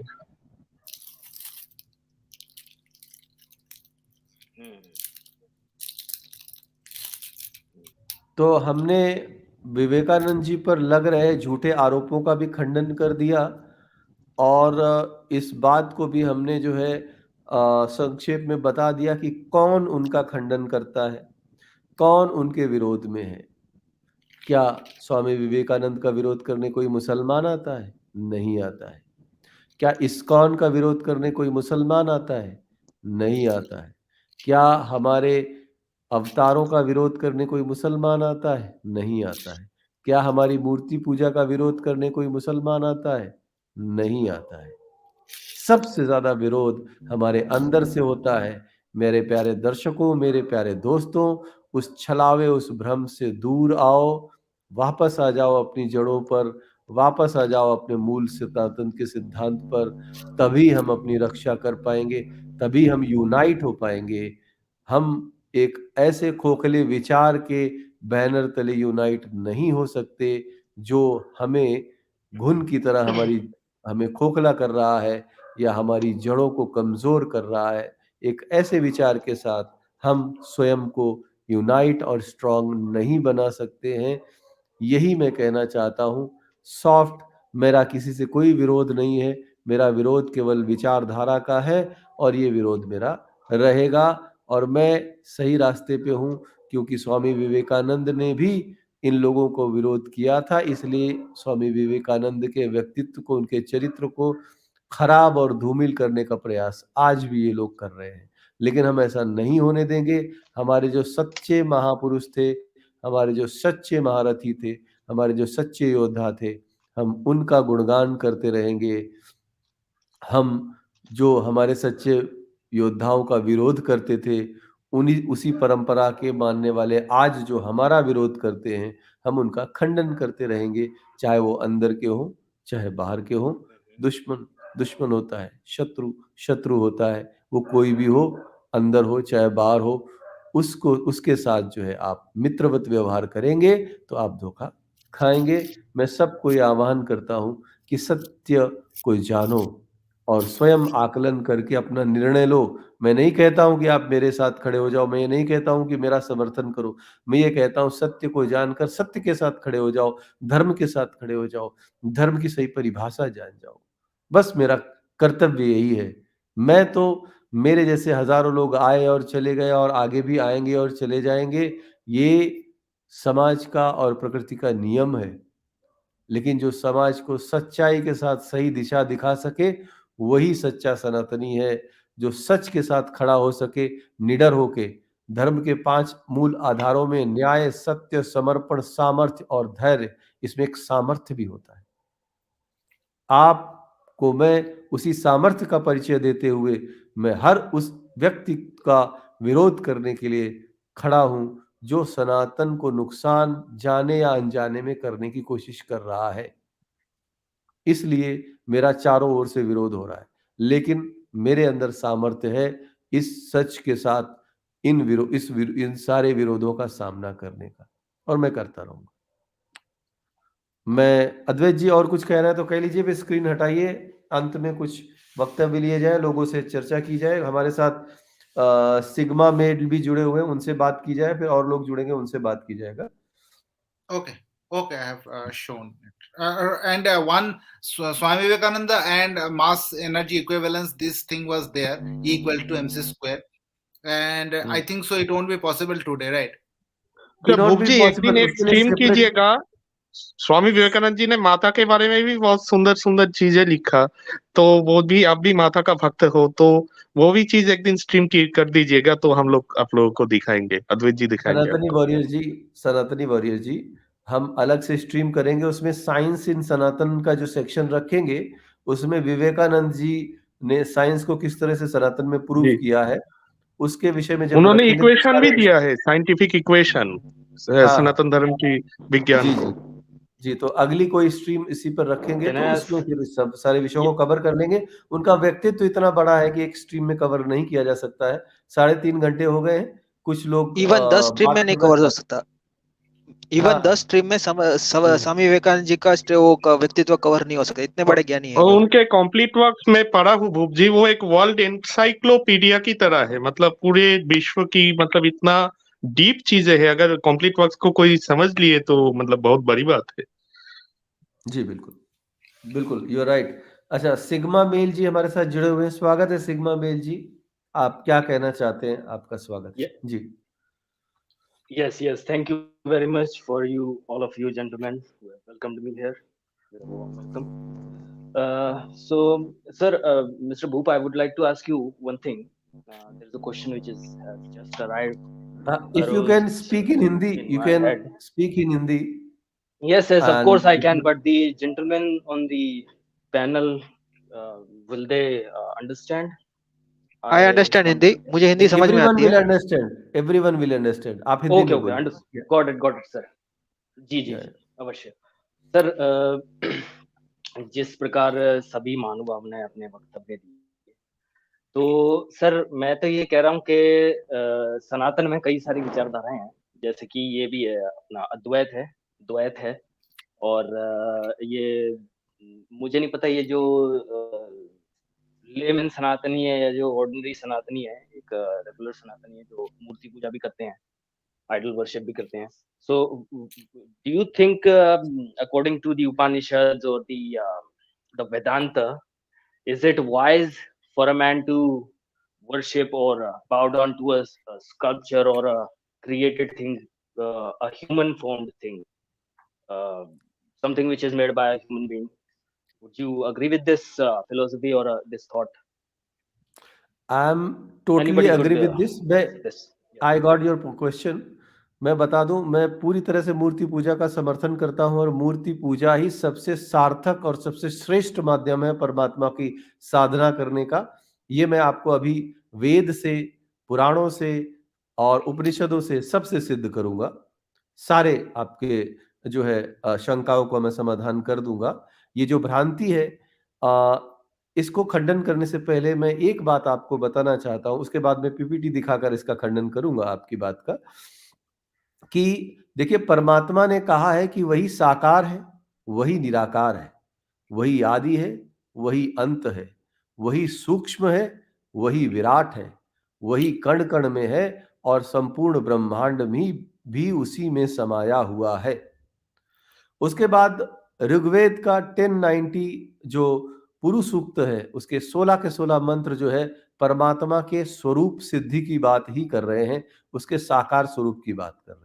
उसके बाद रुष्टाध्यायी में पहले और दूसरे अध्याय में और 5वें अध्याय में जो स्तुतियां और जो मंत्र दिए गए हैं वो साकार परमात्मा के ही दिए गए हैं. यजुर्वेद में जो है सहस्त्रस्त्र प्रमासी सहस्त्रस्त्र प्रतिमासी, परमात्मा की सहस्त्र मूर्तियां हैं, सहस्त्र प्रतिमाएं हैं जिनका हम आराधना और वंदन करते हैं, उसकी बात कही गई. एक जो सबसे बड़ी समस्या हो गई है हमारे बीच में कि 150 साल पहले हमारे बीच में एक ऐसा सिद्धांत प्रतिपादित हुआ जिसकी मंशा ठीक नहीं थी.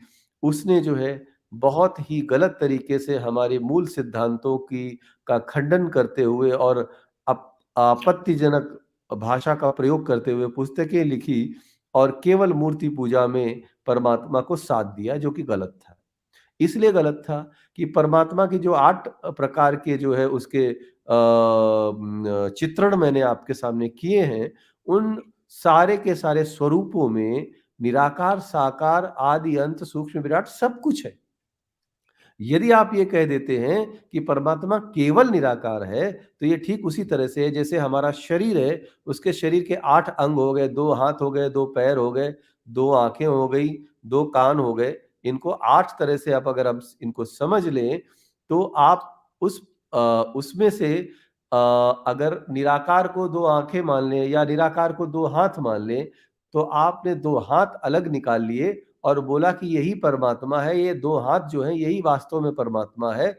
बाकी के जो 2 कान थे, 2 आंख थी, 2 नाक थे, 2 पैर थे, इन सबको और पूरे शरीर को नकार दें आप, तो ये जो है उस परमात्मा के स्वरूप का खंडन हो जाता है वास्तव में, बल्कि उस परमात्मा के स्वरूप का विखंडन भी हो जाता है. ठीक है, तो ये उचित नहीं है और उनको एक ब्रैकेट में बांधकर परमात्मा को सीमित कर देने वाली बात है. यदि परमात्मा केवल निराकार है तो साकार सिद्ध इस सृष्टि को उसने क्यों बनाया है? साकार सिद्ध इस पूरे ब्रह्मांड को उसने रचा क्यों है? हमें क्यों साकार बनाया है? क्यों? यदि परमात्मा हमें साकार बना सकता है तो क्या वो साकार रूप नहीं दे सकता?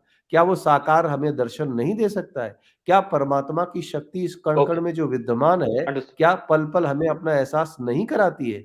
इसको सनातन के पूर्ण सिद्धांतों को समझने की जरूरत है. आपने द्वैत, अद्वैत और इन सब की बात करी थी, तो द्वैत भी, अद्वैत भी, शाक्त भी, वैष्णव भी और शैव भी परमात्मा की पूर्ण व्याख्या में और परिभाषा में समाहित हो जाते हैं. ठीक है, सारे के सारे समाहित हो जाते हैं एक्सेप्ट आर्य समाज. आर्य समाज को छोड़कर सब कुछ सनातन में समाहित हो जाता है. सारा का सारा सनातन की परिभाषा है. यदि अब भी आपको मूर्ति पूजा से कोई दिक्कत हो तो मैं शास्त्रीय प्रमाणों के साथ में पीपीटी आपको दिखाना शुरू करता हूँ. जी बोलिए. No problem, sir. Of course. So I agree with you on some points. Another thing मैं कुछ ऐड करूंगा कि जिस रेस्पेक्ट में आइडल वर्शिप को इस्लाम या अब्राहमिक रिलीजियन देखते हैं, आइडल वर्शिप को जिस तरीके से परिभाषित करते हैं, उस सेंस में हिंदू आइडल वर्शिप नहीं करते. हिंदू जो मूर्ति है, आप उसको आइडियल वर्शिप कह सकते हैं. जो मूर्ति है, आइकोनोग्राफी है, वो डिपिक्ट करते हैं परमात्मा को. ठीक है, और उस मूर्ति के द्वारा हिंदू वो ही परमात्मा, परम शक्ति, परम सत्य का ही उपासना कर रहे हैं।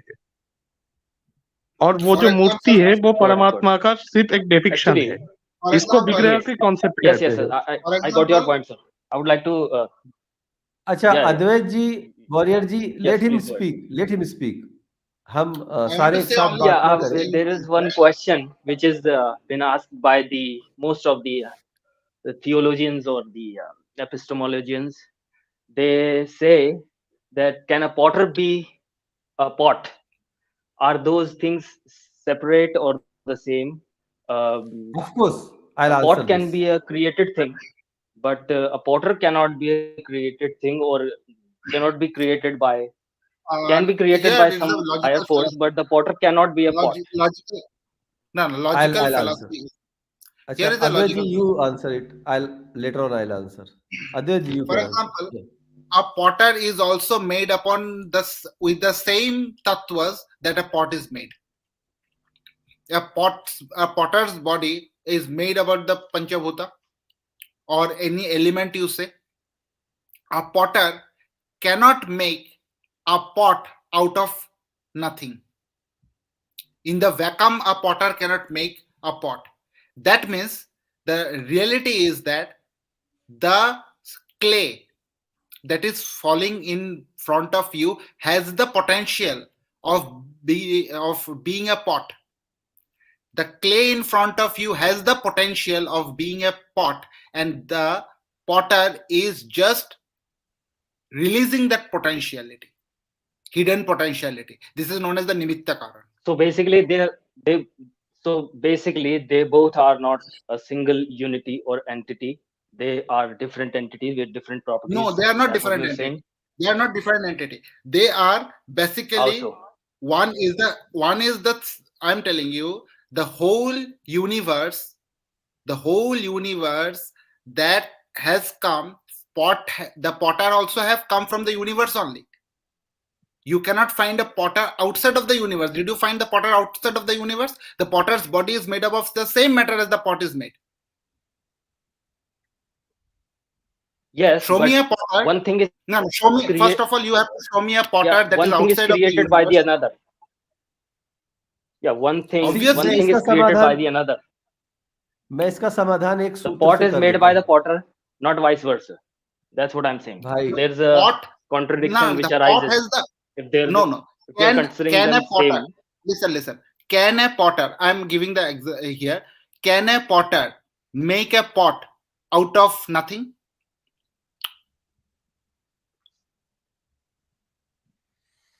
no, are they same? No. The If they have question same comes properties. about the pot. Same or not, it is coming a different way. You tell me, can a potter make a pot out of nothing? Definitely not. Okay. Then you say God was the potter. Then according to you, God was the potter who created the universe. Okay. Out of nothing. Okay. No. You say out of nothing. The material to create the universe So was good. his. Your God is dependent upon He material. created the material out of which he formed the universe, manifested it, or whatever. How he created the matter? Out of his own will. If he's creating matter out of the potter is creating the material out of his own will, na? That the potter has become the source of this analogy was taken because both the things are because we are you said the we potter both are in creation and we are taking the example from the creation, but the creator is out of the creation. No, you cannot do this thing. You have said the potter has the potter has created the matter out of his will, right? Yes. Then what is the difference between potter and the clay? Potter has created the clay out of his will. Finished. Yes, the clay has come from the potter only. So the clay is not the potter, right? Epistemologically, God is the underlying reality between the behind the clay. You have just cannot- now say the we wheel. cannot say the pot, a potter. हाँ? So we cannot say a potter भाई because एक minute भाई what is एक minute pot? If it is मैं not बोलता हूँ। pot, रुको, बीच में कोई Listen, नहीं listen. बोलेगा। महान This ji is beach known में कोई as- नहीं बोलेगा, कोई बीच This में is नहीं known मैं- as false equivalence. Mahan, please Conscious- stop. You don't know anything. Consciousness को पोर्टर अरे- की तरह अरे आप मा- ले रहे हो please ना। stop this भाई, Mahan ji, na, he आप doesn't मत know बोलो, anything. sir, आप मत बोलो basically यार। the So listen, the now potter and the you pot are are doing- not the same thing. Pot has a you are different doing quality. a false equivalence. No, you are doing a false equivalence with potter. No, this is the false equivalence. What is the false equivalence? I'm telling you. You are comparing an ordinary potter and a pot with God and the universe. Ordinary potter is also made up of Panchabhut, but God is not made up of Panchabhut or matter. The false equivalence is this one. You are taking a God which is not matter, which is purely consciousness, and you are telling that universe, he has created the universe, but the potter is made up of matter. A potter is made up of matter, and the pot he is creating, that is also made up of matter. There is a false equivalence which you have just made by saying No, you have that made. God is pure consciousness. Consciousness is an consciousness is a quality Listen. of a lively sigma being, mate, of a creation, sigma mate, of a sigma mate, एक creature, मेरी बात God सुनो। does not have consciousness. and your God does not have consciousness. Sigma No, mate, Advait ji, sigma mate को मैंने इसलिए नीचे किया है, अभी मैं ऊपर ले लूंगा कि 2-2 मिनट का टाइम सेट कर लेते हैं, आप लोग बात कर लो। मैं अभी ये स्टेटमेंट दे रहा हूं कि ये ग्राउंड ही गलत सेट कर रहे हैं, मैं शास्त्रों से इसका प्रमाण दे दूंगा, लेकिन आप जिस दिशा में जो है बात कर रहे हो बिल्कुल परफेक्ट कर रहे हो, तो समय देकर एक दूसरे को ओवरलैप नहीं करेंगे। अद्वैत जी अपनी बात कह लेंगे, जब उनकी बात पूरी हो जाएगी तो आप अपनी बात कहें, अद्वैत जी अपने पॉइंटर्स को नोट करेंगे, फिर आपको बात कहने का मौका देंगे ताकि सार्थक चर्चा हो और आपकी बात भी दर्शकों तक पहुंचे और हमारी बात भी दर्शकों तक पहुंचे। फिर अंत में मैं इसका कंक्लूजन दूंगा शास्त्रीय प्रमाणों के साथ, ताकि जो है आपका ये भ्रम भी दूर हो जाए। लेकिन चूंकि आपने भले ही मतलब जो रिलेवेंट नहीं है वो टॉपिक की मूर्ति पूजा से रिलेट करके इन बातों को भ्रमित करने की दर्शकों को कोशिश कर रहे हैं आप, लेकिन वो भी, उस पे भी हम चर्चा करेंगे। उसके बाद हम बताएंगे कैसे ये रिलेवेंट नहीं था आपका टॉपिक। जी अद्वैत जी, मैं इनको 2 मिनट दे रहा हूं, इनको बात करने दें, जो भी बोलना चाहते हैं। आप बीच में मत बोलना, आप पॉइंटर्स नोट करना इनका, फिर उसके बाद आप खंडन करना। जी सिग्मा जी बताइए, आप क्या कहना चाहते हैं? जी भैया, मैं क्षमा चाहता हूँ कि ओवरलैपिंग हुई मेरी तरफ से भी। मैं ये कहना चाह रहा था कि purely consciousness, fear, or whatever which is associated with a living creature is actually under the creation, and the creator, who is beyond creation, according to the other theologians, most of the theologians, from Abrahamic or whatever you can say. So they basically think that the God is beyond universe, hence the properties and the qualities are not applied on it because it is unperceivable, it is imperceivable, inconceivable to understand and state the properties or the qualities of God entirely, completely, however they are and whatever they are as it is inconceivable for a being with a limited consciousness and limited resources, with the 5 senses which are they themselves, they are limited within the boundaries of earth or this planet or the environment which we live in. So this was the actual argument. The potter and the pot argument I've brought in this conversation is because we cannot compare the creator who has created this universe with a potter. This example was brought just to make understand that both the entities are not same, they have different properties, one is created by the another. So that was the main reason to brought this example in the conversation. Yes, now he can proceed. Number Advait one, ji, you go on. first example is that in Sanatan Dharma, God is considered as conscious. Satyam Jnanam Anantam Brahma. It is a Shruti Praman. Also in the Vedas it is there that God is Prajna, Prajnanam Brahma. I am Atma Brahma, Prajnanam Brahma. These are Shruti Pramanas. And in Christianity and Islam also, they say that God says God knows, God has the knowledge. Without consciousness, how one can have the knowledge? If somebody has the knowledge, obviously he will be conscious of the knowledge. Otherwise, he don't know what his knowledge is. Because consciousness is defined as knowing. I know. Knower is the consciousness. God says, I know. I know what will happen to you. That is, he is conscious. So, your khandan is there. Third is that potter and the pot. The potter and the pot, the one is the created, another is the creator. But the thing is that God is not as same as the potter and the pot. Why? God has created the matter and the universe and the jivas. Jivas are the living beings. God is not as the pot, the simple potter. Why? Because if God is the simple potter, then potter does not create the matter. Potter does not create the matter. A potter cannot make matter out of nothing. Potter has to use the material available to create a pot. But God didn't have the material previously. He had created the matter out of his will. That means the potter in normal world, potter and pot is two distinct things. But for God, if you compare God to a potter, that potter, that is God, have created the universe also. That is why there is no, fundamentally there is no distinction. This is a false equivalence to compare a potter and the pot and the creator and the creation. Ji, Advait ji, you have completed? Yes. So basically he said the creator can be creation, right? Potter can be pot, right? Basically that's what the whole story was. I didn't say that. I said आप समझ नहीं पा रहे हो, you उन्होंने cannot ऐसा नहीं कहा differentiate. है. No, You he don't said put words God is in my mouth. conscious.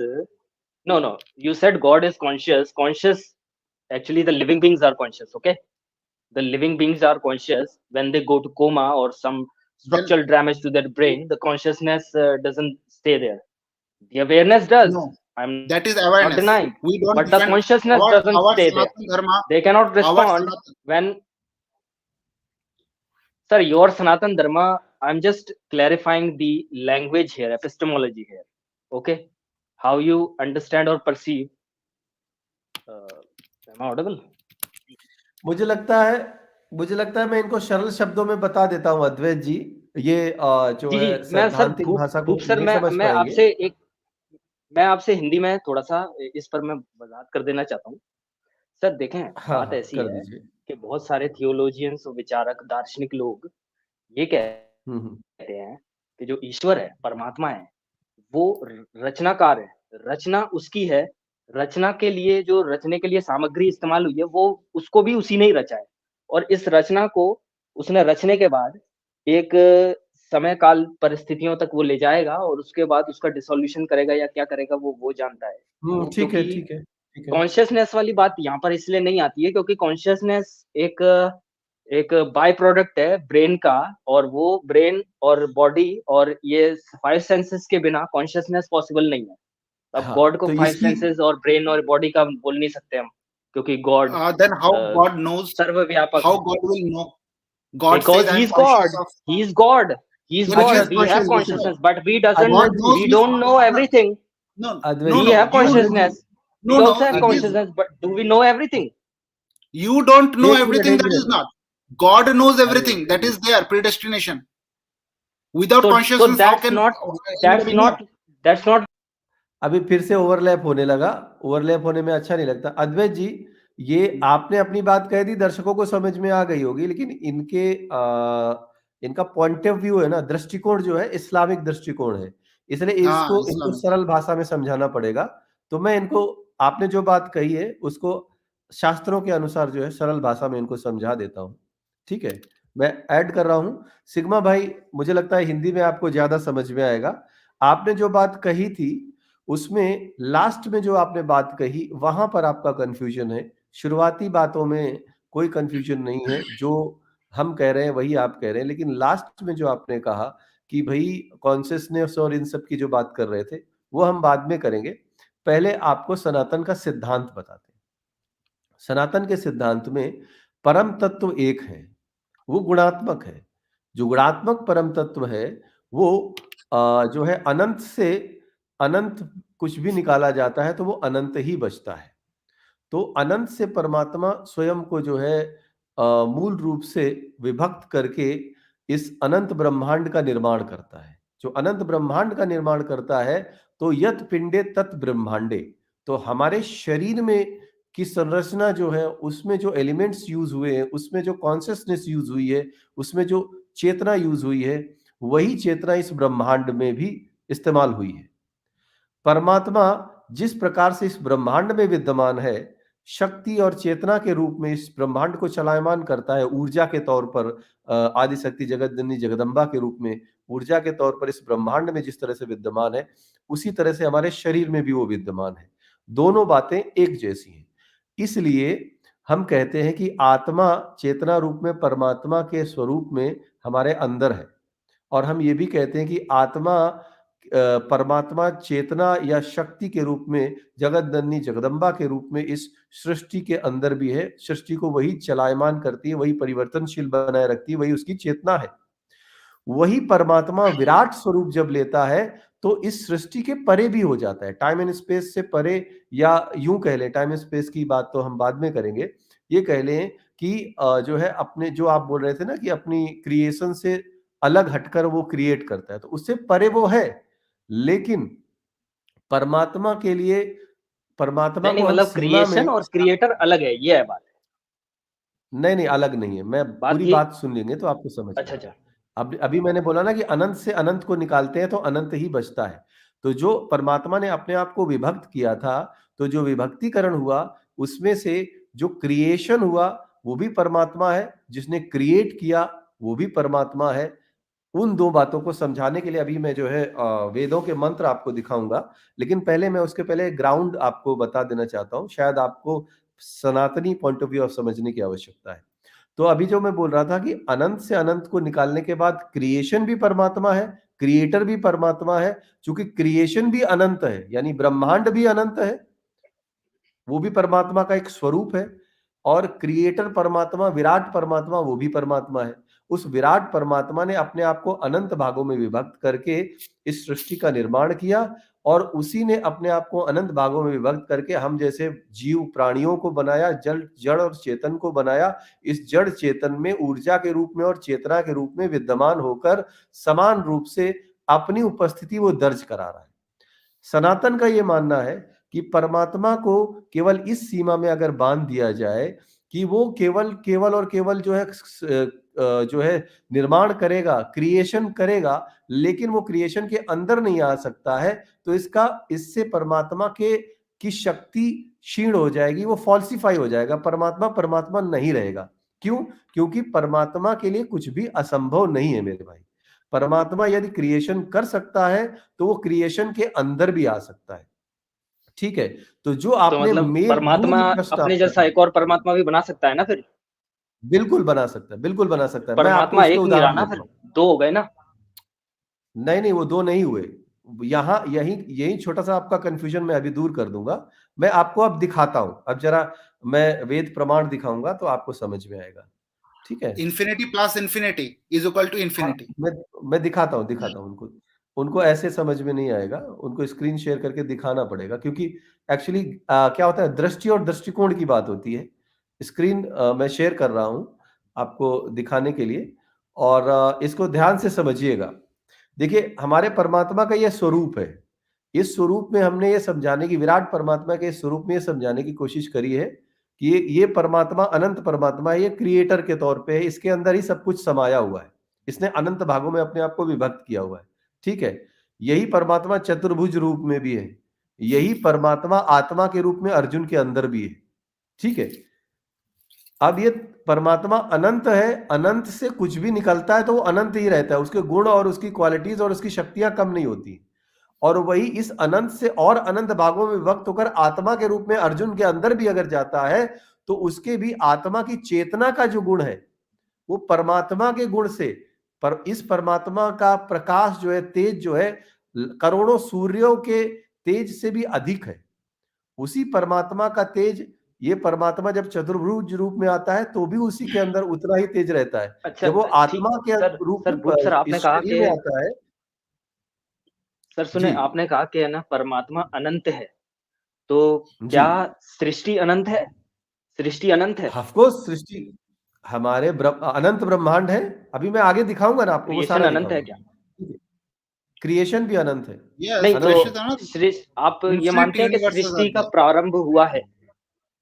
हाँ, सृष्टि का सृष्टि का प्रारंभ हुआ Yeah, है? this particular universe has been formed. Yes, but there are Srishti other तो का फिर आप आरंभ उसको हुआ अनंत है। कैसे कह रहे हैं? अनंत अच्छा, का there मतलब are तो other इसका अंत ना हो। सुनिए there जिसका सुनिए, are प्रारंभ हुआ है उसका आपको अंत होगा? नहीं नहीं भाई, अंत नहीं होता है। सृष्टि का अंत नहीं होता है। सृष्टि जो है प्रारंभ तो हुआ है ना? माया के रूप में, नहीं नहीं नहीं, माया के रूप में दृश्य और अदृश्य होती है सृष्टि, जैसे निश्वास और श्वास होते हैं। वो अंत नहीं होता है। उसको आप, चूंकि आप 3 डायमेंशंस में सोच रहे हैं, 3 डायमेंशंस में आप सोच रहे हैं ना, तो 3 डायमेंशंस में सोचने की वजह से आपको ऐसा लग रहा है। परमात्मा 64 डायमेंशंस में है। जब आप 64 डायमेंशंस में सोचना शुरू करेंगे सृष्टि निर्माण को, तो आपको मेरी बात समझ में आएगी वैज्ञानिक रूप से।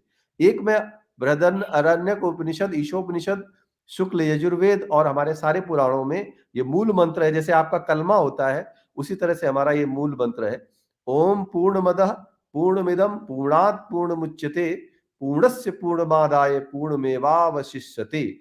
ओम शांति शांति शांति। ये इन्फिनाइट के निशान मैंने जो 2 लगा रखे हैं मेरे भाई, इसका अर्थ ये है कि what is that is whole and this is whole. The perfect has come out of the perfect, having taken the perfect from the perfect, only the perfect remains. Let there be peace, peace and peace. जो आप बोल रहे थे कि परमात्मा एक है कि अनेक है, परमात्मा का स्वरूप जो है एक होते हुए भी अनेक है और अनेक होते हुए भी एक है। यही परमात्मा का प्रभुत्व है। यदि केवल एक परमात्मा होगा और अपने आप को अनेक भागों में विभक्त नहीं करेगा, तो उसके प्रभुत्व में कमी आ जाएगी, उसके अंदर खोट आ जाएगा, वो परमात्मा नहीं रहेगा। ये साइंस का सिद्धांत है।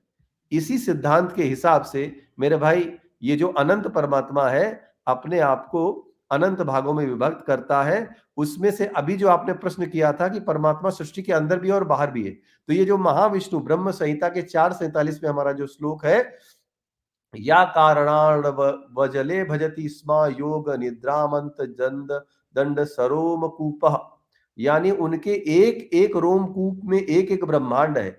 जिस प्रकार से, उसको उदाहरण के लिए समझ ले, हमारे शरीर में जितने रोम छिद्र होते हैं, जितने सर के बाल हैं, पूरे शरीर में जितने रोवे होते हैं, जितने भी बालों के छेद हैं, उतने अनंत ब्रह्मांड हैं। एक ब्रह्मांड नहीं है मेरे भाई। और ये साइंस ने भी प्रूव कर दिया है। ये and हमारे another thing I want to tell that Oh he no. was repeatedly he was saying that it is a human thing to have consciousness, but the thing is that according Yes, to yes. their Torah in नहीं अद्वैत Genesis जी वहां नहीं 1:27. जाएंगे। No, I Advaita want to ji, tell them that also according to their Genesis also in The 1:27 beings it is have the said consciousness, the that beings, not just the no, human no, no, being. no, listen. God created The, human being. the beings in God general. created human being in his Sentient own beings, I'm in saying. his own image. God created human being in his own image. Sir, I'm not So you have to following the understand. Torah. I am actually quoting most of the theologians So with ठीक है, theologians are theologians में theologians, Islamic theologians also will believe in Torah. Even the Christian theologians also will believe in no, Torah. Torah is a fundamental book. no, You cannot say they like that. don't. No. They Advait ji, they will come under mushrikins if they do so. Oh, sigma ji, you are an Islamic guy. हाँ, he is a Okay. Islamist, I Uh, understood. That is So why I मैं am उनके point of actually view से ही समझा रहा था। then sigma ji, मैं प्रभावित हूँ उससे। Allah created Adam in his own image, na? It is there in the Quran also. Possibly. That means see, the yeah, you can speak. Sigma ji, मैं अपनी बात कह देता हूं ताकि आपके माध्यम से दर्शकों को, जो आपके इस्लामिक जगत के दर्शक हैं, उनको भी सनातन का कॉन्सेप्ट ऑफ गॉड समझ में आ जाए। देखिए, परमात्मा अनंत होते हुए भी एक है और एक होते हुए भी अनंत है, और अपनी त्रिआयामी सृष्टि में त्रिआयामी इस मैथुनीय सृष्टि, ये पृथ्वी जो है एक बाल के जड़ के 10,000वें भाग के बराबर भी नहीं है इस ब्रह्मांड के आगे। इसके अंदर भी परमात्मा मनुष्य का सच्चिदानंद विग्रह लेकर अवतार के रूप में आ सकता है। ये परमात्मा की शक्ति है। जिस तरह से हमारे शरीर में अनंत सेल्स हैं और हमारा शरीर है, तो हम अपने शरीर के अनंत सेल्स के बारे में नहीं जान सकते, लेकिन हमारे शरीर में जो आत्मा रूप में परमात्मा है, वो प्रत्येक छोटे से छोटे सेल में अपनी चेतना पहुंचा रहा है। हम मनुष्य होकर नहीं समझ सकते हमारे शरीर को, मतलब लेकिन परमात्मा आप ये कह रहे हैं आत्मा रूप कि में एक होकर, परमाणु में भी चेतन तत्व है, ये आप कह रहे हैं? हाँ जी, हाँ परमाणुओं में जी भी जी जी चेतन जी, तत्व है। हाँ, परमाणु में भी चेतन तत्व है, तो चेतना परमात्मा की शक्ति से आ रही है। तो हाँ। परमात्मा, इसीलिए हम कहते हैं कण कण में विद्यमान है। यदि आप कह लोगे परमात्मा एक है और एक जगह बैठा रहता है, धरती के अंदर आता ही नहीं है, तो वो परमात्मा या क्रिएटर उसको साबित कर ही नहीं पाओगे। हमारा पॉइंट ये है, ठीक है, नंबर 1।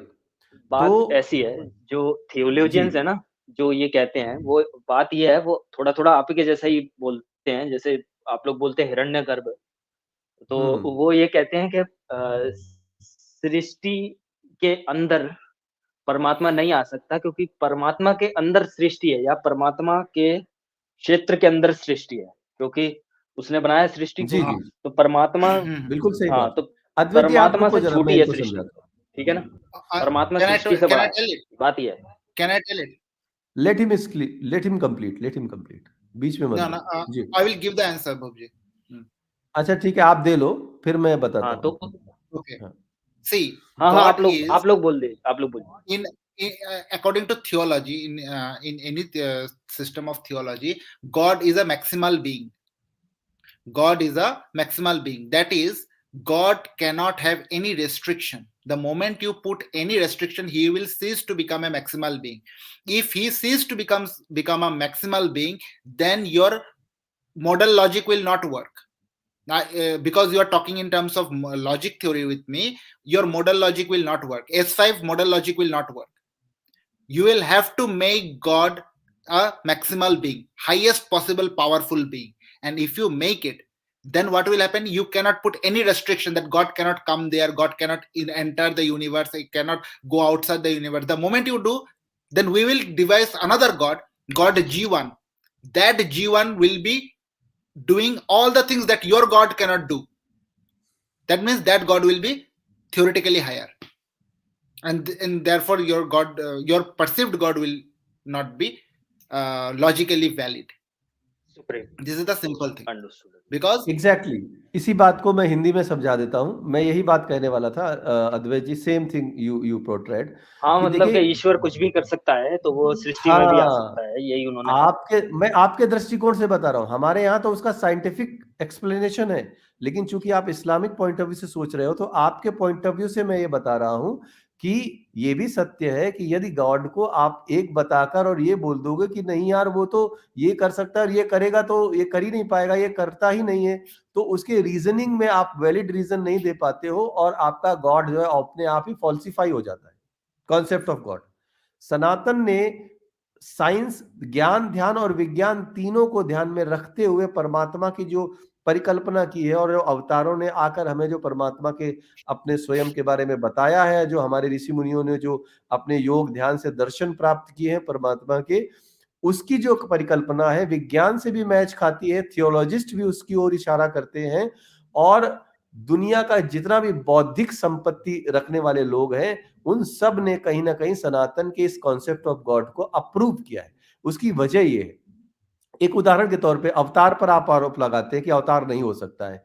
अरे भाई, जब चेतना रूप में अभी मैंने बता ही दिया है। अब मैं आपको एक बहुत ही सिंपल उदाहरण देता हूं। हम मनुष्य हैं, हम कंप्यूटर बनाते हैं, ठीक है।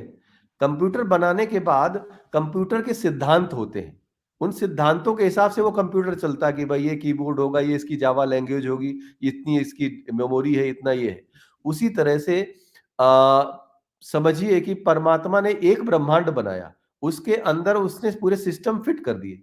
अब उस ब्रह्मांड के अंदर जैसे हम कंप्यूटर बनाते तो हमको उसके अंदर घुसना है, तो हमको एक वीडियो अपना बनाना पड़ेगा। वीडियो बनाकर उस कंप्यूटर के अंदर हम सेव कर देंगे। जब हम सेव कर देंगे तो हम कंप्यूटर के अंदर भी हैं और at the same time computer के बाहर भी हैं। Getting my point? तो सेव करने पर वीडियो में जो घटनाक्रम हमने पहले से किया था वही पर अंदर जब हम उसको प्ले करेंगे तो वैसे के वैसा चलेगा। यही कॉन्सेप्ट हमारे अवतार का होता है। जब अवतार आते हैं तो उनकी लीलाएं पूर्व निर्धारित होती हैं, प्रारब्ध लिखा हुआ होता है, उनको मालूम होता है, और वही वही जो उनको करना होता है वही वही करते हैं। करने के बाद वो वीडियो पॉज हो जाता है, यानी कि वो अपने एट द सेम टाइम बाहर भी है और अंदर भी है। ठीक इसी प्रकार से परमात्मा सृष्टि के बाहर रहते हुए भी अवतार लेकर हम मनुष्यों जैसे एक्ट भी कर सकता है। और ठीक इसी प्रकार से परमात्मा ऊर्जा के रूप में, जैसे अब उसी कंप्यूटर से आप उदाहरण ले तो परमात्मा जो है एक बिजली, अगर जो जो अल्टीमेट एनर्जी है उसको हम इलेक्ट्रिक मान लें, इलेक्ट्रिक का जो है सबसे बड़ा पावर हाउस मान लें बिजली का, ठीक है। तो वो बिजली जो है हमारा, अगर हम अब कंप्यूटर चलाते हैं या बल्ब जलाते हैं तो बल्ब के अंदर भी लाइट मौजूद है ना, तो लाइट जो बल्ब के अंदर है वो पावर हाउस से कनेक्टेड है। ठीक इसी तरह से हमारे अंदर जो आत्मा रूप में जो चेतना है उस परमात्मा रूपी पावर हाउस की चेतना से कनेक्टेड है, यानी वो उसी का पार्ट है, उससे भिन्न नहीं है, इसलिए उसको हम परमात्मा बोलते हैं। और उसमें वो सारे गुण होते हैं जो परमात्मा में होते हैं, इसलिए आत्मा ही परमात्मा है, परमात्मा ही आत्मा है, हम इसीलिए कहते हैं। तो एनर्जी फॉर्म में, चेतना के फॉर्म में परमात्मा इस सृष्टि के परे और सृष्टि के अंदर कण कण में विद्यमान है। और अवतार के रूप में जो कंप्यूटर वाला मैंने सार्थक रूप से आपको समझाने के लिए उदाहरण दिया, उस तरह से वो अंदर भी आ सकता है। ये थियोलॉजिस्ट भी मानते हैं और जितने भी वैज्ञानिक हैं उन लोगों ने भी सनातन के इसी सिद्धांत को प्रूव किया है। यदि कोई ये कहता है, कोई दुनिया में कोई भी व्यक्ति ये कहता है कि परमात्मा केवल बना तो सकता है लेकिन बनाई हुई चीज के अंदर नहीं आ सकता है, द मोमेंट वो ऐसा कहता है परमात्मा को लिमिटेड कर देता है, वो उसको रिस्ट्रिक्ट कर देता है कि यार उसके अंदर तो इतनी हिम्मत ही नहीं, उसके अंदर तो इतनी ताकत ही नहीं कि अपने अंदर बनाई हुई चीज के अंदर आ सके, तो इतनी दिव्य चीज वो बना कैसे सकता है? वो क्रिएटर हो ही नहीं सकता। Creator can do anything logically.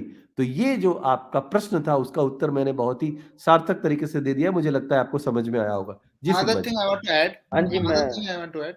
For example, you gave the computer simulation thing. Suppose you have sent your video. You are talking to a person in a video camera or actually in a webcam. That person, you are talking with him. That person is looking at your image. He is hearing your voices, and he is talking to a screen basically. That is not you. The screen is not you. Still, you can address him. You are telling to him. You are in contact with him. That is the meaning, is that the Paramatma can also come inside and interact with the people. That is the avatarit. That is the fundamental idea of avataran. That a Paramatma has made this universe in such a way that the universe understands knowledge. It has the computation codes inside it. That is why it has come from the God. Another thing is that you have said that universe has come from the God's will. Matter has come from the God's will. What is the basis of God's will? The God's will resides in God only. Na? God will is not different from God. So God's will, the basis of matter is also God's will. Ultimately, it boils down to God. That is the thing. सदोमोहन जी, आप mute करिए अपने आप को यार, इन लोगों को मैं ले लेता हूँ तो ये लोग डिस्टर्ब करना शुरू कर देते। अरे बुब जी, मैं जा रहा हूँ, अगले स्ट्रीम में आऊंगा। ठीक है, अगले स्ट्रीम में मुझे ऐड कर लीजिएगा। Okay, thank you. Okay ji, sigma ji, I hope कि आप सनातन के कॉन्सेप्ट ऑफ गॉड को समझ चुके होंगे, आपको बात समझ में आ गई होगी। हाँ जी, मैं आंसर दिया इनको। हाँ, मैं समझ गया हूँ आपका पॉइंट ऑफ व्यू क्या है। हाँ, और मैं उदाहरण के तौर अभी पे के लिए फिलहाल मैं अपनी वाणी को विराम दूंगा, फिर मैं अच्छा और थोड़ा चर्चा करके, थोड़ा और समझ के अपनी थियोलॉजी के बारे में, या जो इस्लामिक थियोलॉजी है जिससे मैं प्रभावित हूँ, मैं वापस जी आऊंगा, जी फिर मैं आपके सामने कुछ तर्क भी रखूंगा, उसका भी मैं चाहूंगा कि जी आप प्लीज, अपने हिसाब से बिल्कुल बताएं। आपका ठीक है, एनी टाइम स्वागत है। इसी बहुत बहुत तरह से धन्यवाद। सभ्यता से हम आपसे बात करेंगे, और हम चाहते हैं कि जरूर। हमारे ऊपर लोग प्रश्न उठाएं। मैं उससे जो है हमारी, जैसे क्या होता है, हम हीरे की तरह हैं, हम कुंदन की तरह हैं। जितना ज्यादा हमको जो है जलाया जाएगा या जितना ज्यादा हमें घिसा जाएगा, हम उतने ही ज्यादा चमकेंगे। सनातन का सिद्धांत भी ऐसा ही है, जितना ज्यादा उसके विषय में जानेगा व्यक्ति, उतना ज्यादा उसके करीब जाता जाएगा, उसकी सच्चाई के करीब। सच, सनातन एक जीता जागता सत्य है। उसके विषय में जो जितना जानना शुरू करेगा, वो उसमें उतना ही समाता जाएगा, उसमें उतना ही घुलता मिलता जाएगा। लास्ट में मैं यही कहूंगा कि परमात्मा एक होकर भी अनेक ठीक उसी प्रकार से है, जैसे आप अपनी जगह पर बैठे हुए इस कंप्यूटर में भी विद्यमान है, और जितने भी लोग, यानी 12 लोग देख रहे हैं, या हो सकता है 12 करोड़ लोग अगर इसको देख रहे होते एक ही टाइम पे, तो आपके एक 12 करोड़ जो है स्वरूप होते, आप 12 करोड़ लोगों को सुनाई दे रहे होते। उसी इसी सिद्धांत के अनुसार एक परमात्मा एक जगह पर बैठकर करोड़ों अनंत भागों में अपने आप को विभक्त करता है। इसका सिद्धांत विज्ञान के हिसाब से मैंने अभी आपको प्रूव भी कर दिया, वो कैसे करता है। इसमें अगर कोई प्रश्न हो तो आप लेकर आइए जी। तो इससे आपको यह भी समझ जरूर में सर, आएगा कि एक वेरी ही मच। परमात्मा है, लेकिन वो अनंत रूप में दिखता कैसा है।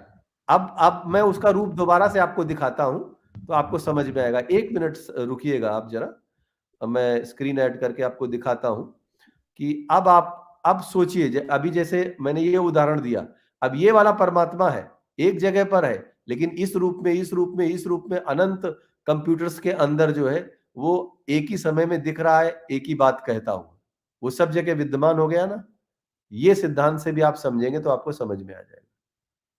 आई होप कि आपको बातें समझ में आई होंगी। हाँ, मतलब मैं ये समझ रहा हूँ, वो आप लोगों का थोड़ा-थोड़ा मैचिंग है। वो वेस्ट में एक नया क्या है कि एक नई फिलॉसफी आई है जिसको सिमुलेशन थ्योरी भी कहा जा रहा है।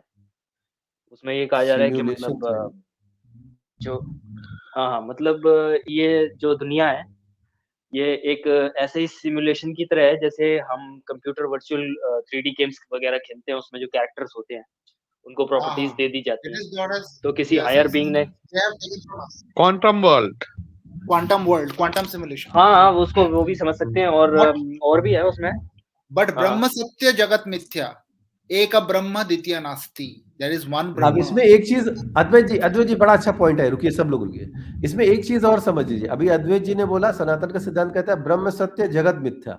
तो जैसे आप एक जगह बैठे हो, आप ही एक ही हो और आप ही सत्य हो केवल, और आपका प्रतिबिंब मेरे कंप्यूटर में, अद्वैत जी के कंप्यूटर में, या और करोड़ों लोगों के कंप्यूटर में जो दिख रहा है वो मिथ्या है, केवल वो प्रतिबिंब है, आपका आभास है, आपकी आवाज है। सच में वहां पे फिजिकली आप प्रेजेंट नहीं हो। तो सनातन ये मानता है, यहां पर ये भी Only क्लियर कर God लीजिए is आप। only God is God is truth. One, हाँ, God is God is only truth. Truth, but माया, ये जो कंप्यूटर में दिखने की जो जो प्रक्रिया है, इसको हम माया बोलते हैं। यही है परमात्मा की माया। माया के द्वारा वो अपने आप को अनंत भागों में विभक्त करता है। माया द्वारा जो है वो हमको जो है, हम तो 3 डायमेंशंस में अपने आप को देख रहे हैं, वो 64 आयामों में माया के द्वारा बैठा हुआ है। तो हमारा, Another thing और I'm एक चीज telling. भाई सिग्मा भाई, अद्वैत जी प्लीज रुकिए, एक सिग्मा भाई, एक चीज और आप समझिए कि दुनिया में कॉन्सेप्ट ऑफ गॉड कोई भी गढ़ा जाएगा, उस कॉन्सेप्ट ऑफ गॉड का कोई ना कोई छोटा ना छोटा एक हिस्सा सनातन से आकर जरूर जुड़ेगा, एक सिरा सनातन से आकर जरूर जुड़ेगा। ये भी एक सत्य है। तो चाहे वो कोई नई थियोलॉजी आए, वो सनातन से कहीं ना कहीं मैच जरूर हो जाएगी। एक पॉइंट पे आकर कहीं ना कहीं सनातन से वो लोग जो है मैचिंग जरूर बिठा देंगे।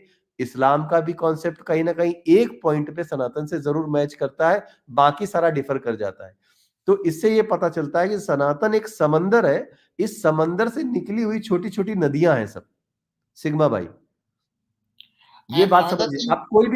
आप कोई भी थियोलॉजी उठा के देख लीजिए, कोई भी रिलीजन उठा के देख लीजिए, कोई भी आइडियोलॉजी, पंथ, मजहब, संप्रदाय देख लीजिए, चाहे इस्लाम हो, चाहे क्रिश्चियनिटी हो, चाहे बुद्धिज्म हो, चाहे जूडाइज्म हो, चाहे वो नई कोई थियोलॉजी आई हो या जैनिज्म हो, कुछ भी हो, सबके सिद्धांतों में कुछ ना कुछ सनातन से कनेक्शन जरूर मिल जाएगा, लेकिन संपूर्ण सनातन ही सत्य है। ये ठीक उसी तरह से है कि एक कुएं में पानी भरा हुआ है, उसमें से एक लोटा पानी किसी ने निकाल लिया, पानी तो वैसे का वैसा निकाला, उसमें किसी ने हरा रंग डाल दिया, किसी ने लाल रंग डाल दिया और किसी ने पीला रंग डाल दिया और बोला कि देखो ये मेरा है, ये इससे अलग है। बोला देखो मेरा ये पीला दिख रहा है ना, इसलिए जो कुएं में पानी दिख रहा है आकाश जो जो कलरलेस है उससे मेरा अलग है, वो गलत है, मेरा पीला वाला सही है। कोई हरा वाला है बोलता है नहीं ये पीला वाला भी गलत है और हरा वाला भी गलत है, ये मेरा नीला वाला सही है। ये है सिस्टम दुनिया का। इसीलिए सनातन ही एकमात्र सत्य है सच को जानने का। मेरे भाई मैंने मेरे ख्याल से another thing आपको is that to understand Sanatan Dharma and any theology of the world, two things has to be understood: necessary existence and derived existence or possible existence. Necessary existence, this is known as Sarupya Lakshan, and another is the Tatastha Lakshan, marginal, you can say, marginal logic, you can say in that way. But in concept of modal logic, they will call it possible existence. When God is a necessary being, this is the idea. You are talking about theologians. God is the necessary being. I want to show in this context. Yes, I agree. So I will show We here also the agree with that. Gödel ontological proofs. So Gödel ontological proof is this. Here you see.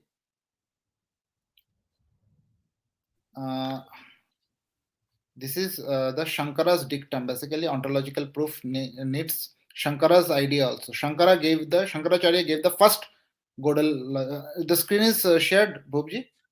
not Please. yet. Please No, please. it is it's not not yet. visible. Now it came. Yeah. So let us see. This is the Gödel's ontological proof. Okay. So what are the properties? This is the Gödel ontological proof in terms of modal logic. Okay. So in this world, I want to tell you how to understand these things, and this is therefore the God exists. Ultimately, the God exists. What is the meaning of this thing? I'll give a clear idea of this. That the first statement, there is inner implication is there. Okay, there is the inner implication. The first statement. What does the first statement say? The first statement says that if phi is a property, which is positive property, P means positive property. God is positive, we say. If phi is a positive property and it is necessary for every x, if x has the property phi, then property phi, then x has the property psi, then psi is a positive property. That means what? If there is a phi is a positive property, so it is necessary that any thing that possesses this property, this particular property psi, okay, then psi will have the positive property. This is the basic understanding of this. Okay, this is the positiveness. Is this clear? Suppose we want to say that, okay, I'm eating a very good thing. Sir, it's getting late. I should leave. I'll watch it on the YouTube. Okay. Okay. No problem. Okay. You're most welcome. Anytime you can come and we will entertain your all questions. No problem. Yeah. Diyadarji, explain it. So the property P of psi, this box means you're necessary, and this diamond means possible. Okay, this is a possibility, this is the existence. I'm giving the this is known as conjunction, that is and statement is there, and these are the things. This is bijection. Actually it is if and only if.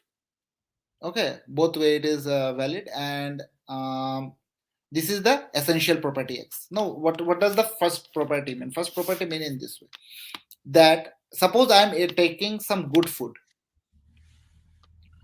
Suppose I am taking a good food, and the good is a property of the food. The food is enjoyable to eat. I am eating it. Then that means what? When I eat something, it must be, if it has a positive property, everything I can conceive of it should also be positive. That is the thing. Now, God is such a thing that is always pure, always great, always pure, always loving, and it is a positive property. Okay, so by this law, being all the things that things like being kind is a positive property, being patient is a positive property. Okay, it is also, it will means by this method, by this logic, what will happen is that this kindness or any other property that contains this property will also be positive property. This is the meaning of it. So this is the first thing. The second axiom is that, let us look at the second axiom. What does the second axiom say? Here it is, this sign is negation. This sign is negation. If there is a negative property, that loving, the opposite of loving is what? Hatred, for example. And if there is a property, for example, that is negative to it, if it is negative, that I am hating somebody, I am unkind, I am jealous. Jealous is also a negative property. Remember, Islamic God and Christian God are jealous. That is a negative property, I'm telling you. Kindness, opposite is jealous. You could keep a note of it. Now the thing is that the positive property, that if you do not have a positive property, then it is same as having a negative property. Means, if you don't have kindness, then you are cruel. By this theory, by this logic, it is clear that if you don't have kindness, you must have a cruel property. If you don't have one property, if you don't have one positive property, you are liable to have a negative property. Okay. If you are not kind, obviously you are cruel. If you are not loving, you are hateful. So this is the idea of the second axiom. It is the Christian logic. Their Abrahamic work in this way. We don't actually work in this way, but the Abrahamic theology works in this way. This is the code they have written. Next is that the property phi. Okay, it is a positive property. P of phi is a positive property. Then it is possible that there exist. This is there exist. This thing is there exist. Are you getting it? This is their existence thing. Okay, this is a positive property of phi. Hello, I'm audible? Yeah, you are audible. Continue. So it is saying that if there is a positive property, okay, if there is a positive property, then it overall it says the same thing, that if you have suppose positive property, then it is possible that there exists a property that has the property phi. It is a possibility that if there is a positive property is there, suppose somebody is kind, okay, then it is possible that there exists another entity, that is X, that has the positive property. Now one cannot tell like that God is love, the love is a positive property, but nobody can have that property. No, it is not possible. Somebody must have the property. Dharyati eti dharmaha. Somebody will have to hold something. hold on to something. That means that property should be there, the guna should be there in the locus. Okay, so this is the meaning of it. It is possible that such and such quality exists. For example, love should exist, hatred should exist in some quantity, or in a body, in an entity X. There exists some entity X that has the property, if it is a positive property. Otherwise, you cannot say that is property of XYZ, and it doesn't have, it is not there in anybody. You cannot tell in that way. Okay. Now the third property, this is the definition one. The first definition is coming. What is the, now they are defining a thing that is known as God. God or the entity is being defined here. You see, object X has the godlike property. This is the godlike property. GX is the godlike property. This is the maximal property. I told you, na, that God should be maximal. There cannot be any limitation. It is the maximum. If God has love, it is infinite love. If God has kindness, infinite kindness. If God has mercy, infinite mercy. So, if there is something called godlike property, that is G of X. If an object, any object has the godlike property, if and only if, this is the if and only if, two-way arrow is if and only if. This is the if and only if statement. If and only if, okay, property phi is a positive property, then X has the property phi. Okay, this means is that something is a godlike object. There is one godlike object. That this means that if something, if something can have a godlike property only if it is a positive property. God cannot have a negative property. It is saying in a language of mathematics in that way. You can do other kind of algebraic manipulations also of this. Therefore, axiom, another axiom is that there is a positive property of God, godlike property. Okay, I'm doing his khandan in this way. You see how he'll become khandit. Now theorem 2. Okay, this is the possible. Now there is possible that there is a object X. There exists, this opposite is, there exists a property X that has got godlike property. Okay, that entity exists that has got godlike property. Otherwise, it is meaningless. Nobody will have that godlike property. Now, this is what it defines Advaita basically. Phi is essential property of X. Okay. Now, this is the here it is said that godlike property is there and it is a positive property. The axiom third, the last axiom said that this property exists of God, that is a positive property. And being godlike is a positive property. You cannot say that no, our God is a killer. Our God likes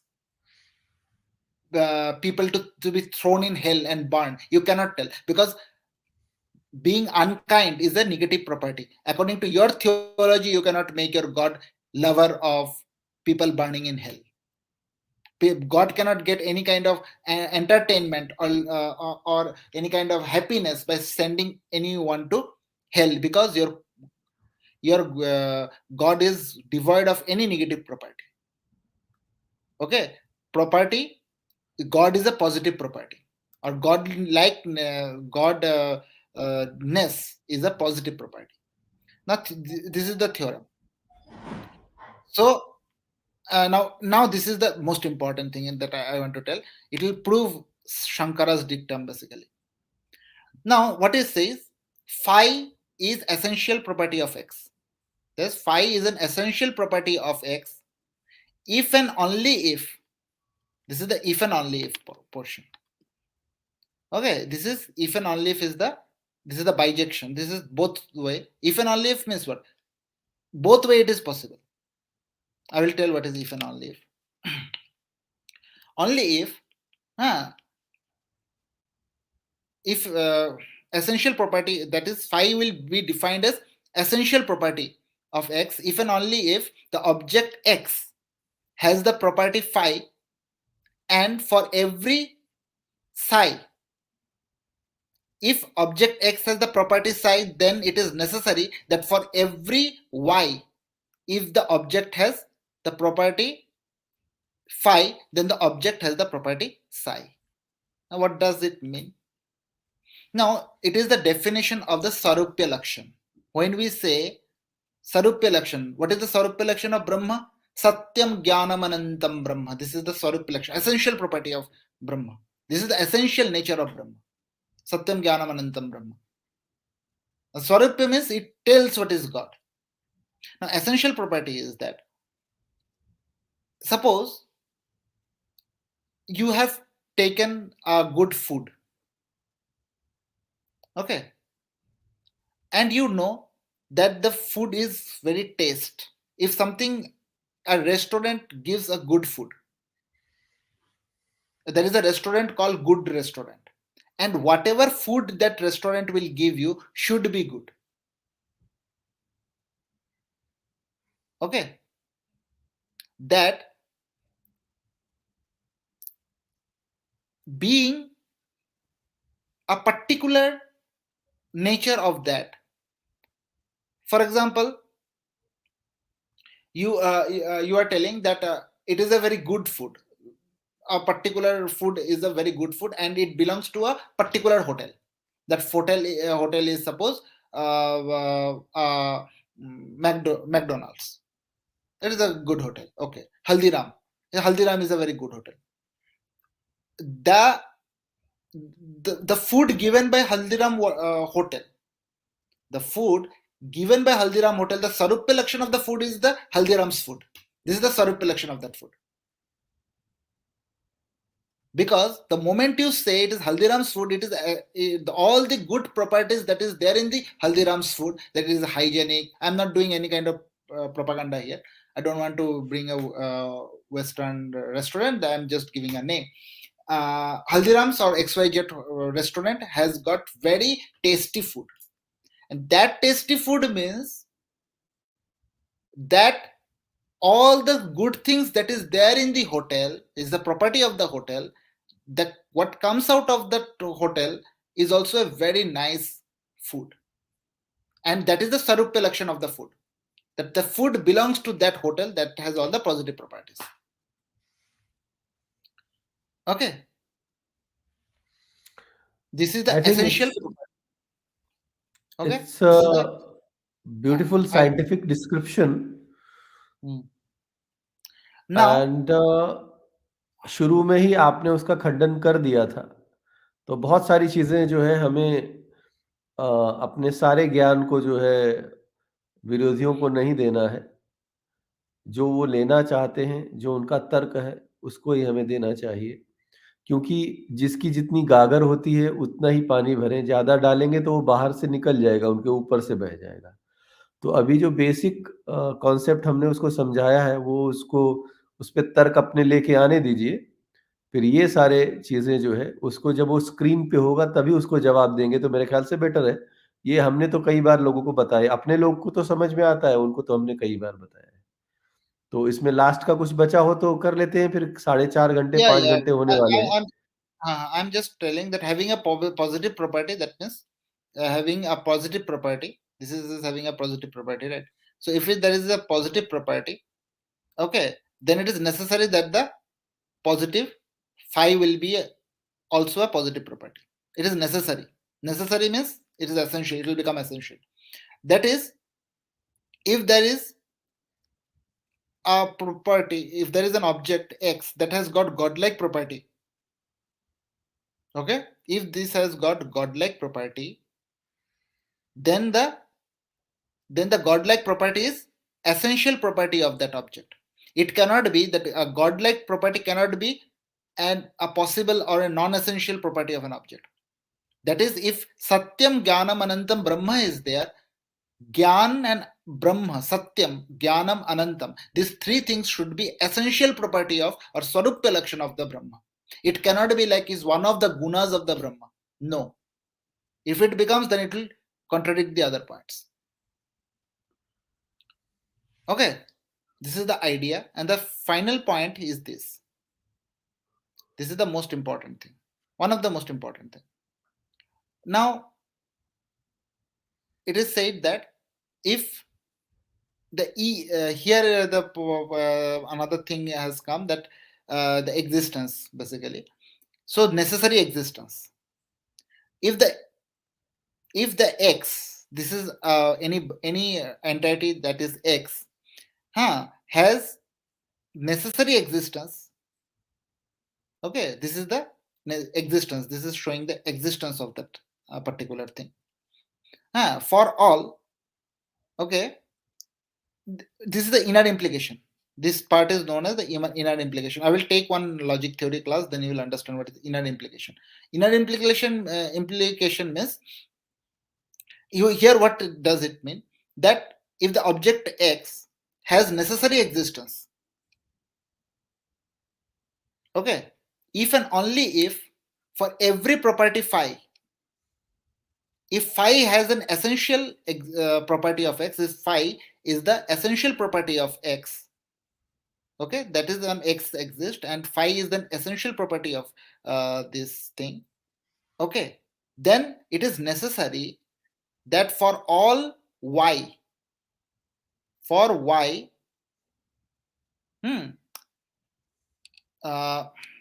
the inner implication, this is this particular thing for all. This means for all. I have not explained it.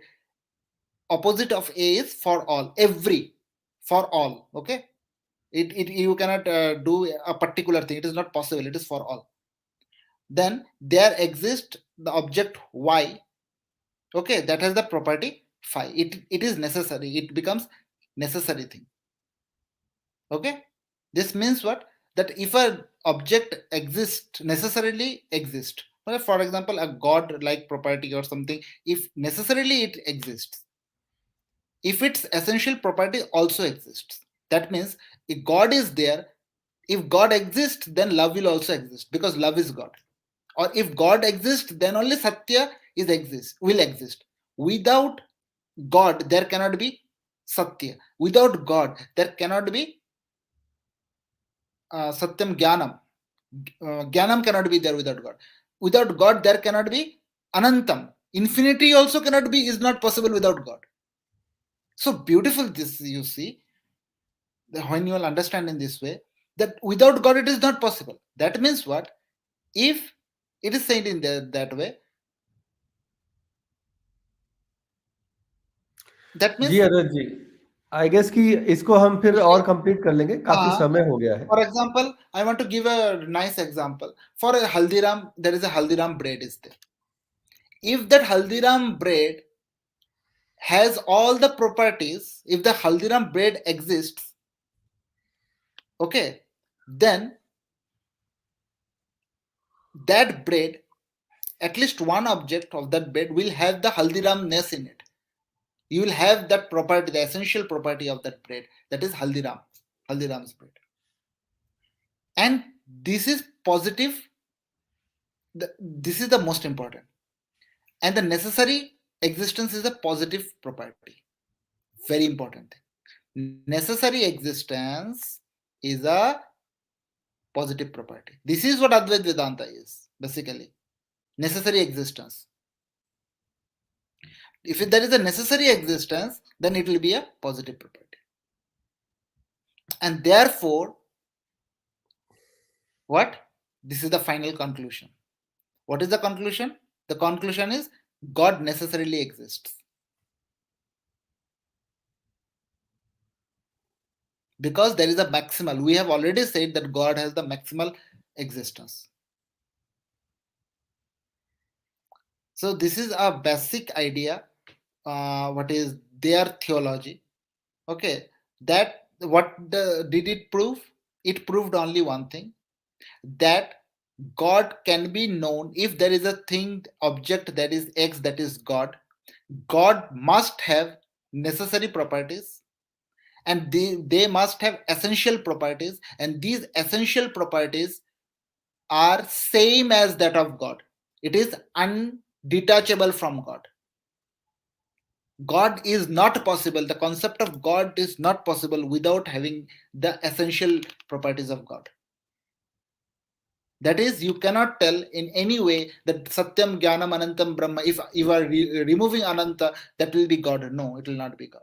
If you are removing Satya, it will be God. No, it will not be God. All the essential properties should be essentially present. It is a necessary statement. This is how we understand the modal logic. Actually, this proof is for the modal logic.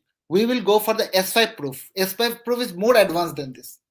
Christian world was doing with this proof, and they had come with a certain logical conclusion of this. They had some problem. Then what they did, they went to Shankaracharya, and now they've taken something from Shankaracharya that known as Shankara's dictum.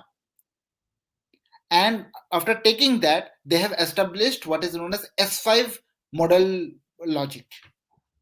I want to show S5 modal logic once. It's more advanced. अद्वैत जी इसके लिए separate एक stream कर लेंगे. उसका answer हमने दे दिया, उसने जो प्रश्न किया था. अब इस पे स्ट्रीम हम कई बार बता भी चुके हैं और सेपरेट स्ट्रीम भी कर लेंगे. There is not necessary to explain each and everything right now because it's like 5 hours almost. So we have to keep something on reserve also. Getting my point? Yeah. Okay. We have to reserve something. If someone will come, ब्रह्मास्त्र को हमेशा प्रयोग नहीं करना होता है, उसको थोड़ा सा. Brahmastra is there. Brahmastra is very S5 modal logic is there. हाँ. You understand my things, what I want to say. It's like, no, there is no time now. And another thing, these all things are brahmast. Scientifically we can explain. So whenever someone, that caliber of that kind of caliber having with us debate and everything, so these all brahmas we will use on that time. Okay. And for our people we have explained these things so many times, I guess. Okay. सो एक प्रश्न केवल इसका उत्तर मैं ले लेता हूं, उसके बाद इसको समाप्त करेंगे आज की स्ट्रीम को.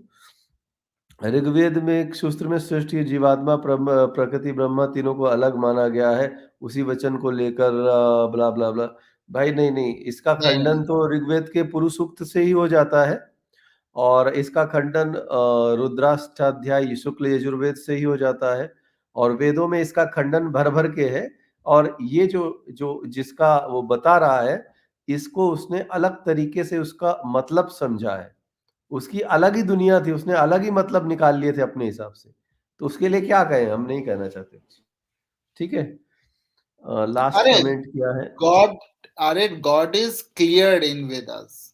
Satyam, Jnanam, Anantam, Brahma. Complete.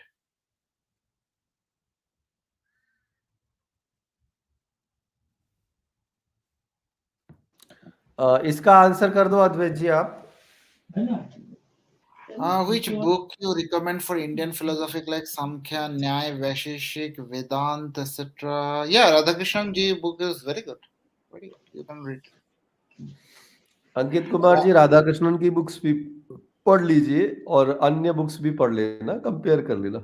You read the 4 books of Swami Vivekanannd: Gyan Yog, Raj Yog, Bhakti Yog, and Karma Yog. Apart from that, Practical Vedanta. These are very important books. If you want to really, I started learning with Vivekananda's book only. Then even in that line, you can go to even Nyaya, Navya Nyaya, and all these things will come. Technical things that we are discussing here, model logic, that will also come from Vivekananda's ideas. तो अद्वैत जी, आज की stream काफी अच्छी रही, और अब हमें इसको समाप्ति को ले जाना चाहिए. शक्तिदासम साधको हम, आपका वक्तव्य भी अंत में ले लें. आप तो हमारे साथ पूरा साथ देते हैं, लेकिन आप कुछ बोलते नहीं है. बोलिए, आप अभी तो बोल दीजिए कुछ. देखिए, मैं अगर कम ही बोलूं तो ज्यादा अच्छा होगा. वैसे ठीक है, ठीक वैसे है, ठीक। वैसे बोलने का बोलने से यहाँ में यहाँ में यहाँ मैं हमें थोड़ा मालूम है आप बहुत हमारा सपोर्ट करने आते हैं, हमें मालूम है आप हमारा सपोर्ट करते वैसे हमारा वैसे इंटरनेट की प्रॉब्लम की वजह से मैं थोड़ा अंदर बाहर होते रहा स्ट्रीम से। हैं। बट आज तो आपकी आवाज ठीक आ रही है। हम्म हाँ, लेकिन बीच में आप अचानक से ड्रॉप हो जाते हैं, फिर मुझे लेना पड़ता है आपको ऊपर। आपका प्रेजेंस ही हमें बड़ी हाँ ताकत वो देता है। आप कुछ नहीं भी बोलते हैं, हमारे साथ बने रहते हैं ना, तो हमें अच्छा लगता है। वी फील गुड अच्छा कि आप हमारे साथ। जी, जी। आप हमारे परम मित्र जैसे हैं, आप हमारे भाई जैसे हैं। आप आते हैं तो हमें अच्छा लगता है। ठीक है ठीक है। तो चलिए दर्शकों, आज के लिए यहीं समापन किया जाए। ऑलमोस्ट 5 आवर्स हो गए हैं और आई होप कि आज हमने जो जानकारी दी है आप लोगों के लिए सार्थक रही होगी और अवेयरनेस के लिए हमने जो है ये चीज़ें जो है आपको दी हैं। और जो भी प्रश्न है अब अगली स्ट्रीम में आइएगा और वहाँ पर भी हम जो है आपको आंसर करेंगे। अभी बहुत रात हो गई है और आज फिर से मैंने खाना नहीं खाया है तो आज तो मैं खाऊंगा भी नहीं, बहुत समय हो गया है, No, सुबह no, ही खाऊंगा। take a bit of food, then you sleep. हाँ, थोड़ा सा लिक्विड ले लूंगा क्योंकि ज्यादा लेट आवर्स में खाओ ना तो सुबह फिर प्रॉब्लम होने लगती है, नींद नहीं खुलती जल्दी। जी जी. And ji. even after telling so many times, Turiya Kaivalya have given a question.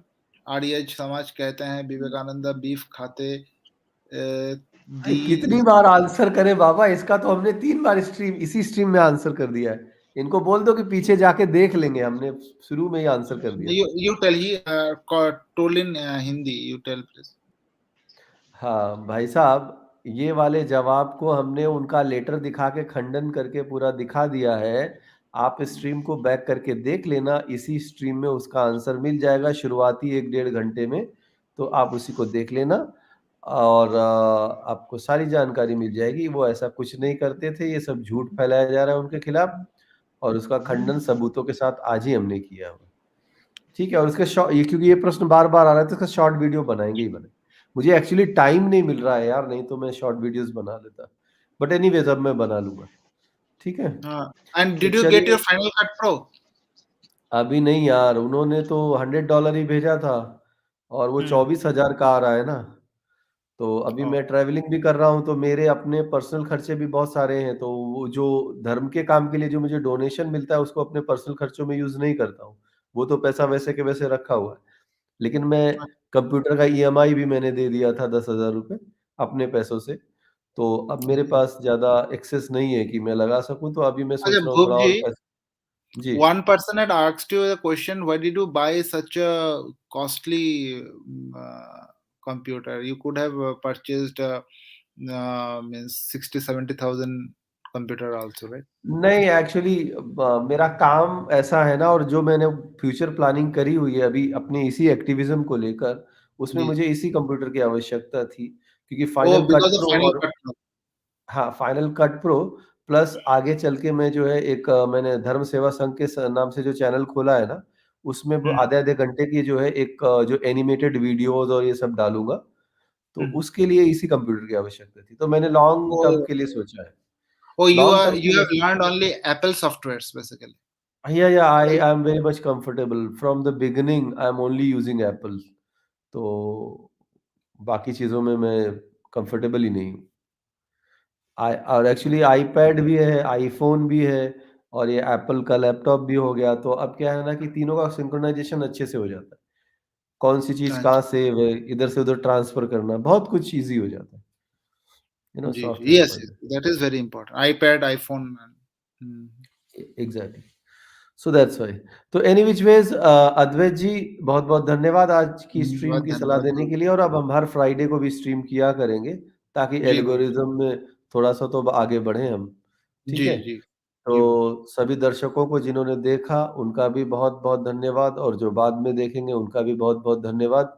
और आप सभी लोग स्वस्थ रहिए, मस्त रहिए और हम आपकी सेवा में हफ्ते में 3 बार आते रहेंगे। और आप सब लोग समर्थन करें और स्ट्रीम को लाइक शेयर करें ताकि हमारी बात ज़्यादा से ज़्यादा लोगों तक पहुंचे। अद्वैत जी वंस अगेन आपका बहुत बहुत धन्यवाद। धन्यवाद गुरु शक्तिदासम जी। साधको हम जी आपका भी बहुत बहुत धन्यवाद। हर जय हर माता महादेव, दी। जय श्री राम। जय माता दी। स्वस्थ रहिए, मस्त